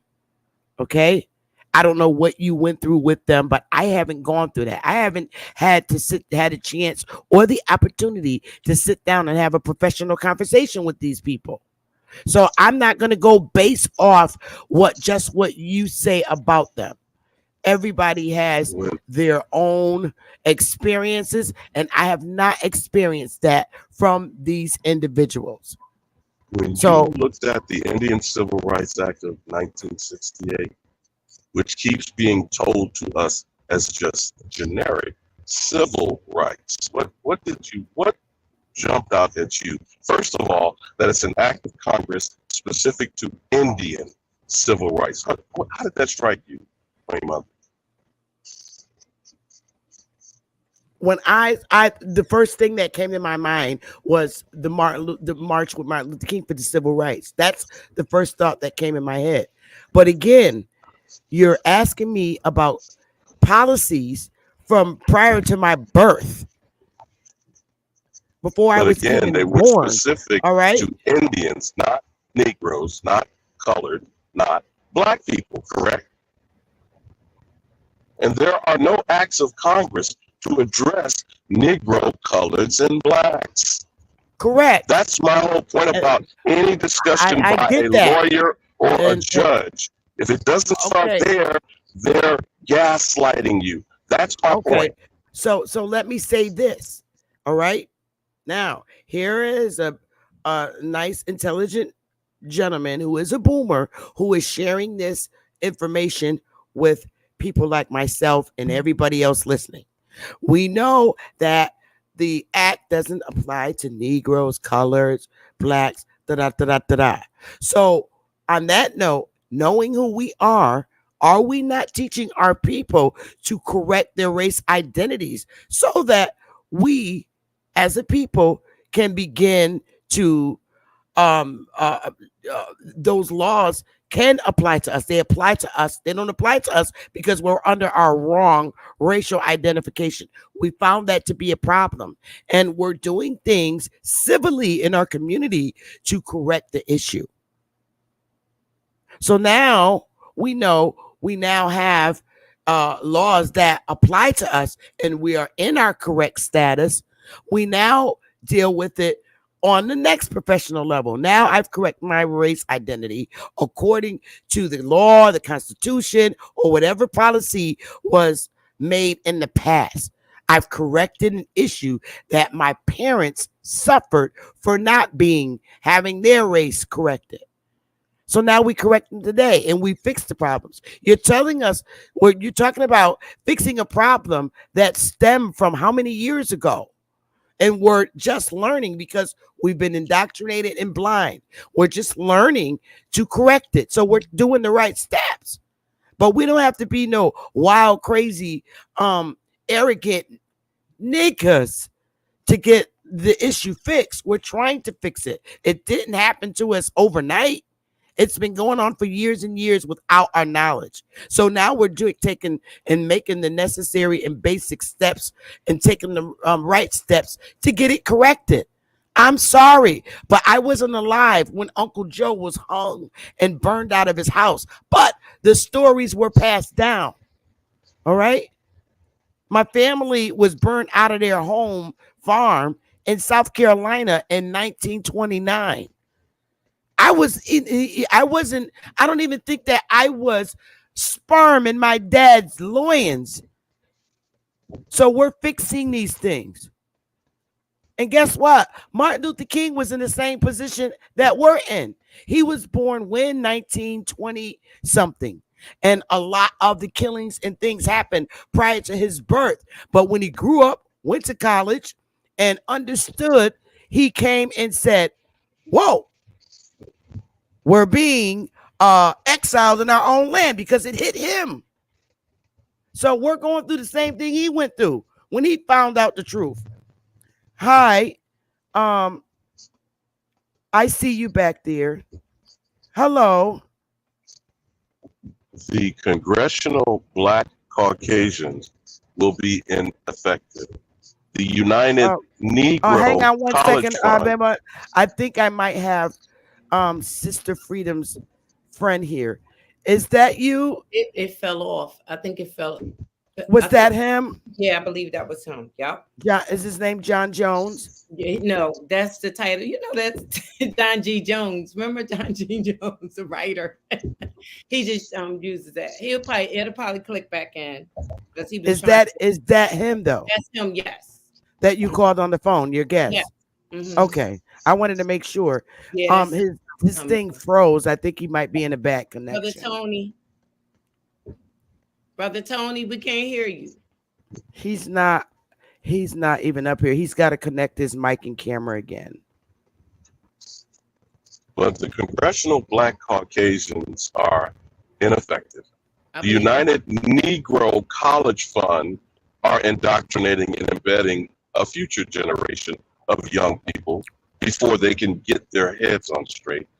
And the National Association for the Advancement of Colored People was created by Ashkenazis. When you check them on their whiteness, they scream they're a person of color.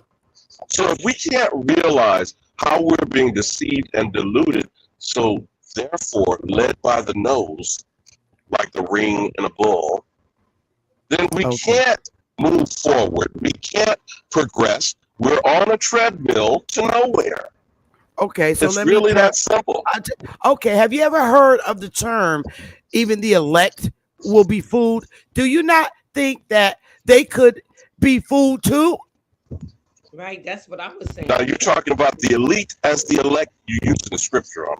I got what yes. So the elite, can you're they not giving be them a fooled pass too? for being deceived and being highly educated at the It's same not time. that I'm giving them a pass. It's facts because we all were deceived. But hold off for a minute because I'm trying to get this gentleman on the panel. Hello, can you hear us? Okay. Oh, now I can. There you go. Greetings. How's it going? Greetings. Hey, how you doing? What's up? Brother Tony, what agency are you from, or where did you say he was from? Okay, so I am a member of the OES, the Order of the Eastern Stars, or the Order of the Eastern Star. Okay. And the situation is you deal with the Masons, the Shriners, and all. I guess I really don't understand all of it, but like Sister Bethy said, we really never have the opportunity to talk with people from the Masons, the Shriners, or the Eastern Stars because everybody think it's so secretive. And then we really he's freezing up, honey. Is something wrong with his connection? He may have to go and yeah, he fell off. He may have to go back in his But I agree with you on that, Sister Beth. We really never. We have to. We don't talk to these people. We just persecute them. Can you hear us, John? I can. Yeah, I think you're in a bad connection. That's what it is. It keeps area. Yeah. So I say if people shouldn't assume things, that when you got somebody that's really in it and been in it as long as you have, with all the connections that you do have, that they can ask you the questions that they may assume. You understand what I'm saying? Because I get it. You know, because I think when people talk about the Masons or Shriners and the Eastern Stars and any other association or group of that, you know, they have their own opinion about it, but they really have never been in it. They've never really talked to anybody in it. And so since you've been in it for so long and dealt with so many people around the world, I know you've even sat down with Minister Farrakhan. Right. So you can answer a lot more questions. And I think Minister Farrakhan also, he fought for something too. That I think Alabama, me and you was talking about something Minister Farrakhan was fighting for. So I can't remember all of that. But there's somebody right there if you want to ask them some questions. Did you have any questions to ask Alabama, or did you want to tell anybody anything? You know, I'm not trying. Can you hear me? Mic check, because I know I might get dropped, probably like him. You said John Jones? No, his name is Brother Tony. Brother Tony's my name, but go ahead. Okay, Brother Tony. Whether or not people have got the tone from my commentary was to castigate or to slur or cast aspersions against all organizations of humanitarian and philanthropic points of view. My point is they are used in a deceptive fashion, not even addressing the Eastern Stars or the Masons. I'm saying the goodwill and the charitable works are covers. Not saying that they're not doing good work, not challenging your organization's efforts locally, whatnot. I'm saying in general, they are used by the wealthy and the corrupt. That's why they get tax breaks.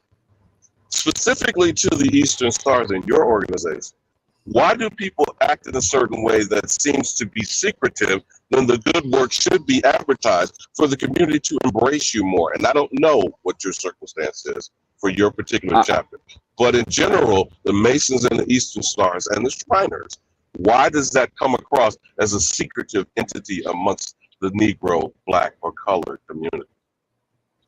Well, I'm going to say this. I can't answer for everyone, but I've been in this organization now going on 38, 39 years. And I've been in Eastern Star just as that same length of time. I'm trying to figure out, when you say it's a cover, I'm trying to figure out, what is it a cover for when you say it's a cover?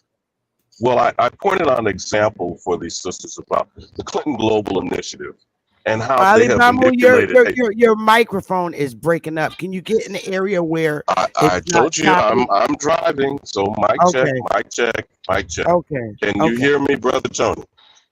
Go ahead.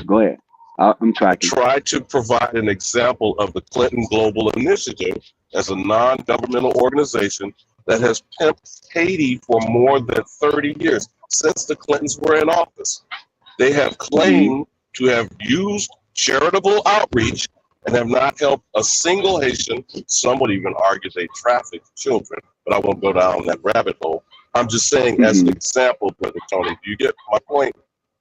Okay, I'm following. That a lot of wealthy people use charitable foundations, philanthropic, humanitarian, non-government organizations to cover their corrupt, evil, decadent, degenerate policies and behaviors. I'm not accusing your organization of that, but do you understand what I'm saying? Okay, so let me see if I track you, and I think I do. You're saying it's not the organization, but it's individuals within the organization that use the organization to do certain things, whatever that may be, as far as nonprofit, whatever they're doing, they use that organization as a cover to do it. Am I understanding that correctly? Absolutely. And right now it's being exposed through the Epstein files and some other things, but I didn't want to go down a rabbit hole. But you get the point I mean about the upper elite, the 10% or more, use supposed charitable outreach through the Catholic charities, I might add, and the Jewish organizations. These structures all work under the Vatican. I'm sure you're probably aware of that. Okay, I'm listening. So no, again, this is not to cast aspersions against your organization. Why don't we give him a chance to respond? Because what I'm hearing is that he's saying that there are individuals within the framework or the organization that uses the organization nonprofit status or whatever they can use in order to forego or to push forth their own particular agenda. That's what I'm hearing. Yeah. Correct me if I'm wrong. Alabama. Can you hear me? He said yes. That's what he's saying. Okay, so with that being said, Masonry is not a one world. It is not a one organization. It's not one organization as many may think that it is. It's not built that way. It's not structured that way. Masonry is an organization with many Masonic jurisdictions that are involved with Freemasonry that practice that practice Freemasonry. So you can't put Freemasonry under one particular umbrella because there's so many different Masonic jurisdictions, Grand Lodges, in the whole works. You can narrow it down if you want to be more specific. You can narrow it down. When people say up the elites, there are elites in everything that you do. There are elites. When you talk about the Masonic organization, you really have to kind of break it down into various categories. You have to look at it from this. I'm going to bring race into it. I'm just going to put it out there. You have to look at who has the money, who don't have money. Let's just be honest about it. And those who have it, and those who don't. Because I know a lot of poor Masons, and I know a lot of Masons who has wealth, be it black or white. So there's a lot that's in there, but you can't just put it on the organization because there's so much that is happening within that gumbo.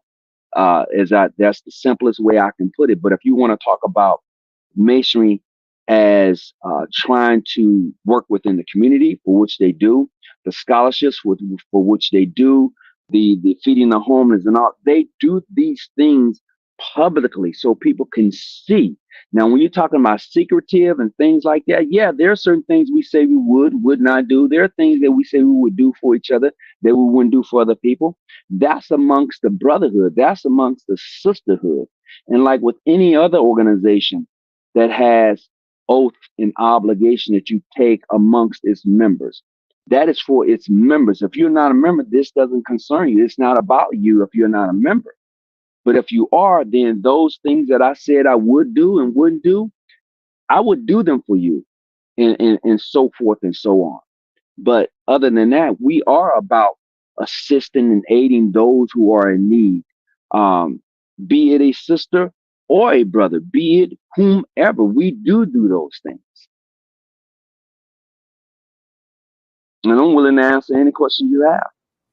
Okay, so why don't I start with you?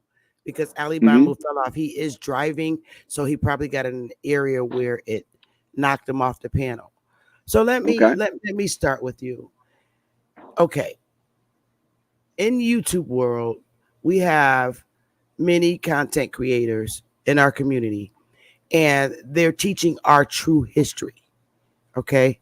We as a people have been identified with many racial identities based on our skin color, starting off with Aboriginals, coloreds, Aboriginals, Indians, coloreds,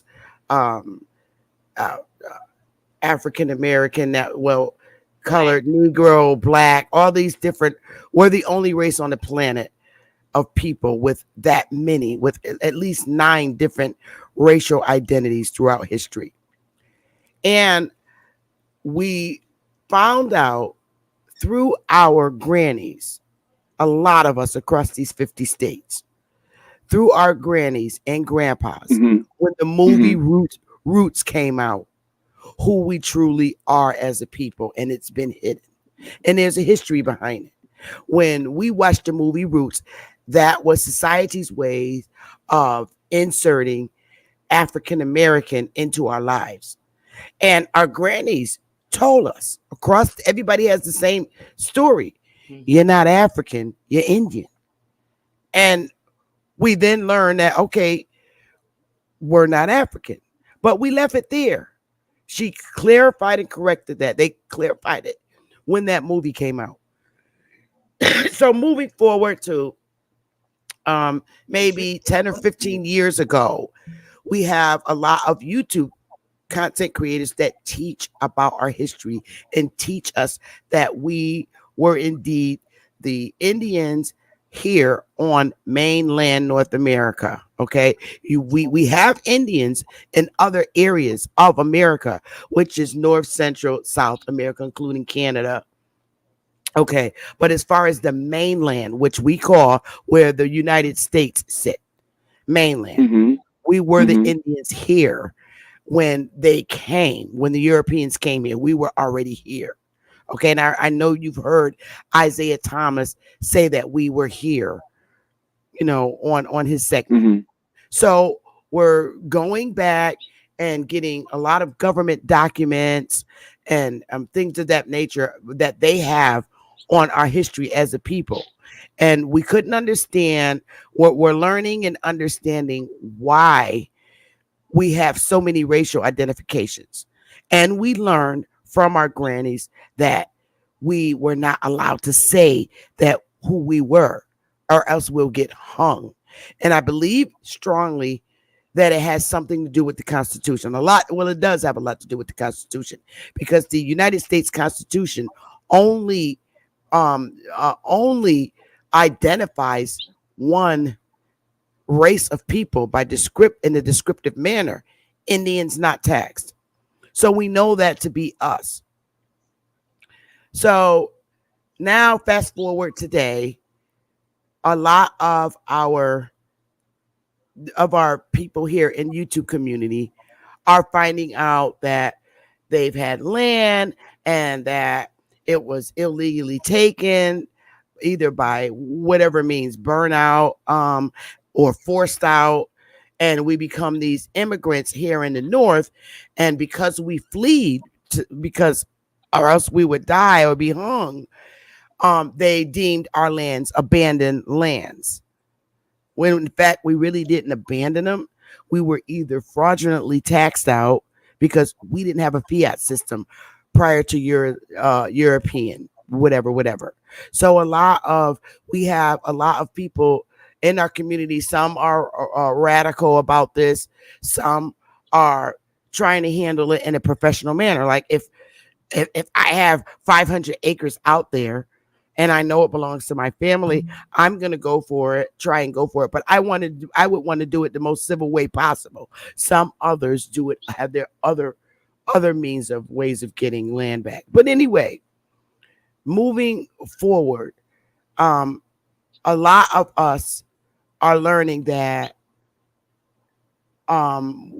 pretty much what Ali Bamu is saying is that these people that are in these organizations like the Eastern Star and these secret societies, they look like us, but a lot of them are not us.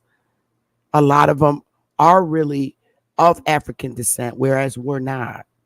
And that these are the people who are in cahoots with the government in the United States and taking all these pledges and things, are people to harm us. And they're not really us. They're really probably are Africans. Now, we do have African Americans, okay, here now, today. And we do know that President Obama is an African American, one who actually can prove his African ancestry because his mother is European and his dad is Kenyan.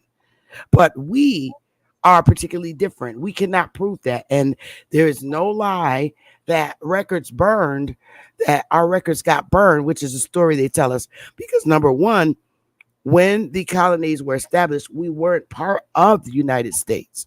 So there was no records for them to keep on us. We were Indians doing our own thing on our own lands, on our own farms. So we're here now. And a lot of us just want to speak with leaders to see why so many leaders are pushing the African American thing as far as reparations and things of that nature. Because here on mainland, the United States never brought in that many slaves. In fact, in history, there was only a recording of 20 Negroes that came in the Virginia colony.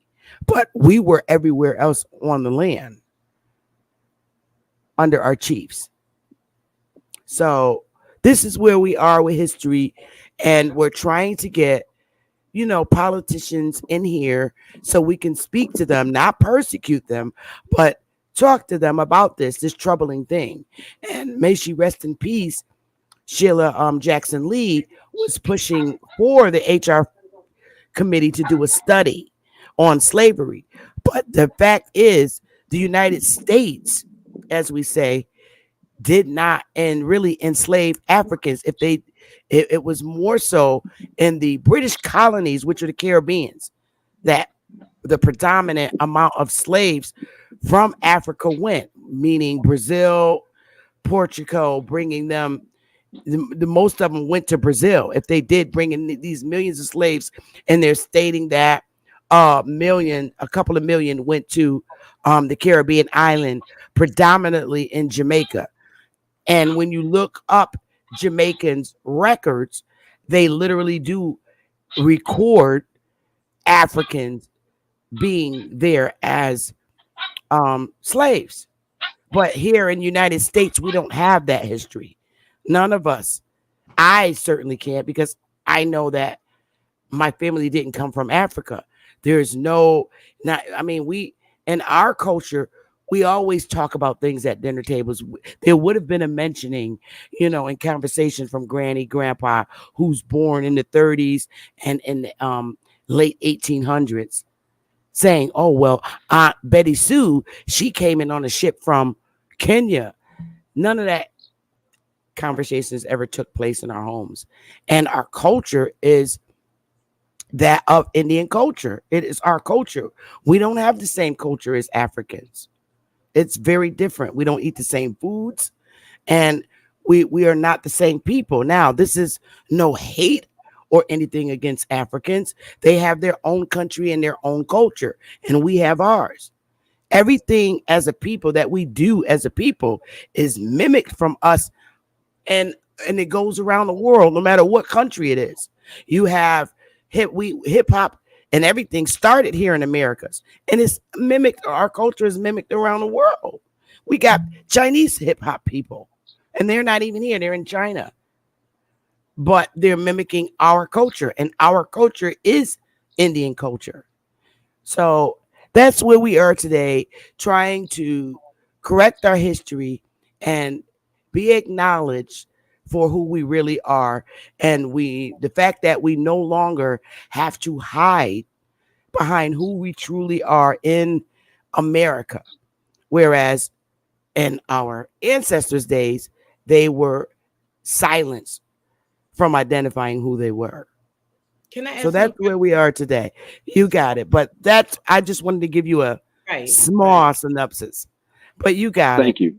Brother Tony, when you were younger and you had conversations with your parents, because, did they ever tell you was Cherokee, Powhatan? I'm just trying to come up with some names. Did they tell you were Indian? Yes. I mean, I'm from Mississippi. Oh my goodness, and, Choctaw. Yeah, and Choctaw. And go ahead. Well, the other question is, and I'm quick because I got to get ready to run out here. Sister Bethy, she got it from here. Did you go to school with any Africans? No, everybody Everybody I went to school was black. Negro, right? Everybody's okay, right? Right. So that was my second question, and the reason why I made the call, just to be clear, because Sister Bethy brought something to my attention when she said, no, things are being said, and the agenda I thought I was hearing it being pushed that people from Mason, Shriner, and Eastern Stars were helping us stay in this mode of African American, Black, this, that, and another. When I don't even think that's really talked about. Maybe they might be a go along, get along type people. You know what I'm saying? That the African American thing, but that is a trick mind thing.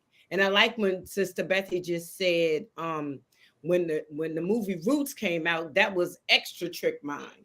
You see what I'm saying? We wasn't even really into the African thing until that movie came out. Now it kind of played a lot of different parts in our minds mentally. But long as you just answered those main questions for me, you know what I'm saying? That was my main reason why I asked you to come on, so you can give us some knowledge about the Masons, the Shriners, and the Eastern Stars, that we may have some questions on, and to ask you about the Americans. Oh, okay.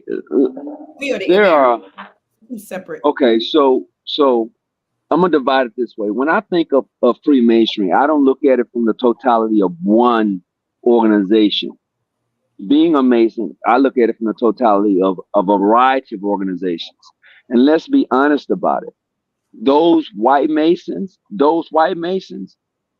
they got the money. They got the juice. I'm just gonna be honest. I don't care if you're Prince Hall. I don't care who you are. Them folks got the money. They got the juice, because most under what we call mainstream Freemasons, they are congressmen. They are. Mm-hmm. You went out, Brother Tony. Come on, StreamYard. Don't do it to him. You might have to repeat what you said. You completely went out. Yes, you're back now. So what I'm going to say is that when I look at Masonry, I have to divide it. And let me tell you why. Because in white Mason, they got the juice, they got the money, they have people in positions and powers. Let's just be honest with that. We Black Masons, we may have some, but they have them all. They have the congressmen, the senators, the governors, the mayors. They got that. Let's just be honest. And they got the money. So if you're going to talk about Freemasonry in the aspect of who's doing what, you have to look at them folks. You can't. Now, some of us Black Masons, we may want to be there.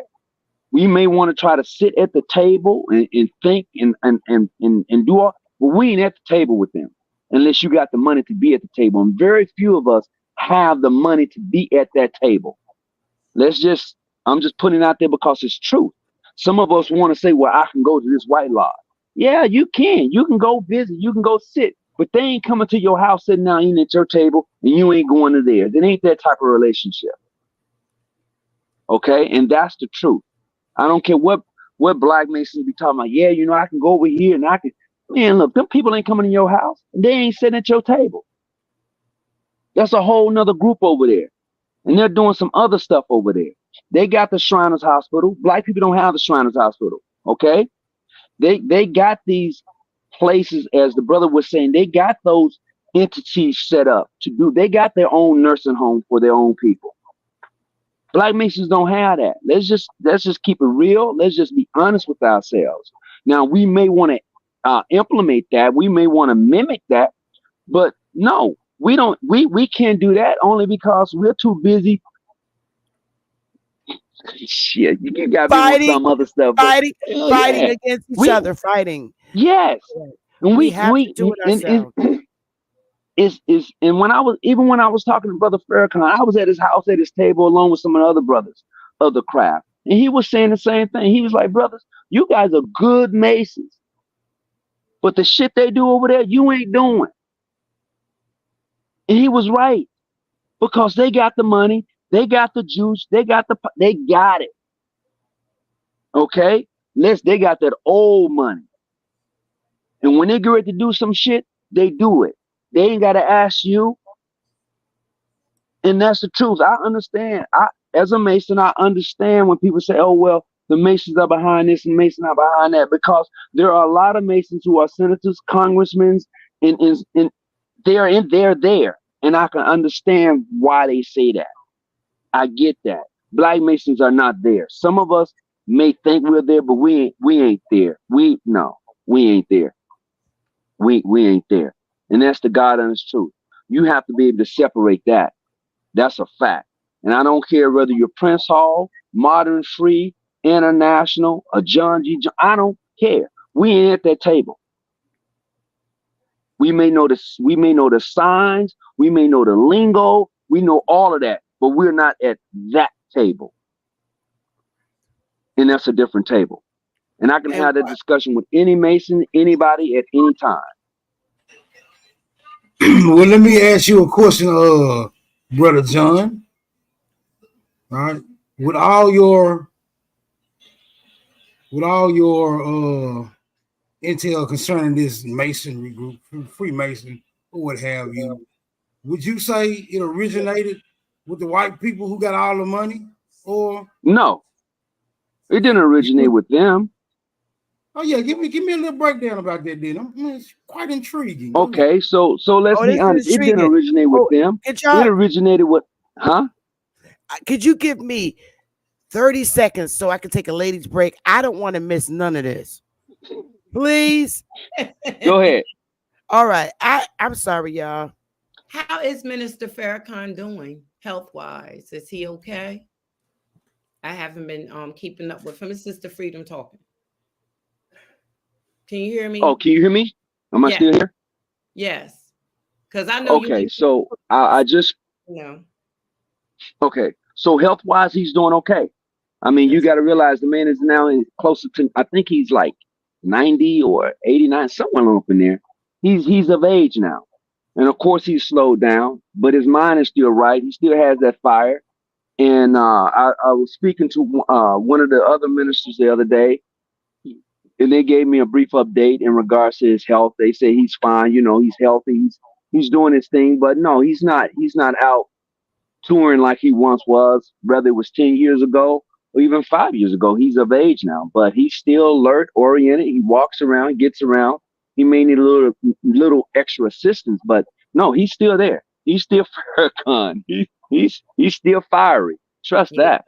Mm-hmm. That's good. I haven't really been keeping up with the nation, but I did speak to Minister Roberts a couple days ago, trying to do something here for Velda Potter. She's going to be the first female American, I'm going to say it like that, woman of color, copper color mayor. Okay. We're trying to make sure that she gets in. I'm just praying that she does. She's doing her big one, her big mama, big one. But I'm going to be quiet. Sister Betty is back. Okay, so I want you to answer Smoke's question now. Okay, so it's already a proven fact that the what we call the working tools of masonry and the philosophy of masonry, it's a proven fact that it comes from the continent. The continent is huge. I'm not going to say a Pacific area, but it's already been proven from those scholars who've been over there and who have seen the emblems on the walls, who have seen the signs and symbols there. It's a proven fact that it comes from the continent.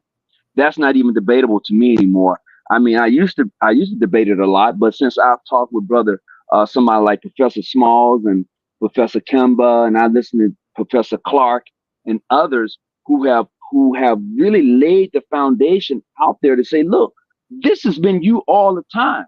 You just haven't realized that it's been you because it's been kept from you. Now, when you wake up and realize this is who you are, maybe there's a possibility that you can take it back.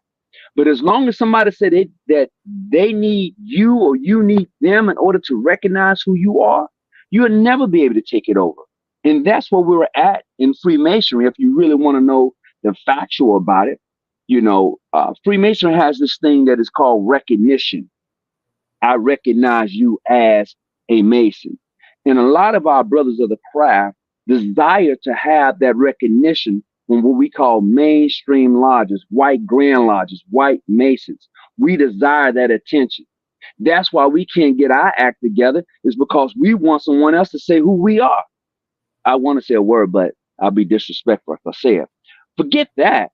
I don't need you to identify who I am when I've gone through the rites and ceremonies to identify who I am, because those are our rights. Those are our ceremonies. When you talk about the legend of Harriman Biff or anybody like that, those people look like me more so than they look like anybody else. And I can break that down to you. When they talk about King Solomon, Harriman Biff, Harriman Tyree, and those individuals within the framework of Freemasonry, those individuals look like me, Carper people, okay? And for you or anybody else to come and say, well, until you are accepted by me, you are not a Mason. Man, mother. Anyway, forget all of that, because that's what keeps us where we're at, because we're too busy fooling around with some other stuff when we should be working together to do the things that they done. I don't mean to interrupt. To have I'm kind of confused. Go ahead. Tony. Okay, so you're saying because there's no Mason Shriners, Eastern Stars and stuff. You trying to say that's in Africa? That kind of organization is in Africa? I'm saying that. Or I'm saying the philosophy. The philosophy. Oh, okay. Because I'm saying the philosophy, the symbols, and things like that people identify Freemason with comes from the continent. The philosophy, the symbols, but the groups, all of that is from the continent. The root, the foundation is from the continent. What has happened is somebody has taken that same philosophy, that same foundation, and told you, this is us. This has never been you. This is us. We founded this. We put this together. And then you believe the lie. And now you believe you need them in order to identify who you already is. And that's a big no-no. It's backwards because okay. I'm sorry, it's backwards to me because there's no Eastern Stars that I've ever heard of in Africa. There's no, it's not. What I'm saying is the actual Eastern Star. Unless you want to try to pull the Muslims away. I'm gonna. Masons, there's no. I only hear about that with our people in America. So the only thing got the idea, like use some of their symbols and just. But is it their symbol? Is it something? No, I'm gonna straighten some things out. There are no Eastern Stars outside of America. Okay, that's an American thing. Okay, we're gonna leave that where it's at. The Shriners keep that. Okay, now the Shriners thing, because you got to look at these from different points of views, different perspective. The Order of the Eastern Star is a foundational American system for the sisters, for women. Period. Okay, the Shriners is an Arabic thing. What happened with the Shriners is that those Caucasians seen the practice of Islam and seen the celebration of Islam, and they made it out to be some type of comic show, some type of other festivities, without realizing how serious it was. Because when you become a Shriner, you take on the characteristics of a Muslim. It's all in my ritual, and I'm just being honest. I'm not going to go into details, but it's there. You take on those because you have a Quran in that temple at that time. So there's a lot of things that are happening. So you take on the characteristics of a brother who practiced Islam. Okay. Now, when you look at the Freemasons, I say that the emblems, the philosophy, and practice of Freemasonry is from the continent of Africa. By whatever name you want to call it, it is definitely from there. And the symbols also. I don't see how that's possible. Like that, because let me tell you how it's possible, sister. Okay, wait. Let me tell you how it's possible. Because my brother Smoke wants to cook. So let's let him cook if he's ready to cook. And if not, then I'll hear from you, Brother Joan. Brother. Am I saying that right? I got you, no problem. No problem. I got you. Brother Smoke, you getting ready to got me call you Brother Smoke. Smoke. Go ahead, you got it. Check it in. We can hear you. First, let me ask you this, something that kind of confuses me. Is Freemasonry and Masonry the same thing? And if not so, which one precedes the other? Okay, Masonry precedes Freemasonry. Okay, Masonry is when you're talking about individuals who actually know how to do foundational building structures. That's Masonry. Freemasonry deals with the symbolism of Masonry and using it from a perspective of enlightenment, using from an aspect of building oneself up. It's more symbolism than anything. Okay, so what is the origins of Freemasonry? Right? Who first established Freemasonry as opposed to just plain old Masonry? Okay, so the establishment of Freemasonry as we know it today, a lot of people have tried to connect it to the Knights Templars. They have tried to connect it to a whole lot of other things. To be honest and truthful, nobody really knows because there's no real records that have actually been kept except for some that came along in the early 15th century where they talked about the craft. But as far as Masonry as we know it today, nobody really can pinpoint it. That's the truth. I don't care how many books. I mean, to really pinpoint the accuracy to say, hey, Masonry, Freemasonry as we know it today is this. Boom, boom, boom. We can only say that that we can only bring it to the point of saying that it was what we call the School of Enlightenment, where the high priests and those who had enlightenment went in to study philosophy and things like that. We can break it down from that point of view, but nobody can really put a pin on it to say, hey, this is Freemasonry as we know it today. Wouldn't the Eastern Star be the sun? Hold up, Sister Freedom. Let smoke. I'm sorry. Let the brothers build. Let me ask you this, right? We understand from what we can ascertain concerning Freemasonry that they have what is known as lodges, right? Scottish Rite, Prince Hall, things of that nature. Which would you say, if you could say, was established first? Which Masonic order was established first? And if you do know that, who is it said that it was established by? Okay, so we have to look at it from this context. Okay, so let me break it down from this point of view. The Grand Lodge of England, for which a lot of us like to depend on, was the first one to establish a Grand Lodge as we know it today. That is factual. Lodges were here before the Grand Lodge system as we know it today. Now, what has happened is that the system of Freemasonry was here already. The philosophy that was already here. It has just been, some things have been added. When you talk about the Scottish Rite degrees, the York Rite degrees are older than the Scottish Rite degrees. These are all philosophy. These are all teachings within the framework of Freemasonry. As far as you even mentioned Prince Hall. Well, Freemasonry, as we know it today, the lodges were here before the establishment of Prince Hall. When you think of Prince Hall, before it was Prince Hall, as we know it today, it was called African Grand Lodge. It was more African centric, more so than anything else. Okay, I'm gonna let the sisters do their little inquiries, but I got some more questions. I'm just gonna fall back. Y'all got it. Okay. Okay. Because I was supposed to been going off the thing. But the Eastern Star, I come from an Islamic background. I've been Muslim for almost 30 years now. So with what I know about the Eastern Stars, they all seem Christian to me, but that's my opinion about that. Everybody I know mostly that is Eastern Stars and are Masons and Shrines, most of the time they're Christian.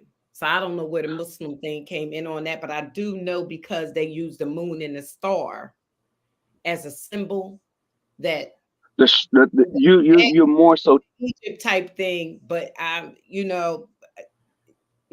dad is Shriner and Mason. So I'm saying when I walk in this house and I see all the stuff, I'm like, some of the secretive things that he's supposed to talk about, which is I learned way back years ago, he think it's secrets. Most of it deal with some form of Egypt type things. And the Eastern Star is nothing but the sun. And I guess where it's coming from, where the Islamic thing come in, is because when we do Salat, we bow to the east where the sun is, and in our information, the Eastern Star is the sun. I've been trying to figure that out. How if it's somewhat similar to Islam, I see where it's all coming together, but not doing the things of a Muslim. Because so they don't do Salat, they don't do nothing that the Muslims do. So I don't know. I get kind of confused when it comes down to that. But so why you're saying it? I'm going to help you out real quick. In short, the Eastern Stars have nothing to do with Islam. Period. Okay. It is truly an. Dad is a Shriner and he's a Mason. And so he's the overseer of Eastern Stars. So that would be more so of a Shriner thing. Okay. Right. But since you're asking in regards to the Eastern Star, that is an American idea, founded in like 1850. From a gentleman out of Mississippi, and I can't think of his name right now. McCoy, I can't think of his name right now. He got the idea from when he visited France. So he brought back the idea and he presented it in such a fashion that it wasn't accepted at first. It was not accepted at first. He had to really do some tinkering with it and made it fashionable and more acceptable during that time. We're talking 1850. So the Order of the Eastern Star was only for the members of daughters, wives, sisters, mothers, and widows of those who were Masons.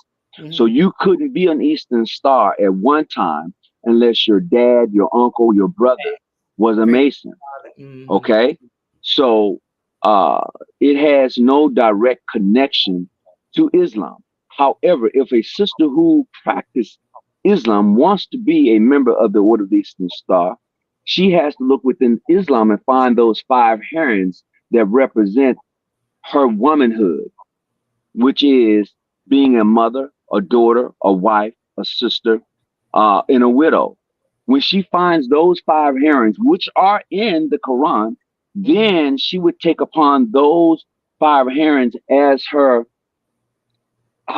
there's a word I'm looking for. I don't want to say, lack of a better word would be guide or example of how to live her life. Okay. That would be that connection if she wanted to be an Eastern Star. But as far as that's concerned, that's about it. Yeah, the Eastern, but I thought you said, I'm sorry. Go ahead. Oh, no. Is it fair to say that just based on what you're telling me, and I'm only asking, I'm just concerned. No, it's cool, sis. It's cool. Oh, is it fair to say that that's a cult? Well, no, it's not, because what it was, and this is my personal opinion. I believe the Eastern Star was something that was founded for those individuals, for those sisters, daughters, wives, and aunts, or whatever. I think it was for them because people was beginning to see, where these guys going that are Masons? They got these private meetings. And the wives was like, where you going tonight? Why are you out so late at night? This is my own personal opinion. Wanted to know. So it's, hey, well, we got to give you something because now you over here in my business. That's my personal point of view. That's not factual, But with that being said, no, it's not an occult, because you choose to become a member of the Order of the Eastern Star, and you can leave at your own free will. Okay, so where I learned about Masons, and I'm keeping it a buck, they tried to instill it in us as children. I learned on the Flintstones. Act. That was a secret code to get in with Fred Flintstone and Barney. And woman couldn't go. That's when they tried to instill that masonry in us. They always do things through cartoons. So as You a can woman, you can even look at the Thundercats. Yeah, but me growing up in the 70s, it was the Flintstones for me. Because if you really look at Fred's job, you got the dinosaur, he's doing construction work and blah blah blah. And they really get our youth in, which is not a bad idea, because in masonry you learn all the trades. And here the trade in our hoods, more specifically, the trades opportunity have been hidden from our sons and daughters. It has. I'm going to give you an example. One of the biggest entries at the entry level for a mason is Job Corps. And that has heavily been hidden from our communities. Heavily. That's where a lot of Europeans, I don't know how white people like to be identified, but I'll just use modern day words. A lot of white people, children who don't want to go to college, they have gone through Job Corps to get those trades. But that wasn't instilled in our community. In that program, there's nothing wrong with it because it's free. And I just am so upset because the Democrats have implemented so many social programs in our community where it caused them to fear or second guess wanting to do certain things. And I'm going to give you a prime example. Here, the Job Corps, you can go there when you're 16, take up a trade, and I think you already know this, take up a trade. And it's totally free. You can finish your last 2 years in high school, and you can literally take up construction. You can get your construction certificate. You can get your electrical. You can get the multi one where you learn a bit of all. Some of it's plumbing, when you can learn construction, plumbing, all of that. But some kids want to just pick one particular trade, which can be construction, for instance. They leave that program and they're able to get jobs today starting at $66,000 and up once they get those certifications from Job Corps. Now, here's the other part. There are mothers in our community, and I've witnessed this, who say, well, yeah, I want my son to go to Job Corps. But then when they learn, okay, once he goes to Job Corps because he's residential,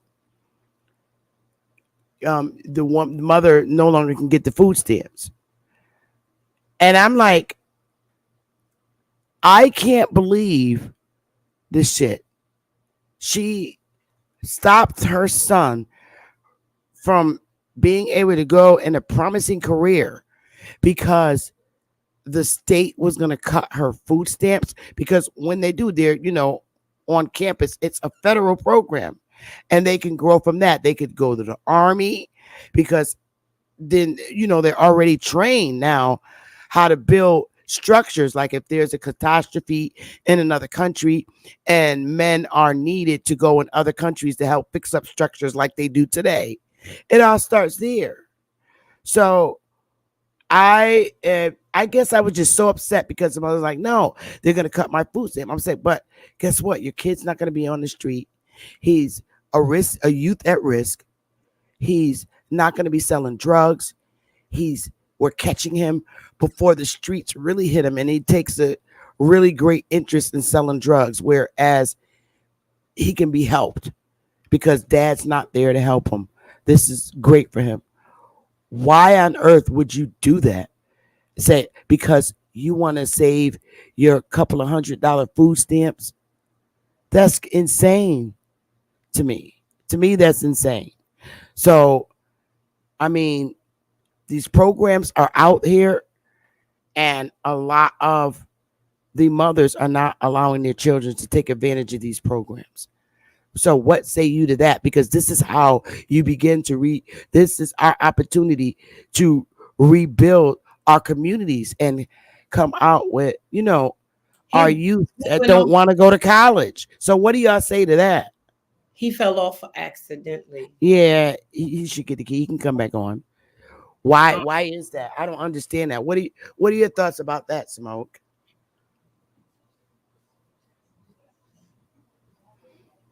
Oh, he's muted. If you're talking, we can't hear you. No, my bad. I was doing a little research into the particular orders of the Masonic rites. Yeah, I was reading that behind the scene too. But I mean, it's nothing wrong with sending your kid to Job Corps to take up the trade. Do anybody think there's something wrong with that? And a mother should refuse sending him because she fears the reduction in her food stamps. He's going to be on campus more than he is going to be home. Well, I know he said something very interesting. He said the structures preceded the Freemasonry orders, right? Do we find pre-existing? Do we find these structures existing in Africa prior to the Freemasonic order? Oh, man, he's not on the panel. Sister Freedom, do you think you can give him a call and see if he's okay? Did his Wi-Fi turn off? Let me see. Yeah, because that'll be a very interesting concept if you're going to pay homage to Masonry starting in Africa, but the structures are not present at the time of said establishment. That becomes very problematic to me. Okay. He said he's trying to log back in. Okay, good. That's going to be interesting. I just know that the female one is only in America that I ever heard of, which was Eastern Stars. And I'm confused about it because I ain't never heard of it. Somebody find that out real quick to see if they had a Masonic lodge or whatever prior to the establishment of Freemasonry on the continent. Well, remember, he said it was different orders. It's different orders. I just know the Eastern Stars is one order, but he said it's a lot for the Masons and the Shriners. He says more than one order. So remember, you got the European ones too. So I don't know about theirs. Yeah, but he said that the structures that they use, the lodges, predate Freemasonry. I never heard of this smoke signal. Never. I never heard of it in Africa. Yeah, me either. I never paid no attention, but I was shocked about it because I never heard of that. But I mean, hey, son, you an African historian, or at least you presume to be. Did they have Masonic lodges that predate Freemasonry? Huh? See what this brother said. I've seen lodges in old Indian towns. That I agree with. I just think all of that's ours, and maybe we did use some symbols from somewhere else. Well, but I don't think the sun and the moon belongs to anybody. But I was going to ask someone, why did they wear the hats and stuff that look like more, like the like the Moor hats and different hats like that and stuff too. They wear them hats. If you can remember to ask that question, while the Moors wear kind of like the same hats as the Masons and the Shriners. Yeah, and I also want to ask him, how did the symbology supersede the actual architecture?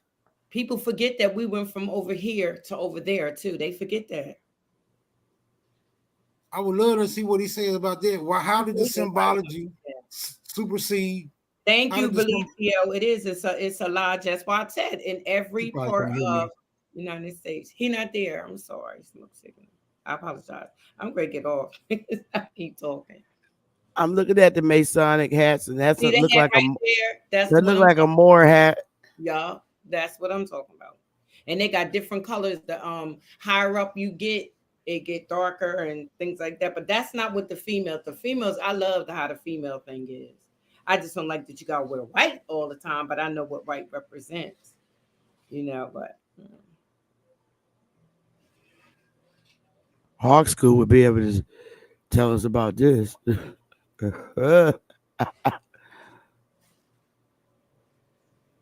That's right, Bad saying, because we colonized over there too. I don't see how the sun and the moon is so significant to the world that I don't see how it belongs to any particular area.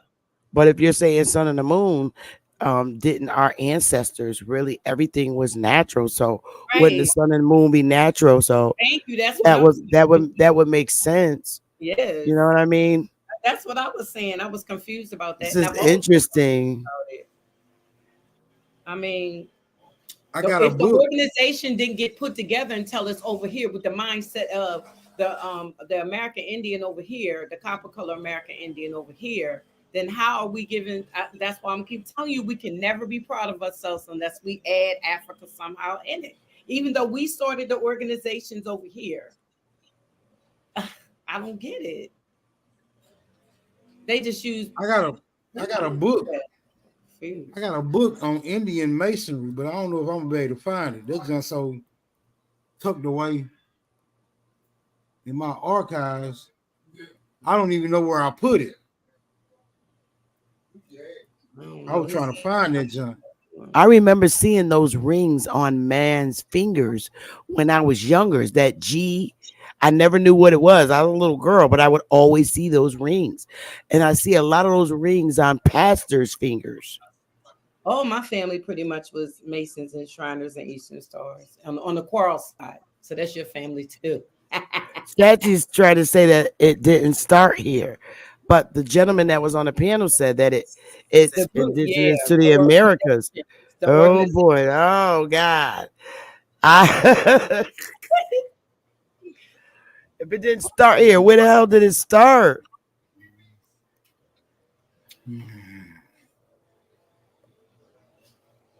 I don't know why they always got to be included in everything.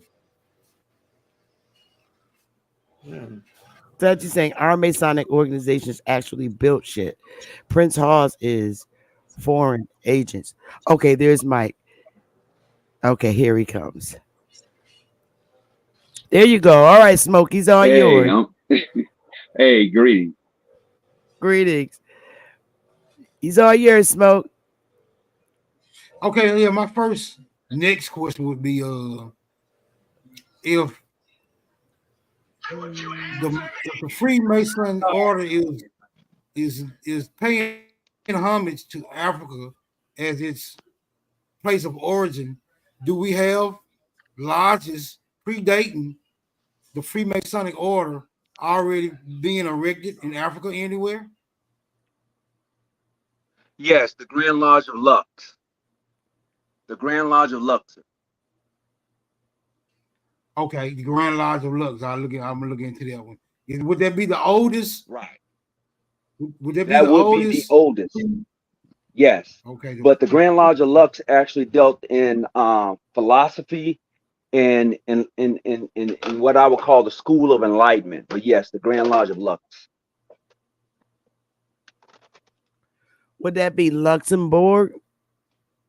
Would that be what now? Luxembourg. Yes. And you can that Grand Lodge still actually exists, and you can find it if you look it up over in over on the continent. It actually still exists. It's saying Australia and the Netherlands. The Grand Lodge of Luxor. Luxor, Luxer, because I'm coming up with Luxembourg. Yes. Interesting. You got it, Smoke. I think you was going to ask him about stuff being built.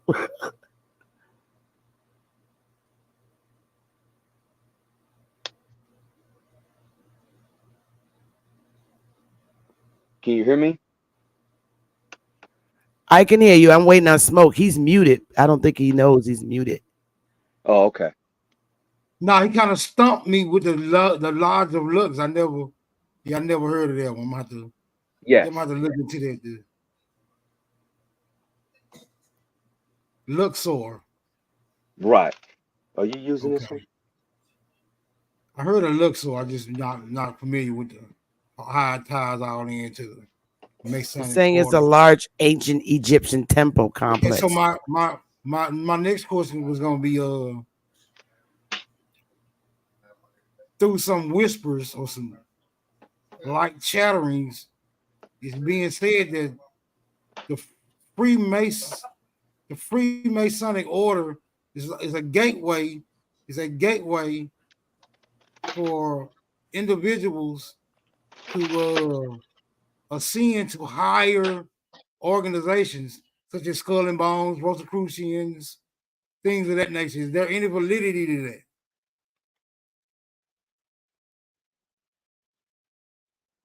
I'm back. You said it was a gateway for what now?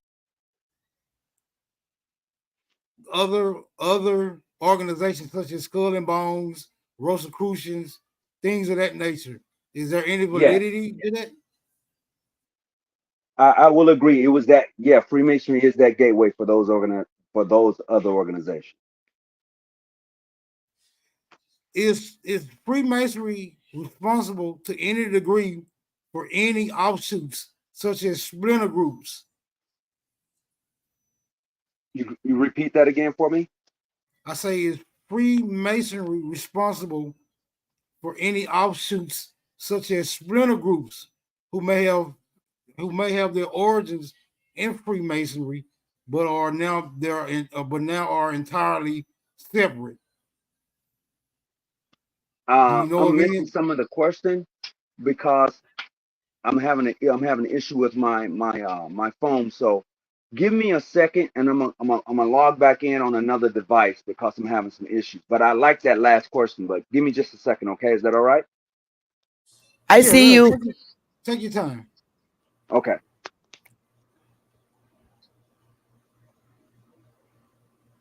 Mic check. I was on in the hunky hole.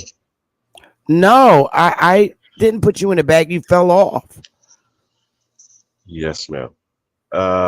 Again, I don't know where we left off or whether it was misconstrued. The fact still remains to me, and I try to make my messaging very direct and simple. The American known as the Negro is, I don't want to say it's the problem, though it's being handled as a problem, though it's not being accurately described what the actual problem is. Now, as far as Margaret Sanger and Planned Parenthood, it was called the Negro problem. Too many Negroes being born. When it's called civil rights, minorities are using it at the expense of the American called colored and black. They don't come into our communities to set up shop to benefit us. They extract off of us, and they get the benefits from civil rights programs, from tax breaks, from laws that were supposed to benefit the American known as the Negro. Now, if I'm missing something here, hey, I'm open to correction. But that is the problem. And people gaslighting us isn't addressing that problem. That's what I have my issue with people in the legal profession. So it was not targeting you, Sister Beth. I hope I made myself clear this time. Yes, sir. Man, shut the hell up. We talking about Freemasons right now, nigga. But he fell off. I get what he's saying. He fell off, so he's trying to catch back up.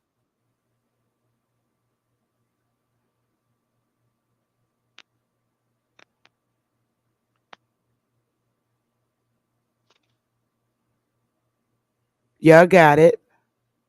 I'm gonna go grab a little piece of turkey. Oh, he got his sign up. My alley. He got his sign up. I'm great. Get off too. I know the men can handle it. And Sister Bethy. No, I'm listening to Smoke. Got some questions, and I think the brother's gonna help give him some information. So that's what I'm waiting for. Right. Is his mic audio back working? Audio check? Yeah, Ali Bambo, he must have been. Yeah, he's back on there. I'm going to get off around her. You know, as a woman, I keep asking questions and stuff. That's quite fine. Ask your questions. I'm gonna step away while y'all hold it down for me. Yeah, No, he said he had to get his audio back working. I'm waiting until he get his audio back working. Smoke, was asking some good questions. I had to walk off because I don't want to be accidentally talking all Well, loud. while he's getting his mic ready, I'm gonna step away. Y'all got it. Is the Negro Alabama? Since we're waiting on the Mason dude, is the Negro? I'm back. Is the Can Negro? you hear me? Okay. Okay. Well, yeah. So the last question I asked you was: is Freemasonry responsible for any offshoots, such as splinter groups, who were once affiliated with Freemasonry, but now have developed their own, particular rituals and orders or what have you? And if so, if you're allowed to, could you name any of them? All of them. I'm being honest. All of them, including your Greek fraternity. So you're saying Your like the Alpha? fraternities? You're saying like the Yeah. fraternities, sororities, all I'm have their talking. Yeah. origin with Freemasonry? Absolutely. Just as I suspected. Interesting. Yeah, because if you look at the I'm being honest, and if you look at the history of Omega, if I'm not mistaken, 2, maybe 3 of them founding members were Masons. The same thing goes for the Alphas, the Kappas, including my own fraternity. 2 of the founding members were Masons, and all of the signs, the symbols, and the things they do comes from out of Masonry. But my good brother, what is the difference between the Masonry and Freemasonry? Because I think there is some confusion layered on top of that as well. Okay. The brother asked that question earlier, I think, and the difference is one actually does the work. One actually uses the working tools for more of a symbol. There's more symbolism than anything, and it's more esoteric use than anything. I can give you an example. Like, take for instance the trowel of a mason, the one that does the work. He takes that trowel and he spreads cement for the bricks to stick together, for the bricks to be hardened and come together as a perfect unit. For me, as a mason, that same trowel, I use it to spread cement of brotherly love amongst the members. So when I see another brother who's a mason, that trowel represents us as we try to spread and mend our relationship as brothers in the craft. So it's all symbolism.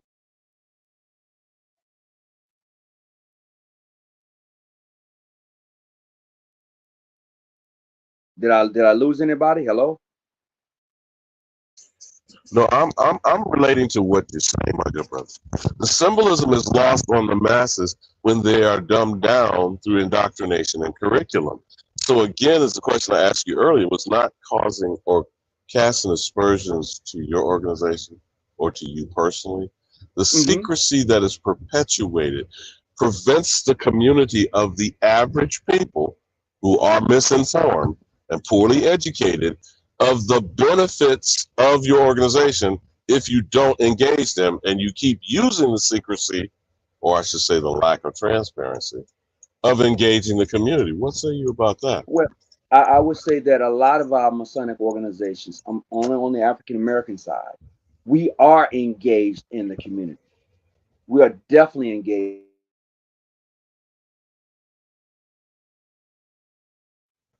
Why is that not clearly understood and known is my point.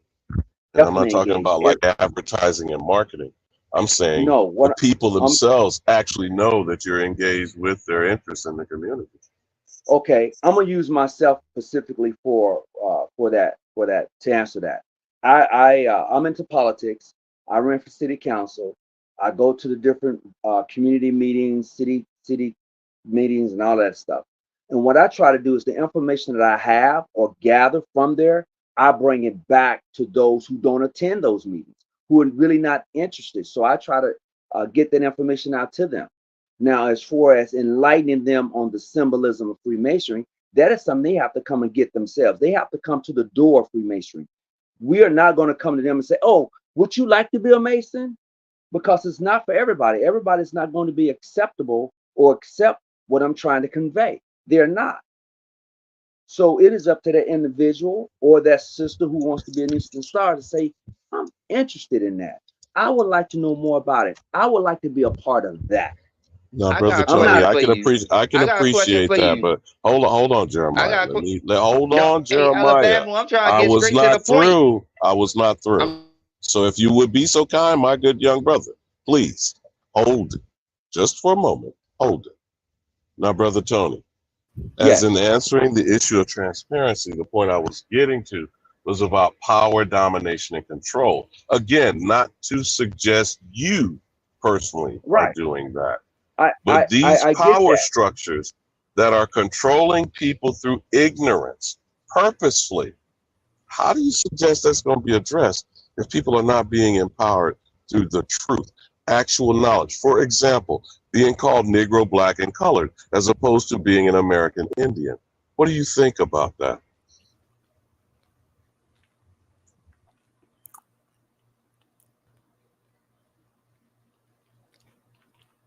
I can't hear you, but I can kind of see what Brother you're Tony, posting. I said, can you hear me, or I can't hear I you? can now.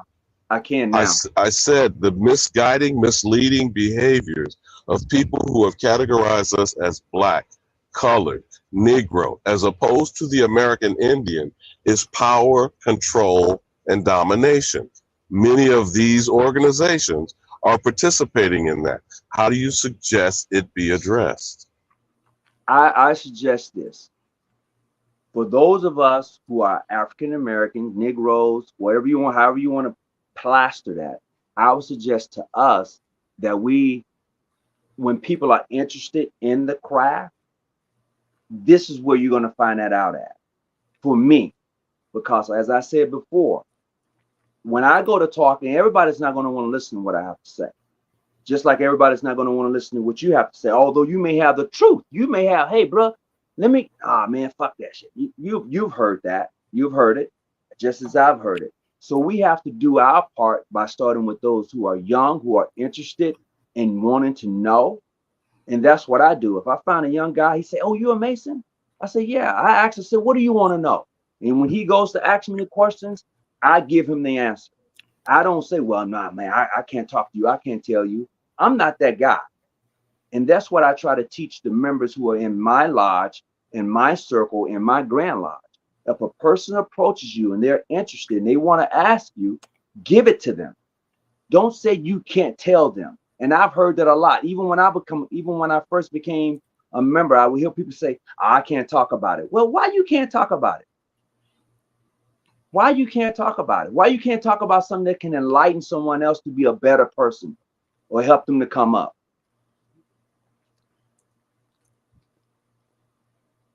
I yield. Okay, can I ask my question now? Can I ask my question? Yes, you can ask your question, sweetheart. And then after you is Big Cosmon. And then I guess, I don't know. But go ahead, sweetheart. But keep it professional, sweetie. Okay. All right. In this community, we know the Olmecs and the Mayans, the Aztecs, and the mound builders actually built their pyramids in America. We know this. We actually dig through the researches, through the scientific research when it comes down to bones, when it comes down to, well, me, I got my records. I got my family records because my people's Pagotaway Indian. So how do the Freemasons or the Masons feel about so-called Black people being Aboriginal American Indian to this land without coming from no other landmass? Okay. I can't answer that for all Masons. I can't do that. That has to be more of an individual question for me, because I can speak on Masonry, but I can't speak for all Masons. So if you're asking me how do I feel, I think that Well, each how do you feel? individual. That's what I'm asking you. Oh, okay, I'm okay, asking you okay, that. okay, okay. Well, I feel that each individual who wants to know about themselves going to have to research themselves, because we're not getting the truth. Period. I had to do that for me because I wasn't getting the whole truth. So I had to research my lineage, my family, how I got to be where I'm at, who's who in my tree. Because it was there at the tables talking to grandma and all them, but it wasn't there. So you have to go and do that for yourself to solidify who you are. You're gonna that's what you're gonna have to. That's what I did. Just See, but as you that's where I just got said the that you problem. did. That's where I got the problem with, because I have my family records and I have my records in court where stores that my peoples know who they is. So for an organization to push anything like Black or African American on other family members that probably don't know about their ancestry with mine, that's indoctrination and that's evil. Now, I Because don't think that we're that removes certain family members away from the land. okay. Me personally, I'm not pushing that type of doctrine, and I can actually speak on behalf of my Grand Lodge. We don't push that. We don't. I can't speak for everybody. I can't speak for Prince Hall Freemasonry because I'm not a Prince Hall Mason. I can only speak for where I'm at as a Mason, and we don't push that. That's a no-no. Okay, so how do you feel about Black being dead in law? How do I feel about Blacks being done in law? Dead in law. Give me an example. Civil litter mortis. Continue. That's the definition of Black being dead in law. Well, I'm going to show you. I'm not familiar with. Tell them what it means, Jeremiah. The definition of civil litter mortis is Black, meaning dead in law. So when you is reclassified as Black, that means that you automatically considered dead in law by the definition civil litter mortis. Okay. So with that being said, I've heard of that. I'm not really familiar with Blacks being dead in law. Look up Because civil litter mortis. I will do that. I hear a lot of things about people talking about, well, you're not a citizen. There's a lot of information. There's a lot of stuff happening out there. And as I'll go back to this here, as I said before, that's an individual thing. That's not an organization thing. And I can only speak for where I'm at. We don't push that. We push that individuals should find out and know who they are. Because a lot of us but don't y'all know. push Black. Y'all push Black. Who? Black is a reclassification. No, you can't say y'all push Black. When you say y'all said push Black like 4 or 5 times since you've been on here. Well, I'm just using it as an example per se, because some of us like to be called African Americans. Some of us don't mind being called Negro or nigger. So Black is African American was created in 1988 by Jesse Jackson, and nobody actually agreed to that. Well, okay, so what about nigger, a Negro? The Oxford definition of nigger applies to the American Indian and all dark races, but it usually referenced the American Indian. The Oxford definition of nigger. So in this particular conversation, how would you like for me to address you? You can address me as a Spagataway. That's my family tribe. Okay, Magadaway. All right, that's how I will address you. So I will address individuals as individuals and not the lump sum of a community wise. There you go. That's how I would have to do that. Because I can't address you as a Black, a Negro, or a Black African American. I can't address you like that. So I have to address you by your name that you have taken. Exactly. But I just don't understand how. I just don't understand how if y'all went through all those, you went through a lot of that educational system, and y'all didn't never learn what civil litter mortis was.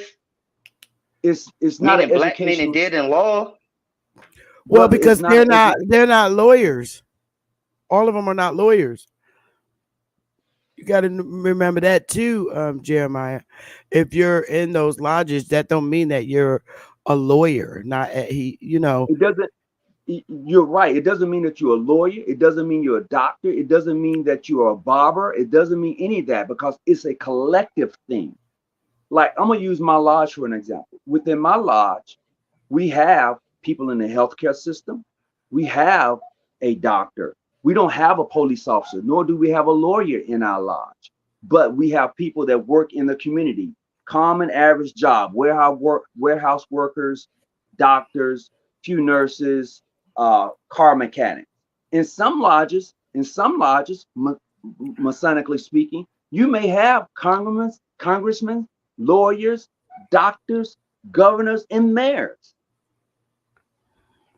In some lodges. So in y'all lodge, in y'all organization, basically what it is, y'all never pushed the fact is to find out who y'all real identity was in this land.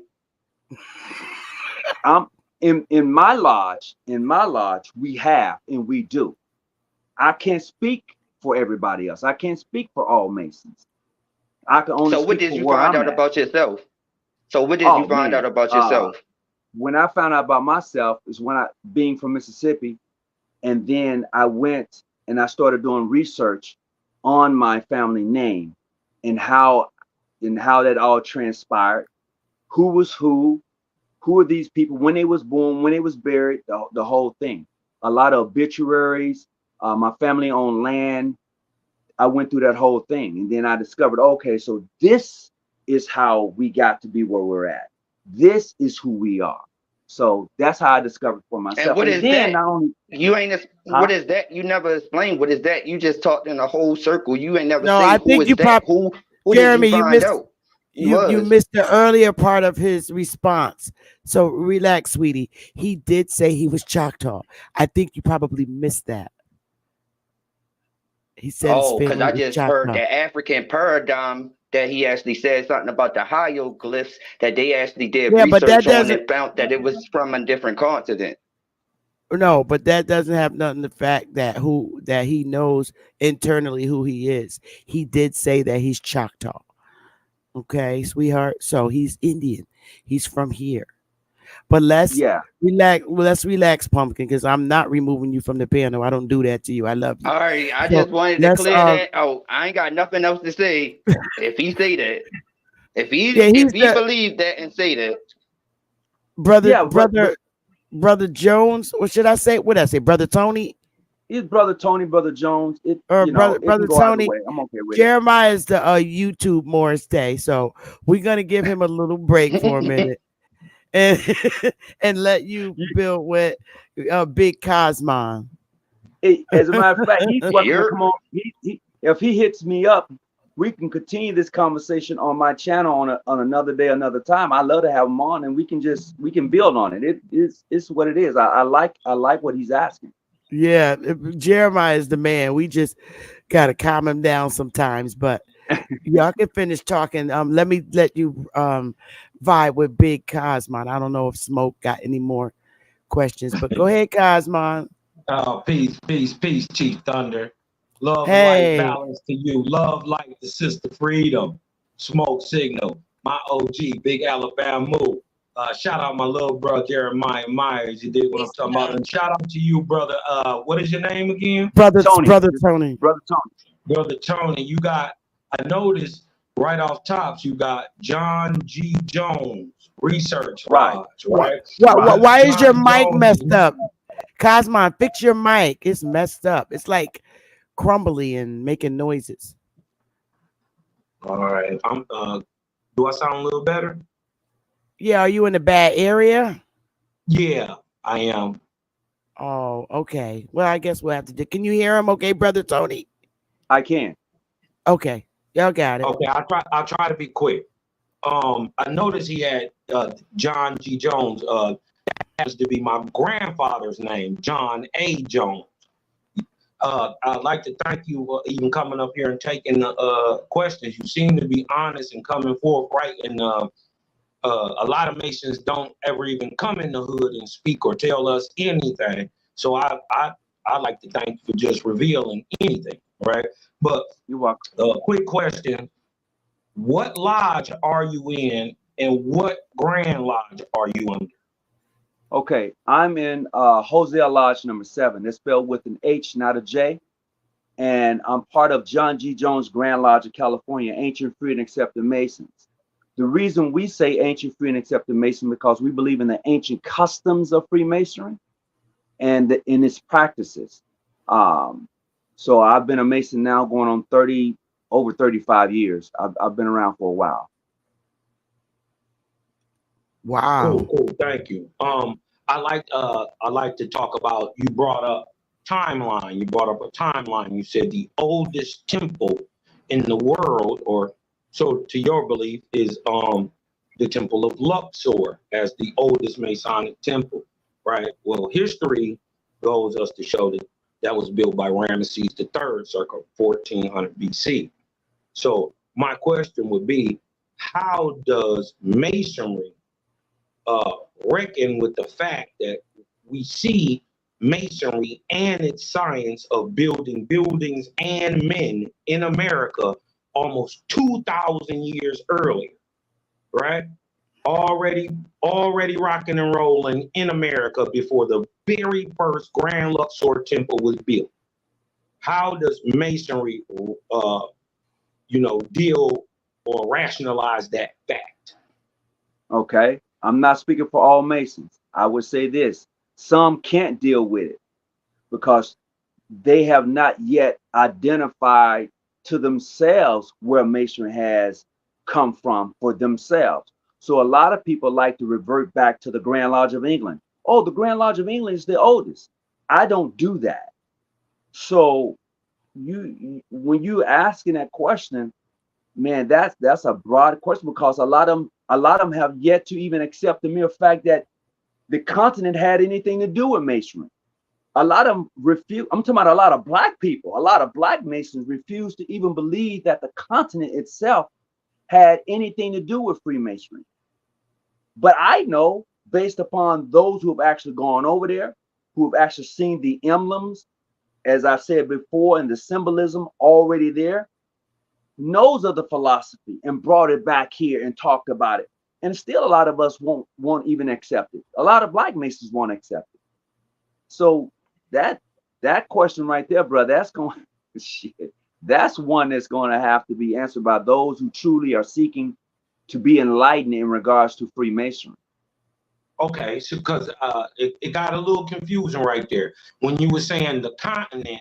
We didn't know which continent you were talking about. I'm speaking, or where it's older at in America. I was actually speaking of the continent of Africa versus the continent here in America. Although we know that those same symbols have been found here, but when we're talking about the philosophy and those intimate things that make up Freemasonry as we know it today, it actually derived from the school of enlightenment there as we know it over in the continent of Africa. So pure Masonry or pure Freemasonry is not what modern Freemasonry is, correct? Correct. Okay. So if it is that the earliest attestation of Freemasonry close to modern, right, would be from Luxor in 1400, right? 1400 BC, right? The Grand Temple of Luxor, Karnak, right? If that's the oldest in Africa, right, who taught them? Well, I don't know. I'm gonna be honest. I'm not gonna sit here and try to sugarcoat something. I don't know. I don't know because of my own ignorance and not trying to just really find out, well, who taught them, because we can get into the Anunnakis, we can get into a whole lot of other things that come along with that. So I'm not going to sit here and say I know perfectly who taught them. I don't. Does it make more sense before you jump to an Anunnaki in a space man or serpent or whatever coming down from the sky? Does it make sense that if it's older in America, that the Americans taught the Egyptians? When you say the Americans taught the Egyptians, are you looking at it because okay? I'm just saying the same signal, the same.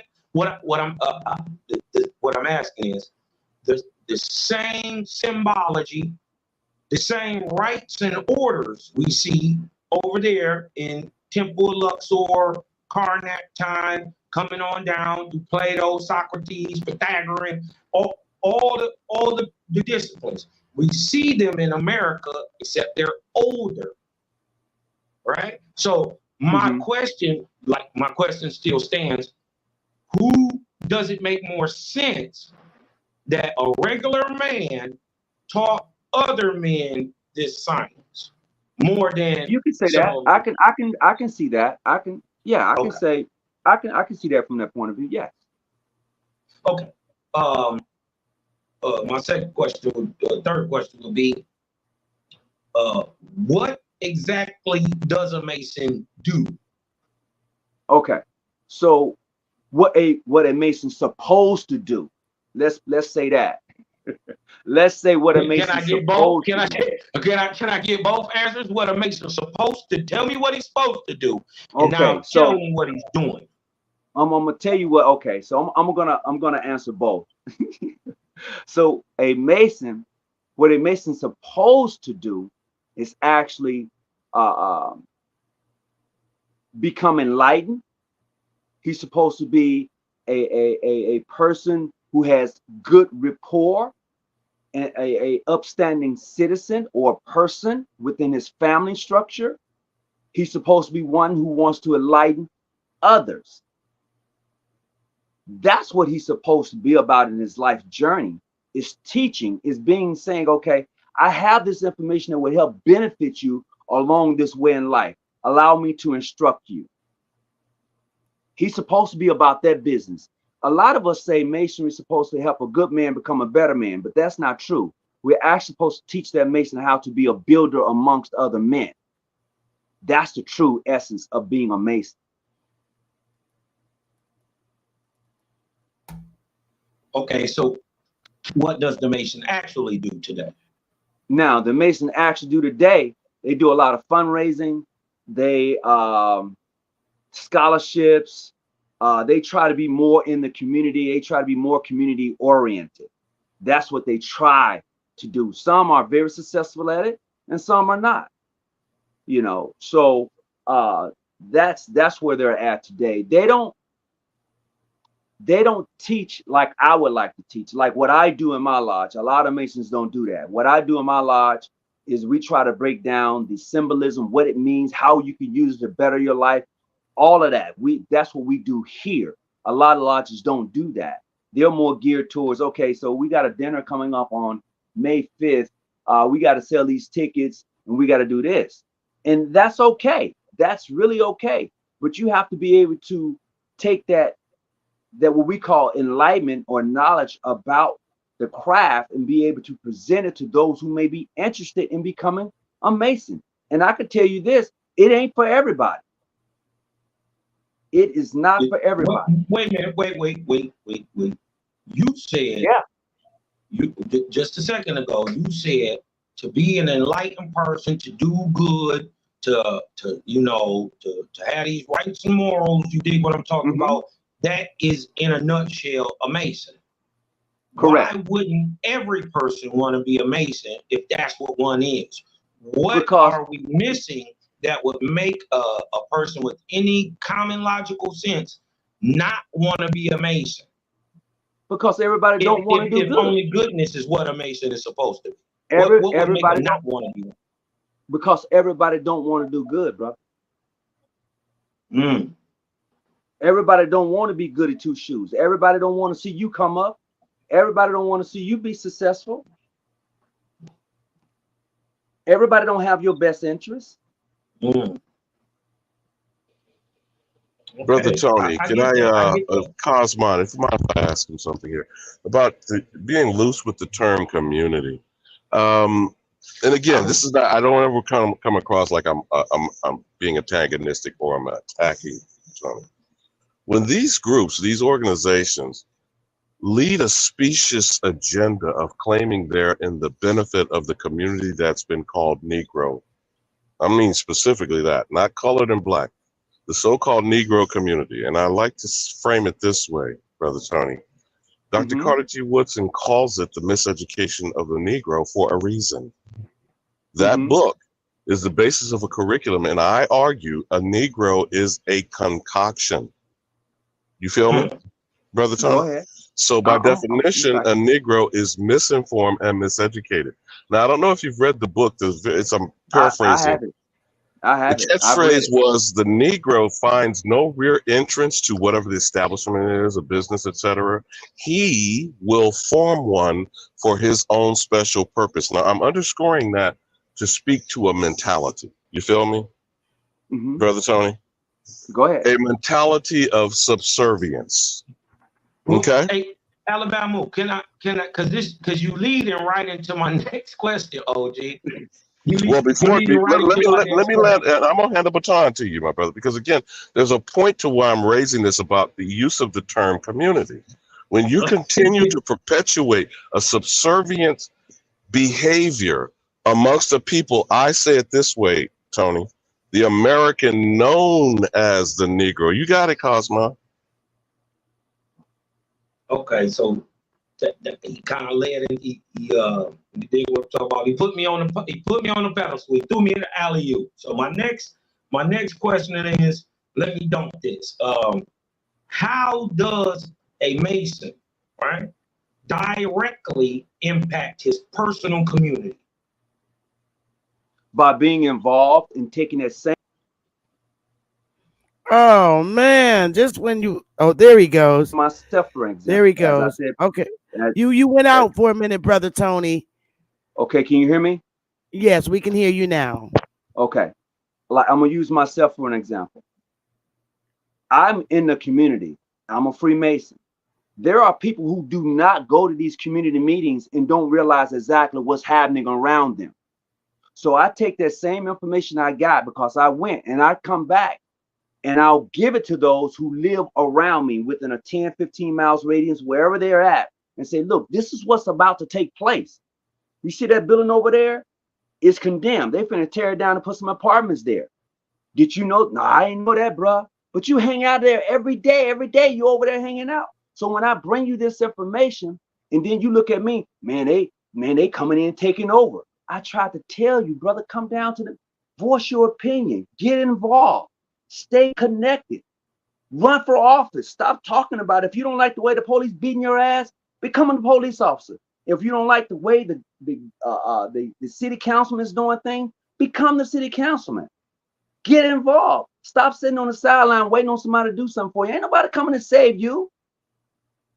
Nobody's looking to do any damn thing for you but you. And if you're concerned about the community and you're that in love with the so-called community, get involved.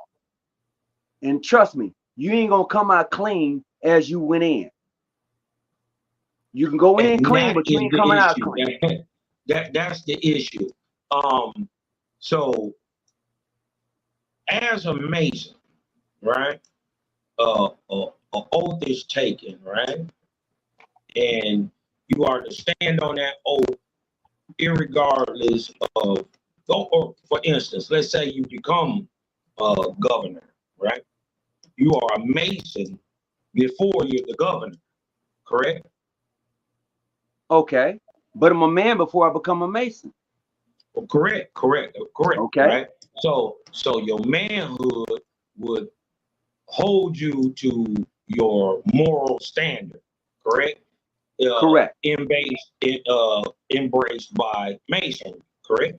Okay.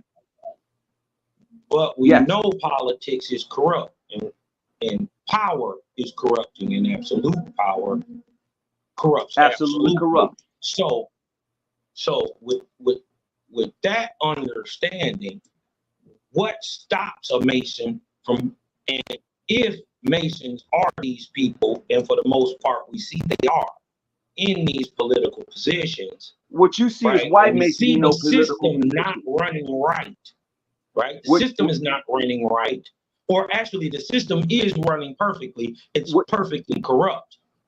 But we got people who have one single tie, irregardless of gender, race, class, or whatever. They have one single tie for the most part at the top of these situations, and that is Masonry. So being that the system seems to be broken, right, and it is weighing on the people at the quote unquote bottom, right, is it is it not far-fetched to say that masonry may be a problem in the understanding of how our government works? It's a problem when you don't take it and practice it. I can be a Christian, but if I don't take upon the principles of being a Christian, then there's a problem. The same thing applies to anything that you are part of. If you don't really take those tenets that you believe in and practice them, then it's not worth being a part of. I mean, there are Masons who are in the government, and this is what makes people think that, but you got to look at it in totality. A lot of Black Masons are not in those positions. They're not. Let's just be honest. The man who killed Medgar Evers was a Mason. The bombing that was done in Alabama was done by 4 white Masons. Okay? So when you look at power, as you said, Black Americans, or may I say, those Black Freemasons, have very little power like that. They have very little continuity like that. So when you speak of you got to be able to break that down and say, I'm speaking in regards to African American Mason, Negro, however you want to put that in there. Now I'm talking about the white Masons. Because there's truly a difference. You are leading us to believe that white power is unchecked with your brotherhood. If what I'm hearing you just say. What I'm saying is that there are 2 different brotherhoods. That's what I'm saying. And there are those in the chats that are saying you coming up with the blame the white man. No, it's not about blaming the white man. You gotta actually let me frame it this way, my brother. And I know it may take time because we're all here on a journey, I would hope, of information, enlightenment, and to correct incorrect behavior. Now, we frequently use terms Negro, Black, and colored that need to stop. Because first of all, they're debasing, they're defamatory, they're degenerates. They are denigrating the people who are the actual Americans. Some may say that they're Indian. Some may understand that they're Aboriginal. And we are actually autochthonous, which means literally from the soil. Okay, so if we are unique and distinct to this land, and we are allowing others to dissuade us, to delude us, to deceive us, and I'm not saying that you're attempting to do that, Brother Tony. I'm just saying the types of organizations that you're associated with, the types of things that you've been saying are all misled, are all misguided. I'm telling you. And as let me land, my brother. Let me land, my brother, before you respond. Okay. Because again, this is not to attack you. I'm not attacking you. I'm also suggesting I am also in the same predicament. We have all been misguided. We have all been processed in K through 12, the curriculum, the indoctrination. As I said, the book is entitled The Miseducation of the Negro. My document of birth has Negro on it. So literally from coming out of the womb, I have been created as a miseducated thing. Do you understand what I'm saying, Brother Tony? Go ahead. So what I'm suggesting to you, the language that needs to be exacting and corrected will empower the people's minds. This stuff has to be checked, challenged, and ended. Negro, colored, and Black is not what we are. American is even inaccurate, but as a defined group of people, we are the copper-colored aborigines to this land. You follow me, Brother Tony? Go ahead. So in doing this, it is incumbent upon us to empower our children and our grandchildren in the correct fashion, not in the error that we have been made. This is not to condemn people. But you do have to address when you have been wrong, when you have acted wrong. You can't expect your children and your grandchildren to act differently when you don't. You see what I'm saying? Okay. So no matter what goodwill that the Masons think they're doing, or your Eastern Stars, as I suggested to you earlier, a lot of charitable work is used as a cover for the corruption of the existing criminal enterprise. If it's not something that you're aware of, that this government that's called the United States is an actual crime syndicate. If you're not aware of that, then I think you need to start researching the facts to that matter. Now, where Cosman may have been headed was getting to understand how the Masons are enacting the power dynamic of running this crime syndicate, because I don't want to put words in your mouth, Cosman. I think this young brother, let me just praise you for being transparent to the degree of entertaining the conversation, Brother Tony. Okay, appreciate it. But the real crux of the matter is how the American known as the Negro, and I try to be exacting in my language, okay? Because we're in an uphill battle here to the gutter. We have been placed at the bottom of the system that's called white at the top, black at the bottom. I'm not asking you to agree with it or disagree. I'm saying to you, this is a construct and it's a criminal enterprise. To suggest that we continue to be defined as black, we continue to actively participate in it. You see what I'm saying? Yeah. And I'm sure you know what chess is, and I'm sure you're aware white always moves first, black always moves last. White is always on the offense, black is on the defense. We got to put a stop to that, my good brother, but you got it. So I would say this. Freedom ain't worth having if you're not willing to die for it. Dang. So we that's can talk really, that's all really easy to say. Wait. Hear what I'm saying. I'm saying that I'm listening to what you're saying, but in the process of trying to change this and really get involved, and you're talking about freedom, you're talking about legitimately freedom of knowing who you are. I'm talking about the whole kabang. It ain't worth having if you ain't willing to sacrifice for it. If you're not, hold up, he popped off now. Oh, wait a minute. Yeah, you're back now. Go ahead, brother. Okay, what I'm saying is if you're not willing to make that sacrifice personally to do it and knowing that you may be killed in doing it, talk is irrelevant. Church. Let me say this. May I respond? I mean, go ahead, Sister Becky, because I'm I don't think he's trying to call me out, but I will respond to that. No. It's not personal. I mean, I'm looking at myself too, because I have a family. What am I willing to sacrifice for everybody else?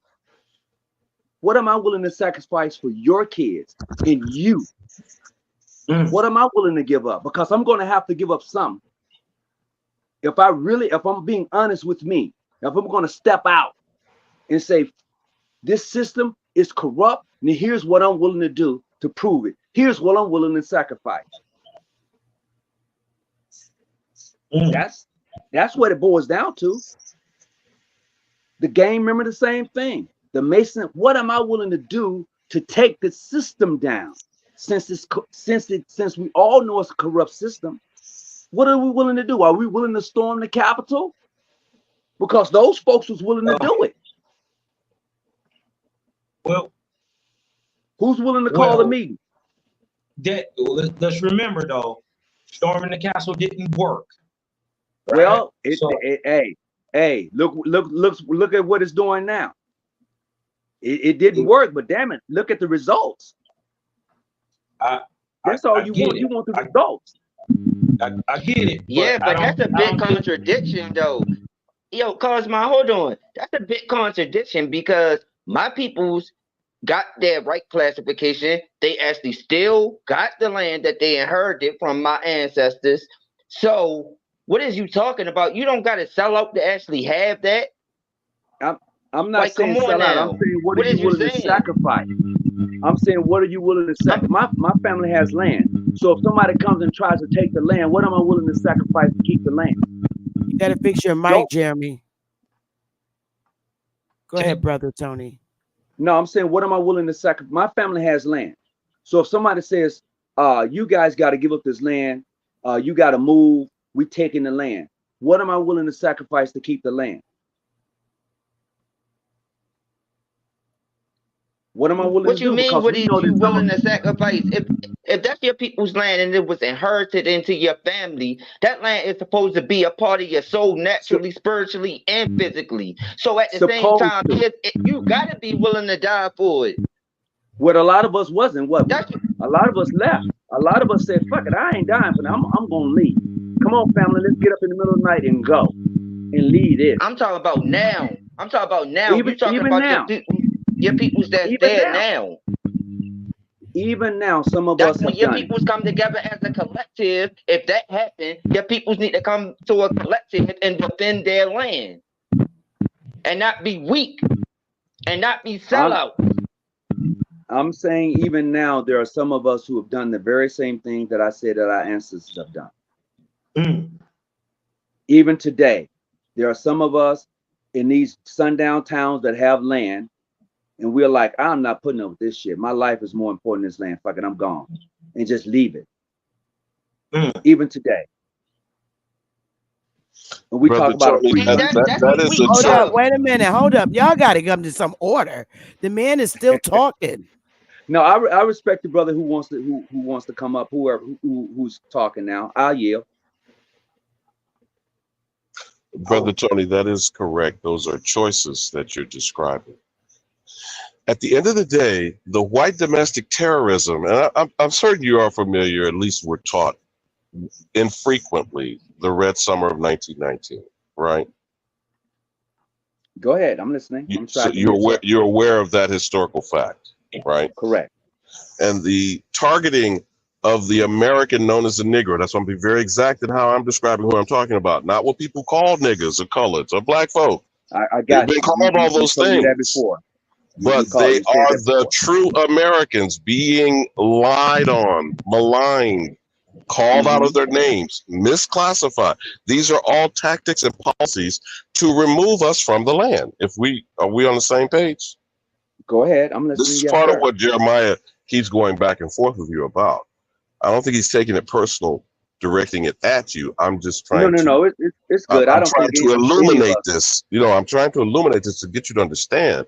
This is an ongoing onslaught. This is not stopped. It's gone on for centuries. It is And not in the going to case of stop. 1919, there were hundreds of communities in that one summer alone that it was so much bloodletting. That's what's referred to as the Red Summer in historical record.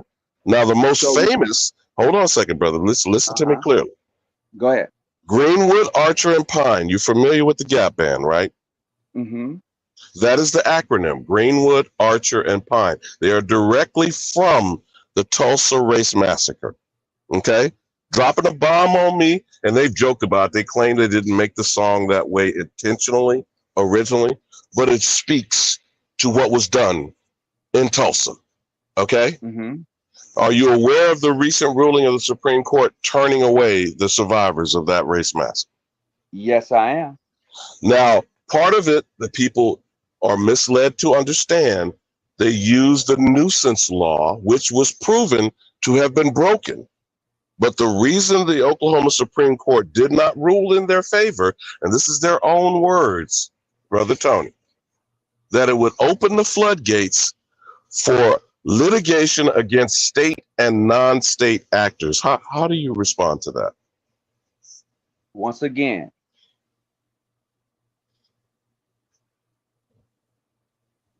unless you're willing to go take it, this is what you're gonna get. Plain and simple. I don't choose to think that you're being flippant by responding to me that way. So it's very easy to say that. What I'm saying to you is this. I know. What I'm saying is that we can take and use their law. We could take and use their law. Oh, he's falling off. Hang on. While He just you're popped using back their up. law. Can you hear me now? Yeah, you can. Yeah, you still keep dropping and cycling out. Okay, I don't know what about why now? that Is this better? Yeah, we hear you. It's go your ahead, Tony. It's his connection. So he's frozen. So give it a minute to get back to where he had it. Can you hear us, Brother Tony? He's frozen, so I don't know what's going on. There you go, Sister Bethy. I think There we go. There we go. Okay. Yeah, it's your connection, you're on hon. mute. You're on mute, brother Tony. You're on mute. We can't hear him. Now he fell off. Now he's back. He's back on. Can you hear us, Brother Tony? Yeah, we can't hear you. You're on mute. All kinds of crazy things are going on. There was Yeah, 2,000 people. interesting how the system attacks him. But I don't think he's being disingenuous, Sister Bethy. I don't. No, no, he's Can you hear not. me He's now, not. Brother Tony? I think he's doing an excellent job. Yeah, can you hear me now? No, I respect you for presenting your position, but I hope, because I don't want you to feel like I'm attacking you, Tony. I'm saying No. I think it's a great conversation. If you can hear me, can you hear me? now we can. Yeah, we can hear The you now. system is attacking you, bro. StreamYard has decided to cycle you out, and right when you're getting into the mix of it. But go ahead, brother. What were you saying? No, I think once and for all, I think it's a good conversation. I don't think anybody's being attacked on here at all. I'm really enjoying the conversation. I just believe until we are ready to make that sacrifice, things are not going to change. Like, take for instance, if I see my brother or my sister getting their ass beat by the police, legitimately getting their ass beat, right? If I don't step in and do anything about it, that cycle is going to continue. And usually we don't step in and do anything about it, so the cycle continues no matter how you check it. How many bystanders were with George Floyd filmed worldwide? We said a couple of dozen. But I'm just saying. I'm taking follow me, my brother Tony. Okay. Follow what I'm taking your example. I would say at least a couple of dozen bystanders. A 17-year-old child with her 9-year-old niece were filming it. And that's affecting her for the rest of her life. Mm-hmm. This is 5 years ago. 5 years before that, you know what the other snuff film was? Same city. Philando Castile. Do you remember hearing a 4-year-old child consoling her mother watching a public execution? Mm-hmm. Now, this is 2 incidents 10 years apart in the same city. And we're doing essentially what you're suggesting, nothing in response. We march, we pray, we do all of that. I mean, that's usually what we do. We burn down places, we burn down places where we usually live. But I'm saying that if you want to strike fear, if you really want change, a sacrifice has to be made. And when I say a sacrifice, that means that individual who's going to be involved, who's going to take things into their own hands, it ain't gonna move the needle. I appreciate you saying that. Notice you used the phrase strike fear. But what were you saying, Cosmo? Because he hinted on something, and I wanted to get right back to that. You had said we pray, we march, we do all these things, right? And then you also said that as a Mason or Eastern Star, you are virtually living the life of a Muslim. And then you went on further to say that basically you could be a Christian and also be a Mason, right? So my question is there a spiritual system attached to modern day Freemasonry? And if so, what is it and which God do you praise to? Okay, so you was kind of breaking up, so I'm going to kind of track it a little bit. Is there a spiritual system attached to Freemasonry? Correct? Correct. He was suggesting that, Tony. And also, if so, which God do you pray to, or in general? So in the framework of Freemasonry, it's not a God by name. It's not. I'm gonna be honest with you. It's not a God by name. It's what we call the grand architect of the universe. We believe that there is an entity that truly guides, truly is the creator of everything that is around us. There is a creator of it. We don't give it a name. We don't call it Jesus. We don't call it Muhammad. We don't call it Yahweh. We don't call it. We just say a grand architect of the universe. And the reason we say that is because Masonry within its framework has individuals from many beliefs who are a part of it. Be it a person who practices Islam, be it a person who's a Christian, be it a person who's a Buddhist. So Masonry comprised of many people with many different faiths. So we look at God, for lack of a better term, to say the grand architect of the universe. Because when you see what's around you, you must understand that there's an architect who has laid that foundation. So we see that as the grand architect of the universe, not a particular God per se. You know, Okay, Brother so let Tony, me ask this. Let me get it for a minute because I haven't had it in a while. I've been patient. Let me ask you this question. Hello, Gwen. How are you? How you doing? Okay, give me a minute. I would really like to ask this question. And then Ali Bamu, you can have it right back, okay? Ali Bamu. Brother Tony, it seems to me what's going on in Mason, and it's clear as what's going on in any corporate management as it pertains to race and things of that nature. So, is it who did our people start the Masonic Lodge, or did foreigners start it? The system that we practice today was started by what was the word you just used? Well, she's asking, is it foreign origin or is it? I don't want to put words in your mouth, Chief Morning Thunder. Go ahead. You say it again. Okay. The Masonic order that you are a part of, is it aboriginal to Turtle Island or foreign origin? I mean, maybe that's not the way you were going with it, Bethy, but I'm interested. I just wanted to know who started it. Did this corporation start it? No, the corporation didn't start it. Now it is in a corporation now, but a corporation did not start it. So who started it? Did our people start it, or did foreigners start it, or the people that came here? The people who came here. I would say the philosophy of Freemason has long been in existence, long before the system that we have today. Because as the brother asked me earlier, there are Masons. Okay. All right. Freemasons. Okay. Prior to this system, did we have such? Yes, we did.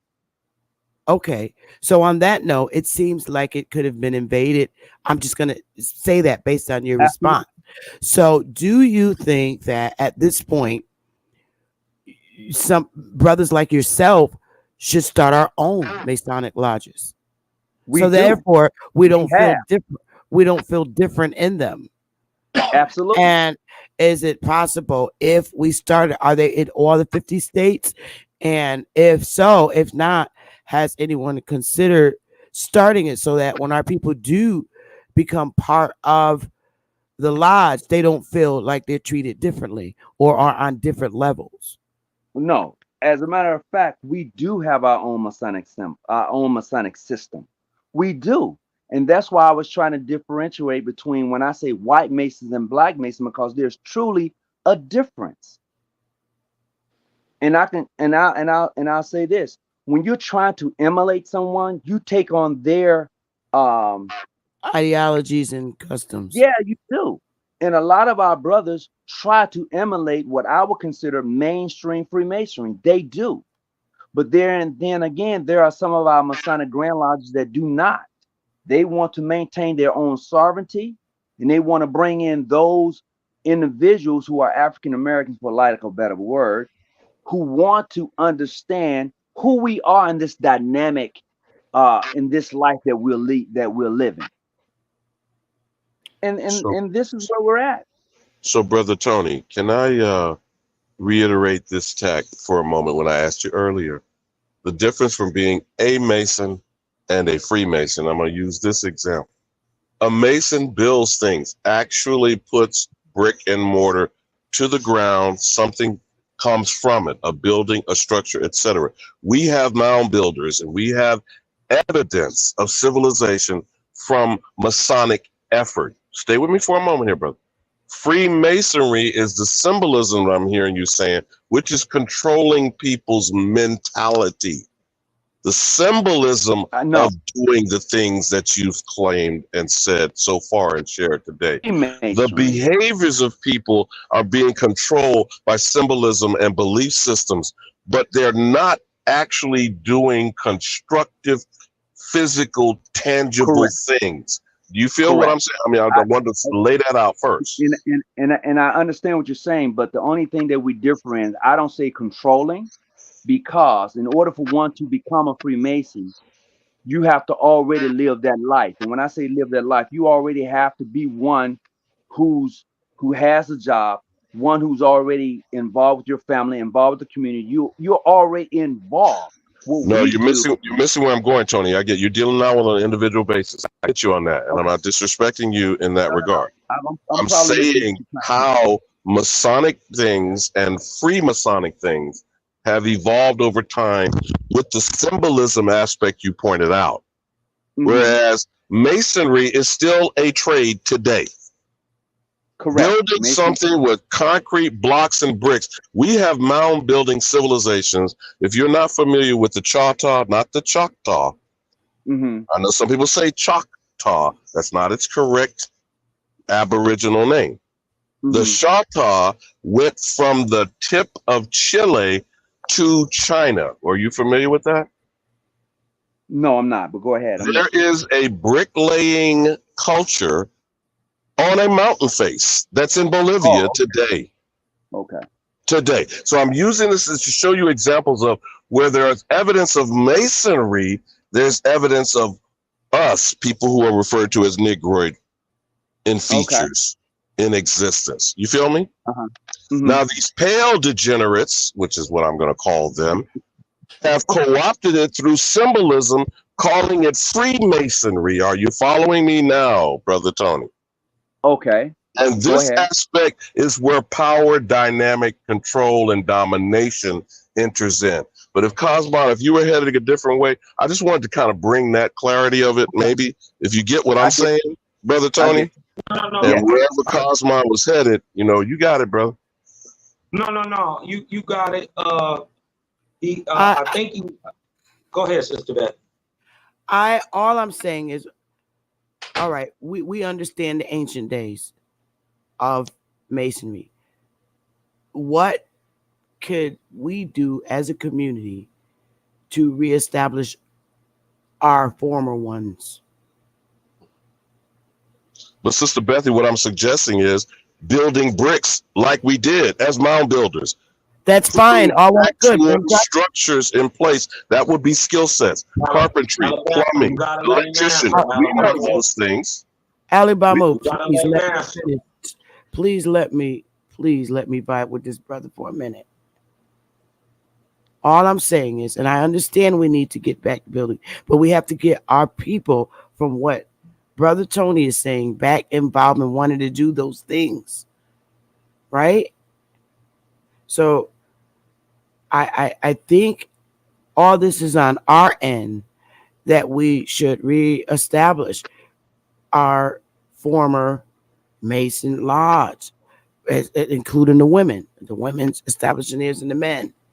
Because obviously, like both of you are saying, they were taken over. So what I think it would be a beautiful thing to restart them with our people and begin the training of the bricklaying and all the masonry work, because that's what we're heavily lacking in our communities right now. A lot of our brothers in our communities have these beautiful skills and they have certifications to be great masons, but they're held back from the system because of their criminal passes. So if we want to help our people, we want to restart what was originally ours and not base them and live in their past. Can I share something with you real quick? Oh, you got the floor. Everybody has the floor now. I think Gwen, it will go after you. He's new up here. Okay, what you're saying is absolutely correct. I would point to what's actually happening here in San Diego, where I'm at. We have what you call a Black Builders Association. That's where they take in young Black individuals or youths, and they teach them the skills of builders, be it plumbing, electrical. They teach them masonry, they teach them bricklaying, they teach them the whole skill set. They have recently been trying to shut them down because they are not unionized. So the union won't hire those who actually have the skill and certification because they didn't come from a unionized program per se. But the Black Association of Builders here in San Diego has really stood firm on that whole thing. So I get you on that. And yes, those things should be passed down, period. And we should have our own schools to teach that. So, with that being said, here in Connecticut, they have what you call job corps. And from my understanding, there's many of them across the states.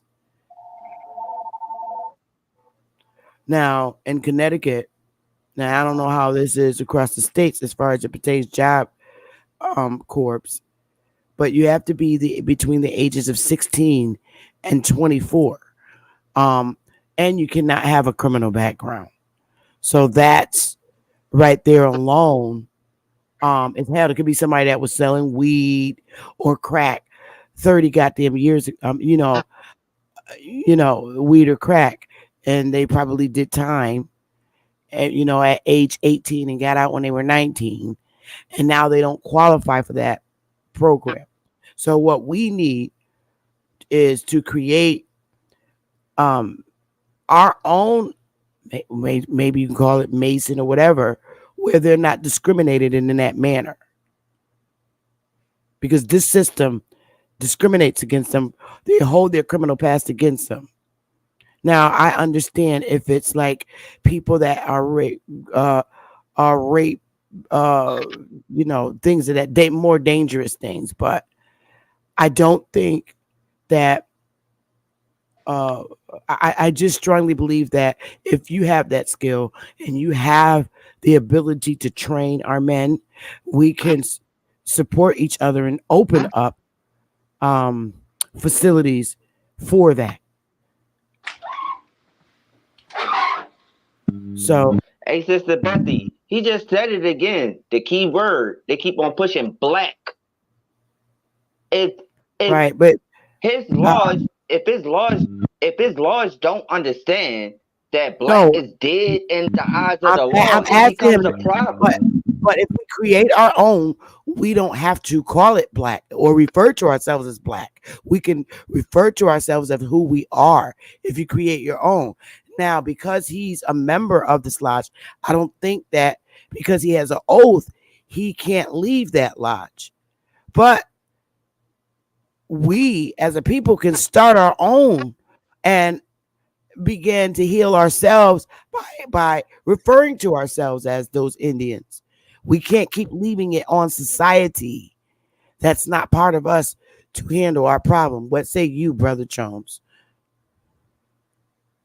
I say this is that if you look and it says John G. Jones Research Lodge, John G. Jones, look and see who this man was during the 1850s. First of all, he was a lawyer. He practiced law in 2 states. Didn't go to anybody's college. He never went to college for law, but he was able to pass the law exam in 2 states, and he practiced law up until his death. He was the first city councilman for Chicago. Okay, very well known lawyer in Chicago during his time. Very wealthy man. He did a lot for the community, African American community, Negro community, Indian community, however you want to label that. He did a lot, and he sacrificed himself in doing that. And I'll go back again, and I said all the time, what are we as individuals willing to sacrifice to make sure that what we're talking about come to fruition? Because you're going to have to make the sacrifice for anything to happen. It just doesn't happen overnight. We could talk about it until we're blue. But what are each one of us willing to do to see this thing come true? And that has been the biggest problem in our community since Martin Luther King. Today, we're not asking anyone to protest and march. We're saying, let's do it ourselves. So, Gwen, welcome to the panel. How are you? How you doing? What say you? I'm from Baltimore. Yeah, I've been a fan. I'm always listening to the channel. I just have a request of a word. And can it please be pulled up? I just want to show the word singable. Do y'all know the definition of that word singable? No, but if you can explain it, that'll be great. I just like if anybody could pull it up on the thing so everybody could see it. Are you referring to the sachems, brother? As far as the ancestral order of governance, is that where you're going with it? No, You might want to turn your camera off for a minute while you're busy there. Okay. That'll be great. But think of Like most that. in war chiefs. You get what I'm saying? I'm just trying to establish. We keep talking about Freemasonry, like that's basically stolen Moorish science, is all I've said. Not the noble Drew Ali, is deeper than that. Get what I'm saying? I'm from Baltimore. Ali Babu, the Moors, Mours. It's a difference between Moors. We're Aboriginal Moors, you feel me? But it's just we keep using the word Indian. And I have a definition that's in all of y'all dictionary that will show y'all that it was Aboriginal Moors amongst the Indian people. Okay, so that's all well and good. My biggest point is no sense of arguing and squatting about it. What the question still is on the table that brother Tony asks, what are we gonna do? That's the question.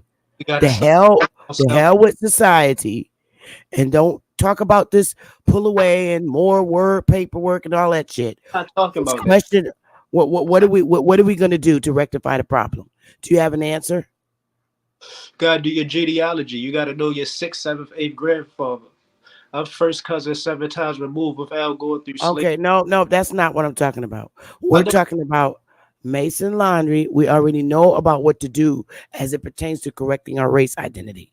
Brother Tony simply asks, what are we willing to do as a people to get our brothers back trained in the trades and being Masons that their ancestors were?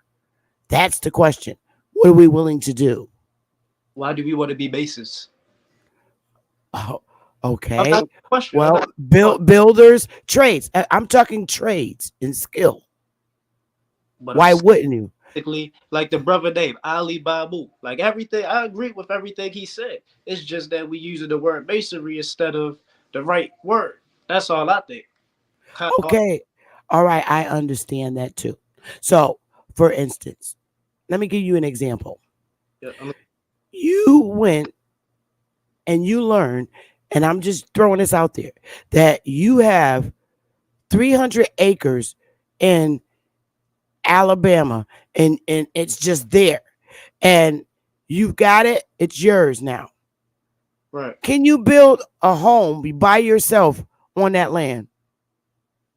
It depends on the mindset. Okay. No, I'm asking you a question. Can you build a house on that land? Yes.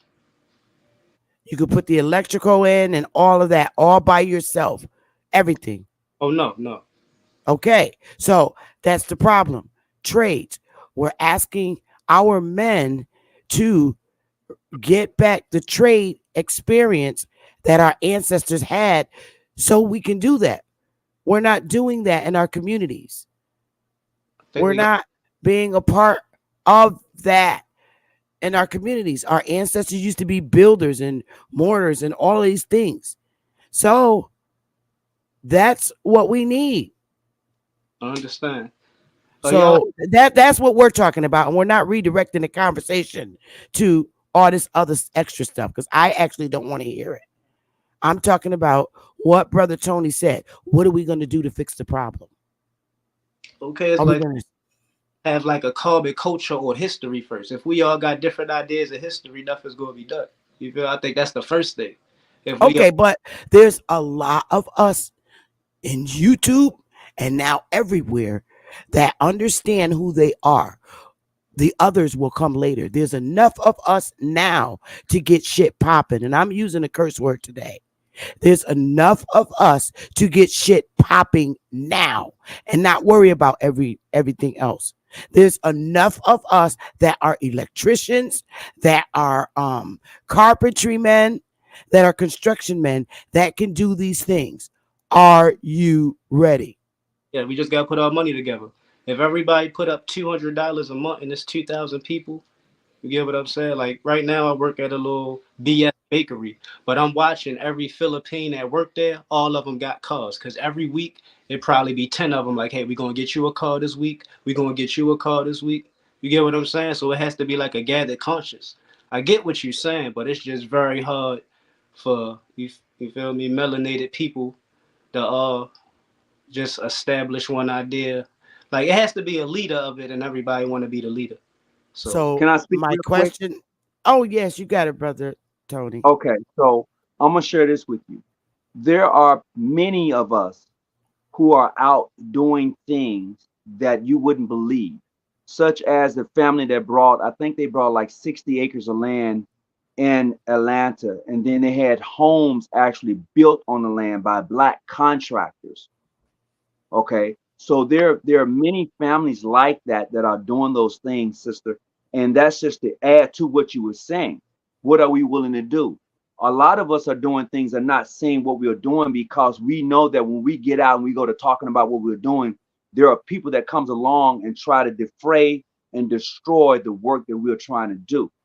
So I get that. And a lot of stuff that are being done by some of our prominent people, you won't find out that they was involved with it until they're dead, because we know once we get involved with something, we can't tell everybody what we're involved with, because there are people out there that look like me or others who will sabotage what I'm trying to do. So I appreciate what the brother was saying in regards to the Moors and how you spell it and all of that. But it goes back to, once again, as you said, sister, where do we go from here? Because those brothers out there need those skills.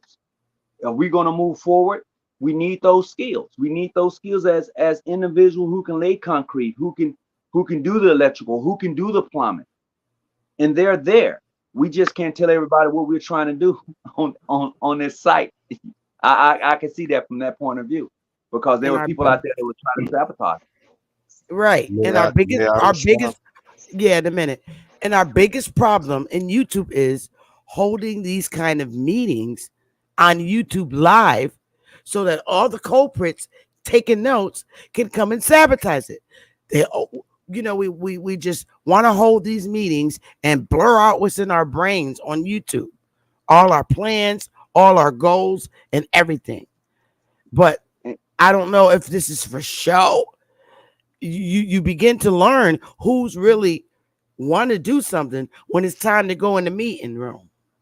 I would say this: there are things that are taking place where I'm at, and I'm not going to share it on YouTube. I am not going to even mention it.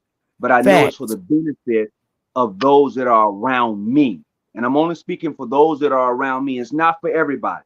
It's only for those who are around me that are going to benefit from it, and then they can pass that on. But we can't share it with everybody, and I'm not going to share it with everybody. And I can honestly say that, because everybody be like, well, why you won't share it? Because somebody's going to come along and sabotage what actually is taking place where I'm at. I agree with you. You're right. You know, and that's the furthest I can go with it, but I'm going to have to log off. I do have a meeting to attend to. Before you go, Brother Tony, may I respond? Because I agree. We got to make it quick because he got a meeting to go to. And he has been typing that in the back. To respond. Can I just ask him one question before he leave out? I'll be real quick. There he is. He's right there. Just one question before you leave out, Brother Tony. Go for it. You asked what were we willing to give up, right? A quick question. What are the Masons willing to give up?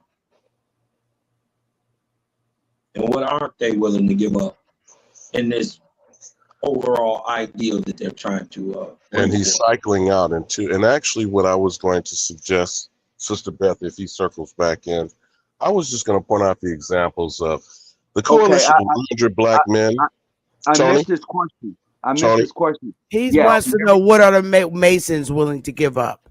And I was actually wrap it into this, Tony. Right. Because here's what I was going to suggest.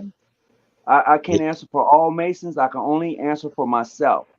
And as I said earlier, if I tell you what I'm working on, I know I'm going to be in jeopardy. I know that. No, Tony. I don't want you to do that. Listen to what I'm saying. I wanted to wrap it in this way.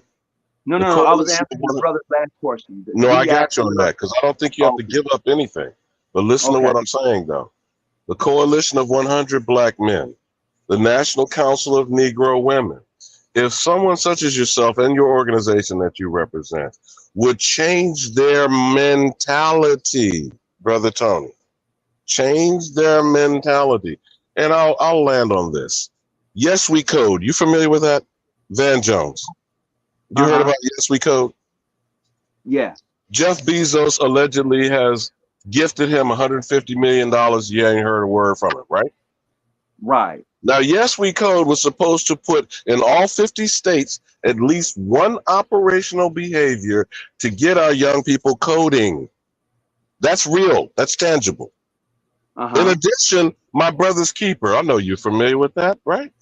Right. Barack Hussein Obama. Has he fallen down on it? Or what are they keeping? You feel me? What I'm saying, my good brother. I'm saying the mentality is reflected in the lack of leadership. You get what I'm saying, Brother Tony? I'm following. If the actual assistance from the Masonic groups of changing the mentality of these existing organizations, the examples I just made, may show different behavior, the community might respond differently. You feel me, brother? But I thank you for your time. And he got to go. You got to get on. Thank you for coming, Brother Tony. Thank you. And I'm going to close with this. I'm a former member of the NAACP. I seen the bullshit that they did. I had to leave. So don't, I'm telling you, bro, I see the bullshit they did. I had to step away from it and continue my own journey. And for those who was there, they, I'll leave that where it's at. But anyway, that's right. Everybody continue the journey and enjoy the journey as you go along, trying to help us come out of this damn rut. I appreciate it. Thank you, Brother Tony. We appreciate you. It was great. It was a pleasure having you. You're always welcome here. And thank you again. If anybody want to come on my channel and continue any type of discussion, just look for John G. Jones Research Lodge 147. Hit me up and we can dialogue. I'm okay with it. Nice. So y'all brothers got that? If not, you'll be able to watch the channel again and you see it right there. Yep. Thank you. You're welcome. Thank you. That being said, we're going into our 7th hour. Our 7th hour, y'all. What y'all got? Cosmo, Alabama, Jeremiah, Gwen. Sister Betty. Oh my God. Hey. Oh my goodness. I'm not gonna lie to you. Go ahead, honey. Our elders is indoctrinated with this black word and African American word. Like it's so crazy to the point where it drives me crazy. I'm like, how many times can I count this? I'm sitting there thinking in my mind, I'm like 1, 2, 3, 4, 5, 6, 7, 8, 9. I'm sitting there like, if you just stop using it, then maybe it could be a correction, because I just explained to you about the word civiolitermortus, which now I got it right. And you don't even know that definition. No, Jeremy, I'm going to have to check you. Don't even know that definition. Civiolitermortus, brother.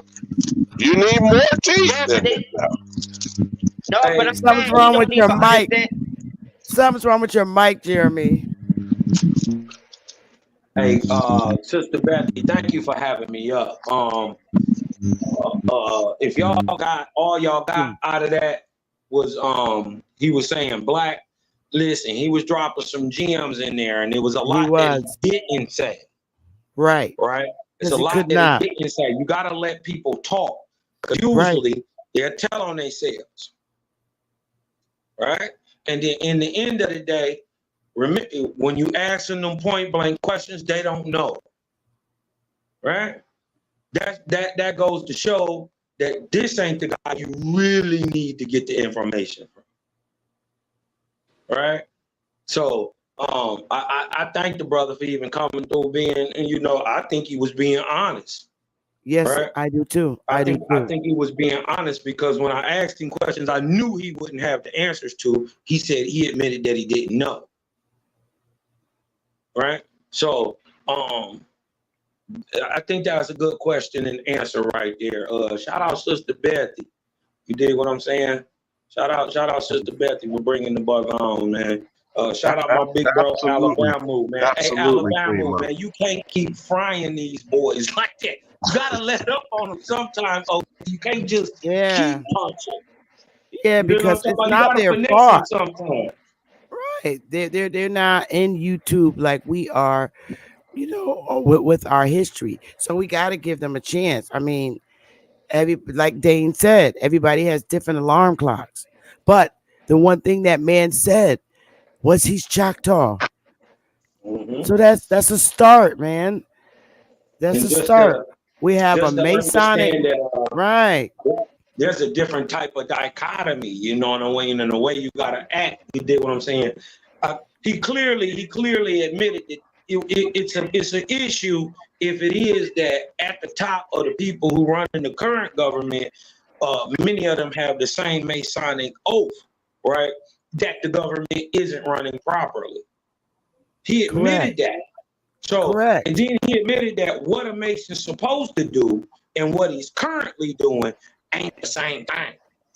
But see, he was stumbling in that same. He already admitted to the chicanery. But he was stumbling in that same white and black, which is interesting because remember when we were watching Killers of the Flower Moon and the scene of the black and white checkerboard floor that Leonardo DiCaprio was being forced to have a humiliation ritual. I was trying to get there. Robert De Niro's character. So when they are insisting to be subjugated, that's why I was trying to get him to understand the Negro by definition is subjugated. He ain't Alabama. He ain't where you at, OG. You got to sometimes. This is what I learned. Like if they want to be, you know, tore apart, you bash on them. You did what I'm talking about. If they're not willing to listen, but the brother was willing to listen, right? And understanding, you got to understand when they give you keywords, black, white, Negro this, slave that. When they give you those key codes, you automatically know where they are in their knowledge. So I don't like to change people talking patterns up than what they would normally do because they alert you to where they're at in their knowledge base. Right. Correct. I agree. I just don't. Yeah, I mean that man. I personally felt that you were antagonizing them. I do. I really do. And he came up as a guest to share his knowledge, and I just don't like. I don't like doing that to people because when we speak to them in a manner in which is acceptable, they don't feel tense, and they're less reluctant to open up and share more. Why can't we just ease off of? I mean, sometimes I think some of us just feel like we're gangsters coming after somebody who's sharing information with us. That's all. But maybe it's just me. Can Maybe I it's ask a question when Sister Bessie, so I can go back out? I just want to ask. Yes, go ahead, sis.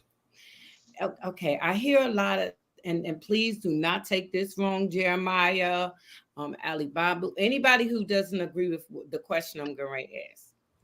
Being called Black, African American, Negro, colored in 2024, does that stop you from doing anything that you need to do in life? Like if you wouldn't be a doctor, does it stop you? Does it stop you from anything if you want to be a father, lawyer, Indian chief? Does it stop you from being a police officer? Anything that you may feel as though is an upstanding job, construction worker, being in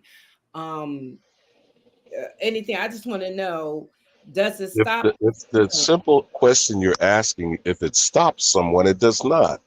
But it still alters who you are, how you behave. We can't be dismissive about that. Well, it depends. Now, I understand you might not want to take it upon yourself to correct each and every individual that you interact with. The actual fact is, what I'm attempting to do, no matter who that person is to speak through them to the audience, to the people in the chat, to the short bus individuals, the folks who would continue to be mentally challenged and are indignant, particularly if they purposely are agents to try to be slave catchers. I don't know if you've been witnessing this, Sister Freedom, but not a coincidence in particular, and some of his other cohorts. They are actually 21st century patty rollers. You know what a patty roller was? They retrieved the property of Mr. Charlie. Okay. They are Okay, that's all well and good. Okay, that's all well and good. Is what's doing that, Sister Bethy. The Okay, language is that's all. enslaving the minds of the American. Okay, that's all well and good, but not a coincidence. And Shay Shun are not on this panel. What I'm trying to do over here is get decent, professional-minded people up here to communicate with. I don't want no more debating. It's not about debates now, and that's the mentality that you carry with you from the other channels. I want a more professional channel. I don't want politicians to be reluctant to come on the panel and vibe with us, because we always say that they don't want to do shit to do with us. But if they take out time to come and speak with us, I don't want to run them away and them not come back anymore, because I have questions. That's all I'm saying. And what the problem is, and I love when you come on the channel, Ali Bamu, but you have a tendency to just overtly take over and don't give nobody a chance. And when you ask questions, you ask like 10 questions for them to answer. To by the time it's time for them to respond to the answer, they don't know which to answer. And it sucks, man. It really does. I'm going to have politicians come on here, and it's going to get to the point where it's just going to be me and a politician, and we'll take questions from the audience, because I don't want anybody to feel uncomfortable communicating, because we were left out on a lot of shit. Now, whoever's fault that is, I don't know. But all I'm trying to do is show our people that there's opportunity, and they don't always have to wait on somebody else to represent them or to do what they need to do to move along in life. Like, for prime example, take up a trade. What opportunity is there for Damon, who wants to take up a trade, but he can't because of his criminal background? I'm the person to come in and say, okay, Damon, here's a program that ain't going to worry about your damn background, but they're willing to help you for free. And guess what? You can start off with a salary of $70,000 off the rip. That's what I'm trying to do. All this debate shit is for the other channels. I'm beyond debating. It's not about debate. No, we know who we are. We don't need to fight about it no more. Now, what are we going to do? I'm certainly not waiting for nobody else to help me. That's why I moved the way I moved. Some people are here just to have the debates. That's not what this channel is about. But y'all got it. Okay, but I was trying to. Sister Frida, can I answer your question real quick? Sister Frida, can I answer your question real quick? Yeah, you got to fix your mic first, baby, because we can't hardly hear you, Jamie. Your mic is really bad. I think you might got a YouTube page open. You got a YouTube page open or something, honey? Let me see. Let me cut that off. Because people now that sounds better. I'm saying, yeah, but it sounds really bad, Pumpkin.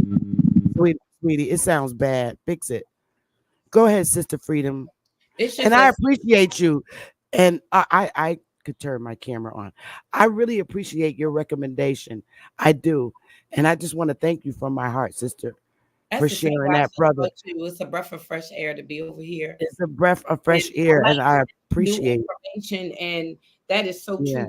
When you made that statement about we never really talk to the people, but we talk about them, that made me look through my Rolodex. Like, wait a minute, let me call some of these people that I know.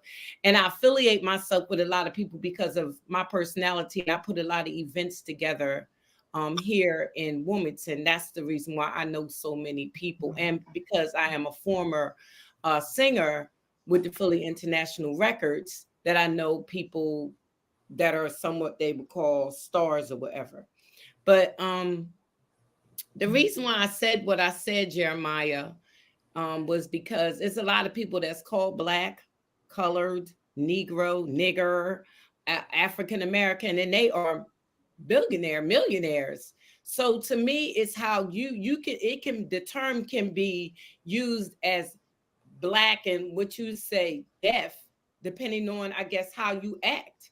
Your personality and your attitude makes it, I guess, Negro or nigger. I don't know how you would say that or whatever, but some people crazy. Have I mean, I'm just saying. I'm just making a point. I know we have been through hell. Don't get it twisted. That's why I said I want to try to say it where it's not coming out in a wrong way. But we as a people and people, okay, we have turned around the word Black. They called us Black in a negative term. We just had this with Judge O'Brien on the other day. And I say, yeah, but then we turned it around and made it a positive. But like we the word nigger. It's been now everybody's saying it. You know what I'm saying? It's become a fad. You know what I'm saying? Things are being said by people that's making mega money. But your personality and your attitude is, if you act like a certain way, people, the words used in one word can be used in different ways. I'm just saying. I hope you get what I'm saying. You get what I'm saying, Sister Bethy? Like I clearly understand what you're saying. I'm not a ghetto-y type person, but I can be a ghetto-y type person. Right. You know what I'm saying? So you can okay, say, can I answer this question? She can say, you know, she's a beautiful Black woman, she's a strong Black woman, or you can say, I can't stand her Black face. She's always doing stuff. Every time I turn around, she's fighting somebody. She this, that, and another. You know, her kids is fighting. She ain't taking care of the kids, right? Jeremy's mic is messed up.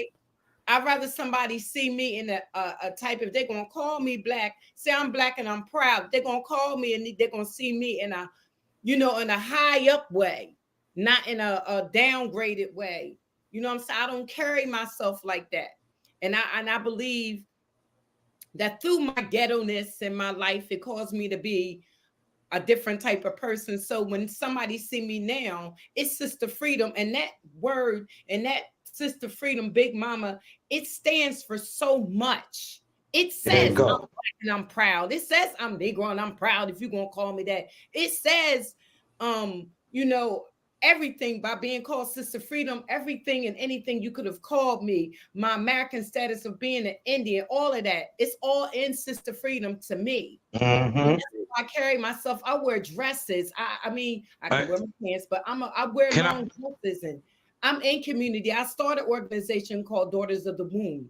I'm about sisterhood and groups and things that I put festivals together. I try to get all of the groups together. You can see it online where I've tried to do that. You know what I'm saying? So everything is not a negative. Everything. Right. So I don't know how else to say it to you. Sometimes I feel like we're wasting our time talking about stuff when we could be doing stuff. Right. These organizations should get these little brothers together. And just like Sister Bethy is saying, if you got electric, if you can do electric, plumbing, all of that kind of stuff, you do that. In the organizations, we talk about relationships. Unscrambled Mind is a sisterhood. Okay. Right. So, and we're trying to make it as positive and as comfortable, like Sister Bethy's doing. That's why I love her channel, because I feel at home when I'm over here. I feel comfortable on certain channels that I feel like I can be Big Mama without a problem. So, right, Sister Freedom, can I add on to what you were saying? Because I asked my questions the way I did because you brought up a poignant statement. You said, well, when I see this, I am confused because I see one thing and then I'm getting talk about the Masons on the other side, and yet we're not talking to the people. Right. So I thought you did a great job asking questions, Cosmo. I thought you did an excellent job. You did. You really did. And so did Jeremiah. I do. I think you asked him some valid questions. But I asked it the way he did, and he answered what I wanted to hear. The point that he made is the people that you looking at look like us, but they ain't us. Right. There you go. Saying that because what we supposed to be doing, we're not doing. That's every day, all day in the streets. What we supposed to be doing is teaching our girls how to cook, how to do this, that. Right. That's what we're supposed to do. You see what I'm saying? The men are supposed Right. to put brothers together, and if they got skills and teaching them this, that, and another, that's what we supposed to do. You know, and that's not even organization. That's just in nature. We are wasting our time with a lot of things, talking, and getting nothing done. Right. Word black. That's when it comes in to say, what are we going to do? Are we going to come up and boast on panels because we can speak good and do this good? No, let's make some action. And then let's just be real about it. Under the term black, you took something. Under the term Negro, you took something. Under the term colored, Indian, not taxed, we getting it back. And in those same, you must be in your proper persona when you're going back, because black proves the genocide. Correct.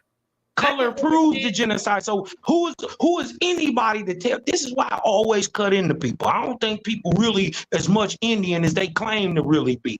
How you gonna tell me? That's what you are. You can't change that. But then what I'm saying. That's what I'm saying, sis. You making macaroni and cheese, greens, string beans. It's just who you are. It's just who you are. It's our culture. Who you are. It's just who you are. You did what I'm talking about, and trying to deny that. You did what I'm saying, or coming to the realization of that. That's the glory, because now when you called me black in '89, you did something. Now we can go back and look what changed. Oh shit, he took this.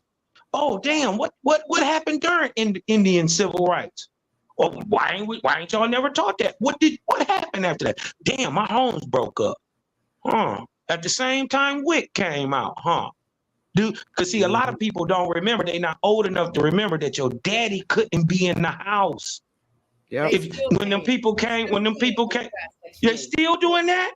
Still can if you got Section 8 housing authority, if they have felonies, all of that, you still can. Can't. You still can. I believe that started in the 50s, right? Here's the thing. The late 50s. We 50s. tell on each other. If I got a man living with me and I'm on Section 8, I got somebody jealous going call the housing authority and say, ladies, no, just one little clarification.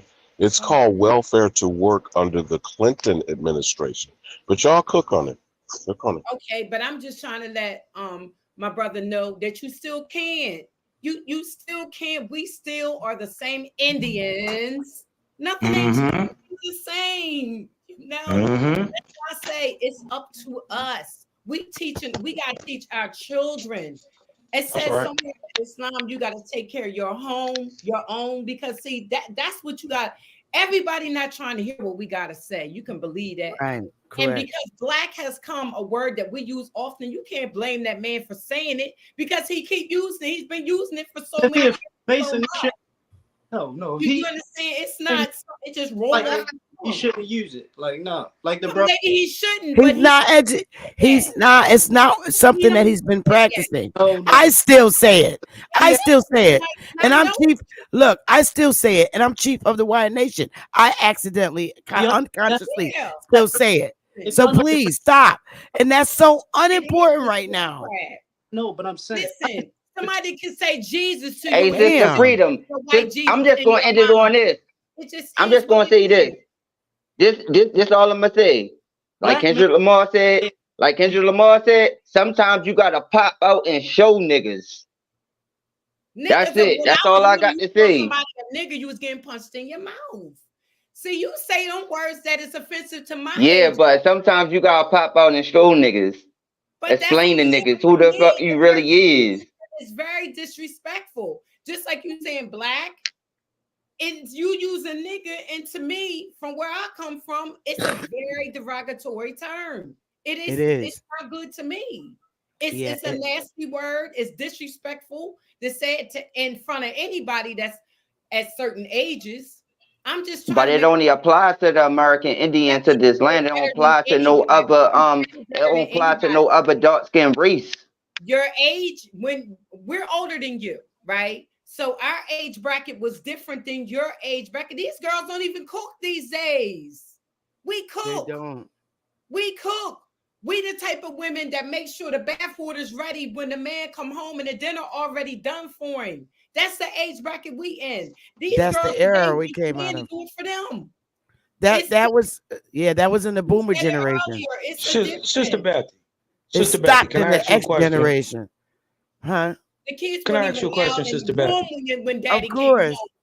You know it wasn't like that, Sister Betty. When Pop came home, the kids had to be upstairs. We wasn't gonna mess with. We was not allowed to walk in our parents' bedrooms. We had to knock on the door. And we came home from school, and this the Indian, this the true Indian. We came home from school, we had play clothes, and we had School clothes. and when we went upstairs, and Big Mama had company downstairs, you wanted something, you better one time, not no 2-3 times, knock on the wall upstairs to let her know that you wanted something. It's just Sister Freedom, did you have to clean up on Saturdays? Yes, that was cleanup day. Barry White and put all the shit on the couch, and mommy was mopping the floor, and shining them up. What? You better go ahead and tell it. Saturday, Barry White with those 8-track tapes. Oh, hey, Sister Betty, let me ask you a question.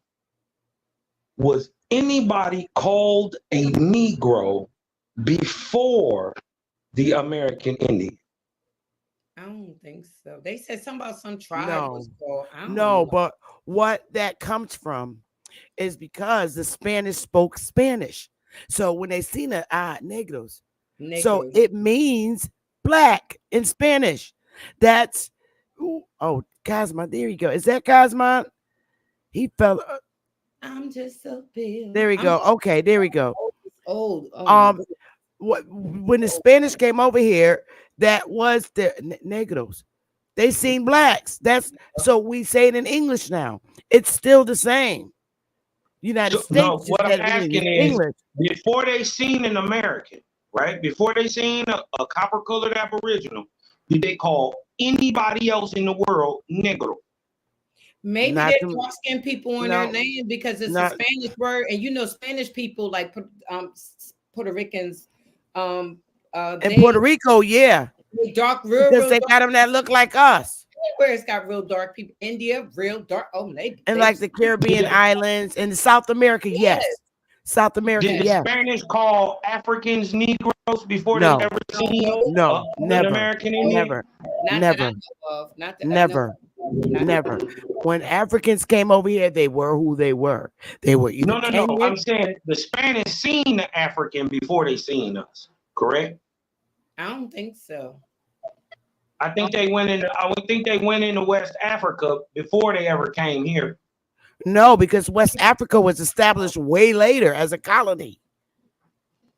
That's what people don't understand. Yeah. This is why it's so easy for us to prove who we are, because at a time they're saying that, when people like Stupid Shay Son and them come up here, oh yeah, you're from Africa, West Africa. Excuse me, that wasn't established. My 5th great granny was born here, and that colony wasn't established. So how the hell am I from West Africa? I mean, it wasn't even one. And these are the silly and foolish errors that they made, because remember, we were always supposed to be feeble-minded people and never ever gonna learn, because on a lot of records, our ancestors supposedly, this is what they say, put an X because they couldn't write their names in the manner in which these people. I don't think them was us. That's the reason I don't either. You know, I don't think that. They're reconstructor records, first of all. They're reconstructor. Ali Bama Right. said the other day on Unscrambled Minds, what is an African state of mind? And I said colonized. But he There had you his are. word for it. And I say colonized. It is delusional. Delusion. Yes. Delusional. Yeah. And that's the same thing to me as colonized, because you just don't know. You living in a fantasy. Can I explain something real quick? Because I understand everything y'all saying.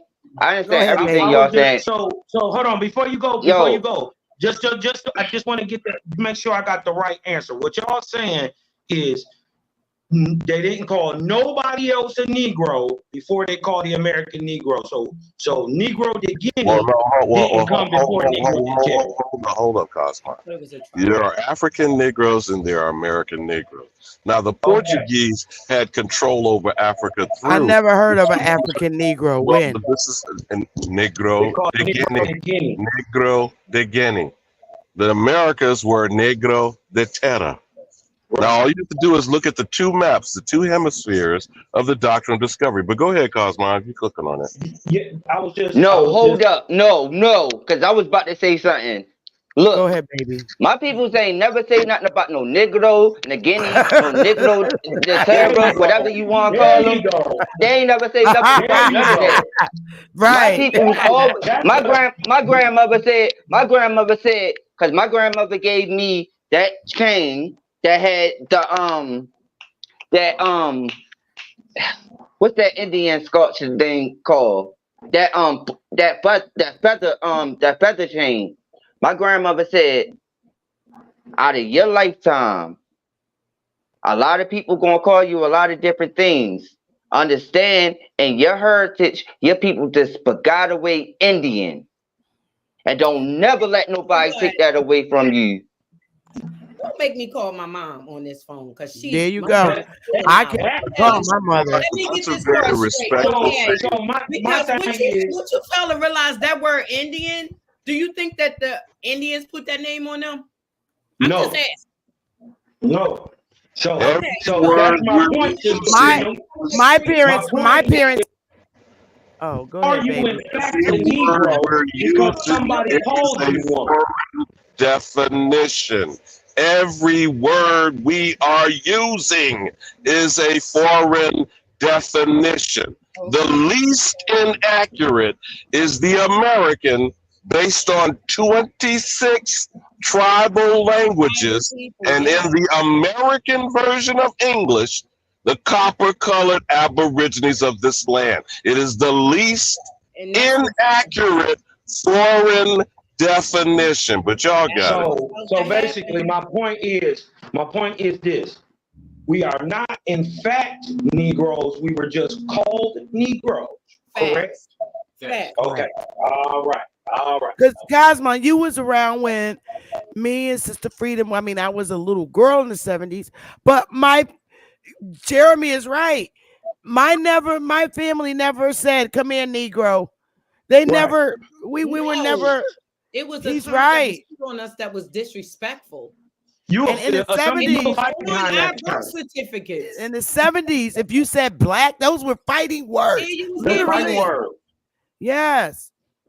But also, I remember being told the tribal names and this, that, and another. But you can best believe they ain't make no real big deal about us being Indians either. But even in the tribal names, they were being translated by foreigners, depending on what group they walked up on, and they asked them, well, who are those Negroes over there? If they were friends, they gave them one term. If they were foes, they gave another. So my only point is that we keep arguing over shit other people calling us. Yes, because the brother was coming about more science. I was raised in more science. Oh no, that's that. Q did everything underneath the more science. But that's something that I was raised under. I'm not saying I accepted it. I'm saying that I was raised under it. Trust me, I'm in Baltimore. I see it all around me every day. I know what's going on. Y'all, Italian Empire of all the main cities getting burnt down between like 1890 and 1920. Like St. Louis and Baltimore got burnt down the same year, 1904. Missouri, Baltimore, like Alabama. He know MUU. Alabama, what he just said was right. He's not saying. My mom just said what and Glen Oak, I'm from Baltimore. I'm from Southeast Baltimore. I'm from Chapel Hill Project. I know where Glen Oak at. Chief that I know there was a chief. Yeah, you already know. I know there was a chief that was getting in the ass of some black Europeans trying to claim Maryland. I remember that Chief Conestoga was getting in the ass of these black Europeans that was trying to claim Maryland. And he said, hell no. He said, you have land claims. You know, because they were talking about that they been in Maryland for 100 years, right? But the chief stood up in the meeting in Philadelphia and said, you talking about claims of land for 100 years when my ancestors has been here for thousands of years. And then the chief stood up and told him, you got land claims, but your shit is beyond the seas.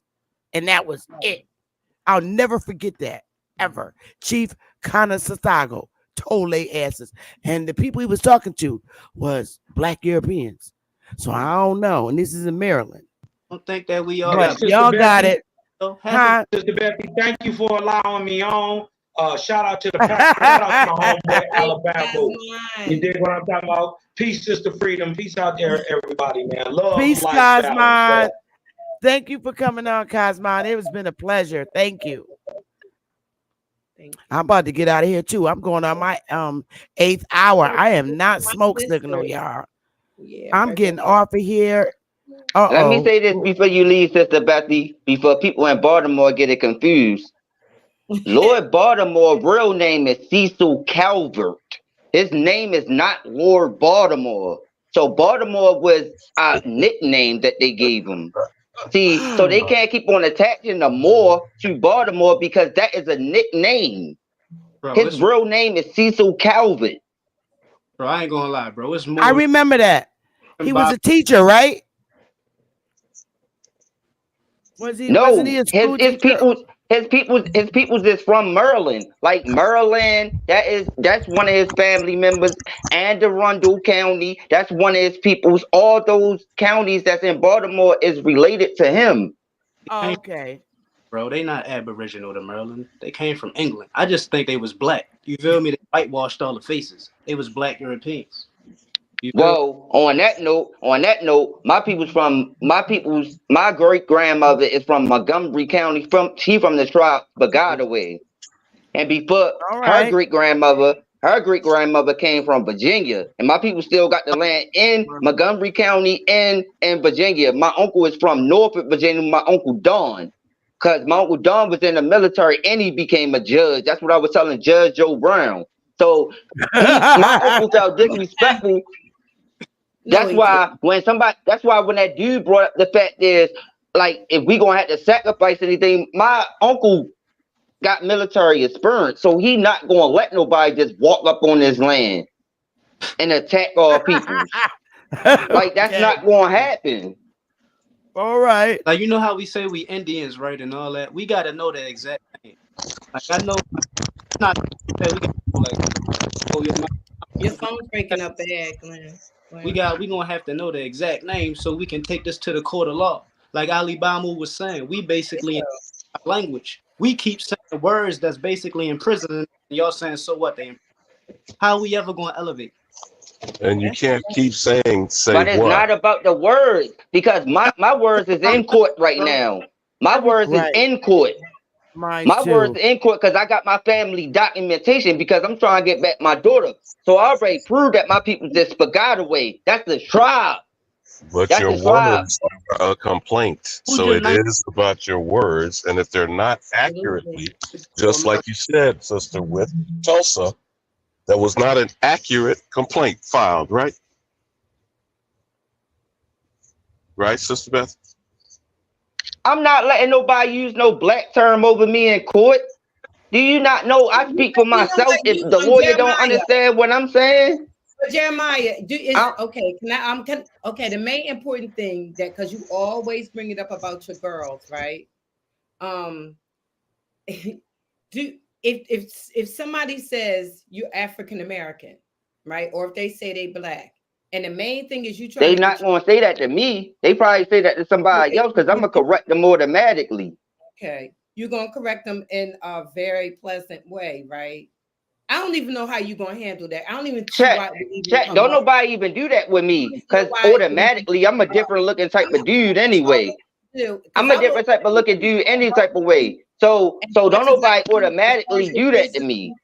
Okay, well, because you always bring up your daughters. So what I'm trying to say is, if I can help you in any kind of way with some channels that I have, I'm going to try to help you. But we ain't going to go into all that. Don't call me this, don't call me that. Just tell me how I can get my girls back. What is the channels I need to do? Go back and forth, because it say a lot of times on a lot of things it say Black and African American. 2020. Yeah, but I ain't never had that on me. All my stuff got corrected. I'm talking about on. See, that's the thing. That's the thing. I'm not like other people. You keep on. See, this is the problem. When you apply we, when they apply we, all, or all these different type of words, I'm not in that category. That I don't know. See, that's what you gotta understand. I'm not in that category. I don't know what it is to be high, smoke cigarettes, drink, nothing, never. I'm a whole bump. Don't know, none of that. So I never talked to you about that. I'm just saying, if I can use anytime, I'm only a half an hour away from you. Actually, a half an hour, 45 minutes. What you mean you don't know nothing about that? All my people that's Indian did that. No, I don't, is what I'm saying. Yeah, but that's you. But I'm saying my peoples did that. That's nice. All my people smoke cigarettes and all my people drink. Like that and they was able to be financially stable doing it too. Oh wow. Okay. I'm just saying. See, that's a judgment. A nigga and a Negro. I only judge. I only drink. I only drink when I'm off of work. See. I don't drink all the time. I can help you in any kind of way. I've told you that before. The Unscrambled Mind sisters, I'm quite sure Sister Bethy and others have told you. We can help you in any kind of way we can, we will. In contact. Well, that's what's up. But I'm just saying, right now, I'm actually waiting for the judge to actually reply to my last case. So whatever his decision going to be, then the next move is for me to take this to the Supreme Court. Isn't that so funny? I'm basically waiting for. Bethy, you're on mute, Sister Bethy. All right, y'all. I'm about to get off of here, and Smoke is going live in about 15 minutes, and he's taking the smoke. All right, I'm tired, y'all. We get ready to go on 8 hours. It, but I'm just trying to ask you one question, Sister Bethy. All right, sweetie. But you could have called me on the phone. But go ahead. Know, but isn't it strange because that they can tell us what to do with our babies? Yeah, it is. Now, that's another topic. That's another topic, y'all. I gotta go. I am tired. I'm tired, and I'm trying to get some. I'm tired. I'm really tired. Smoke is gonna go live in about 15 minutes. Sister Freedom, you got my phone number. You could call me. Yeah. And stuff. But I'm ready to go. I'm ending this segment because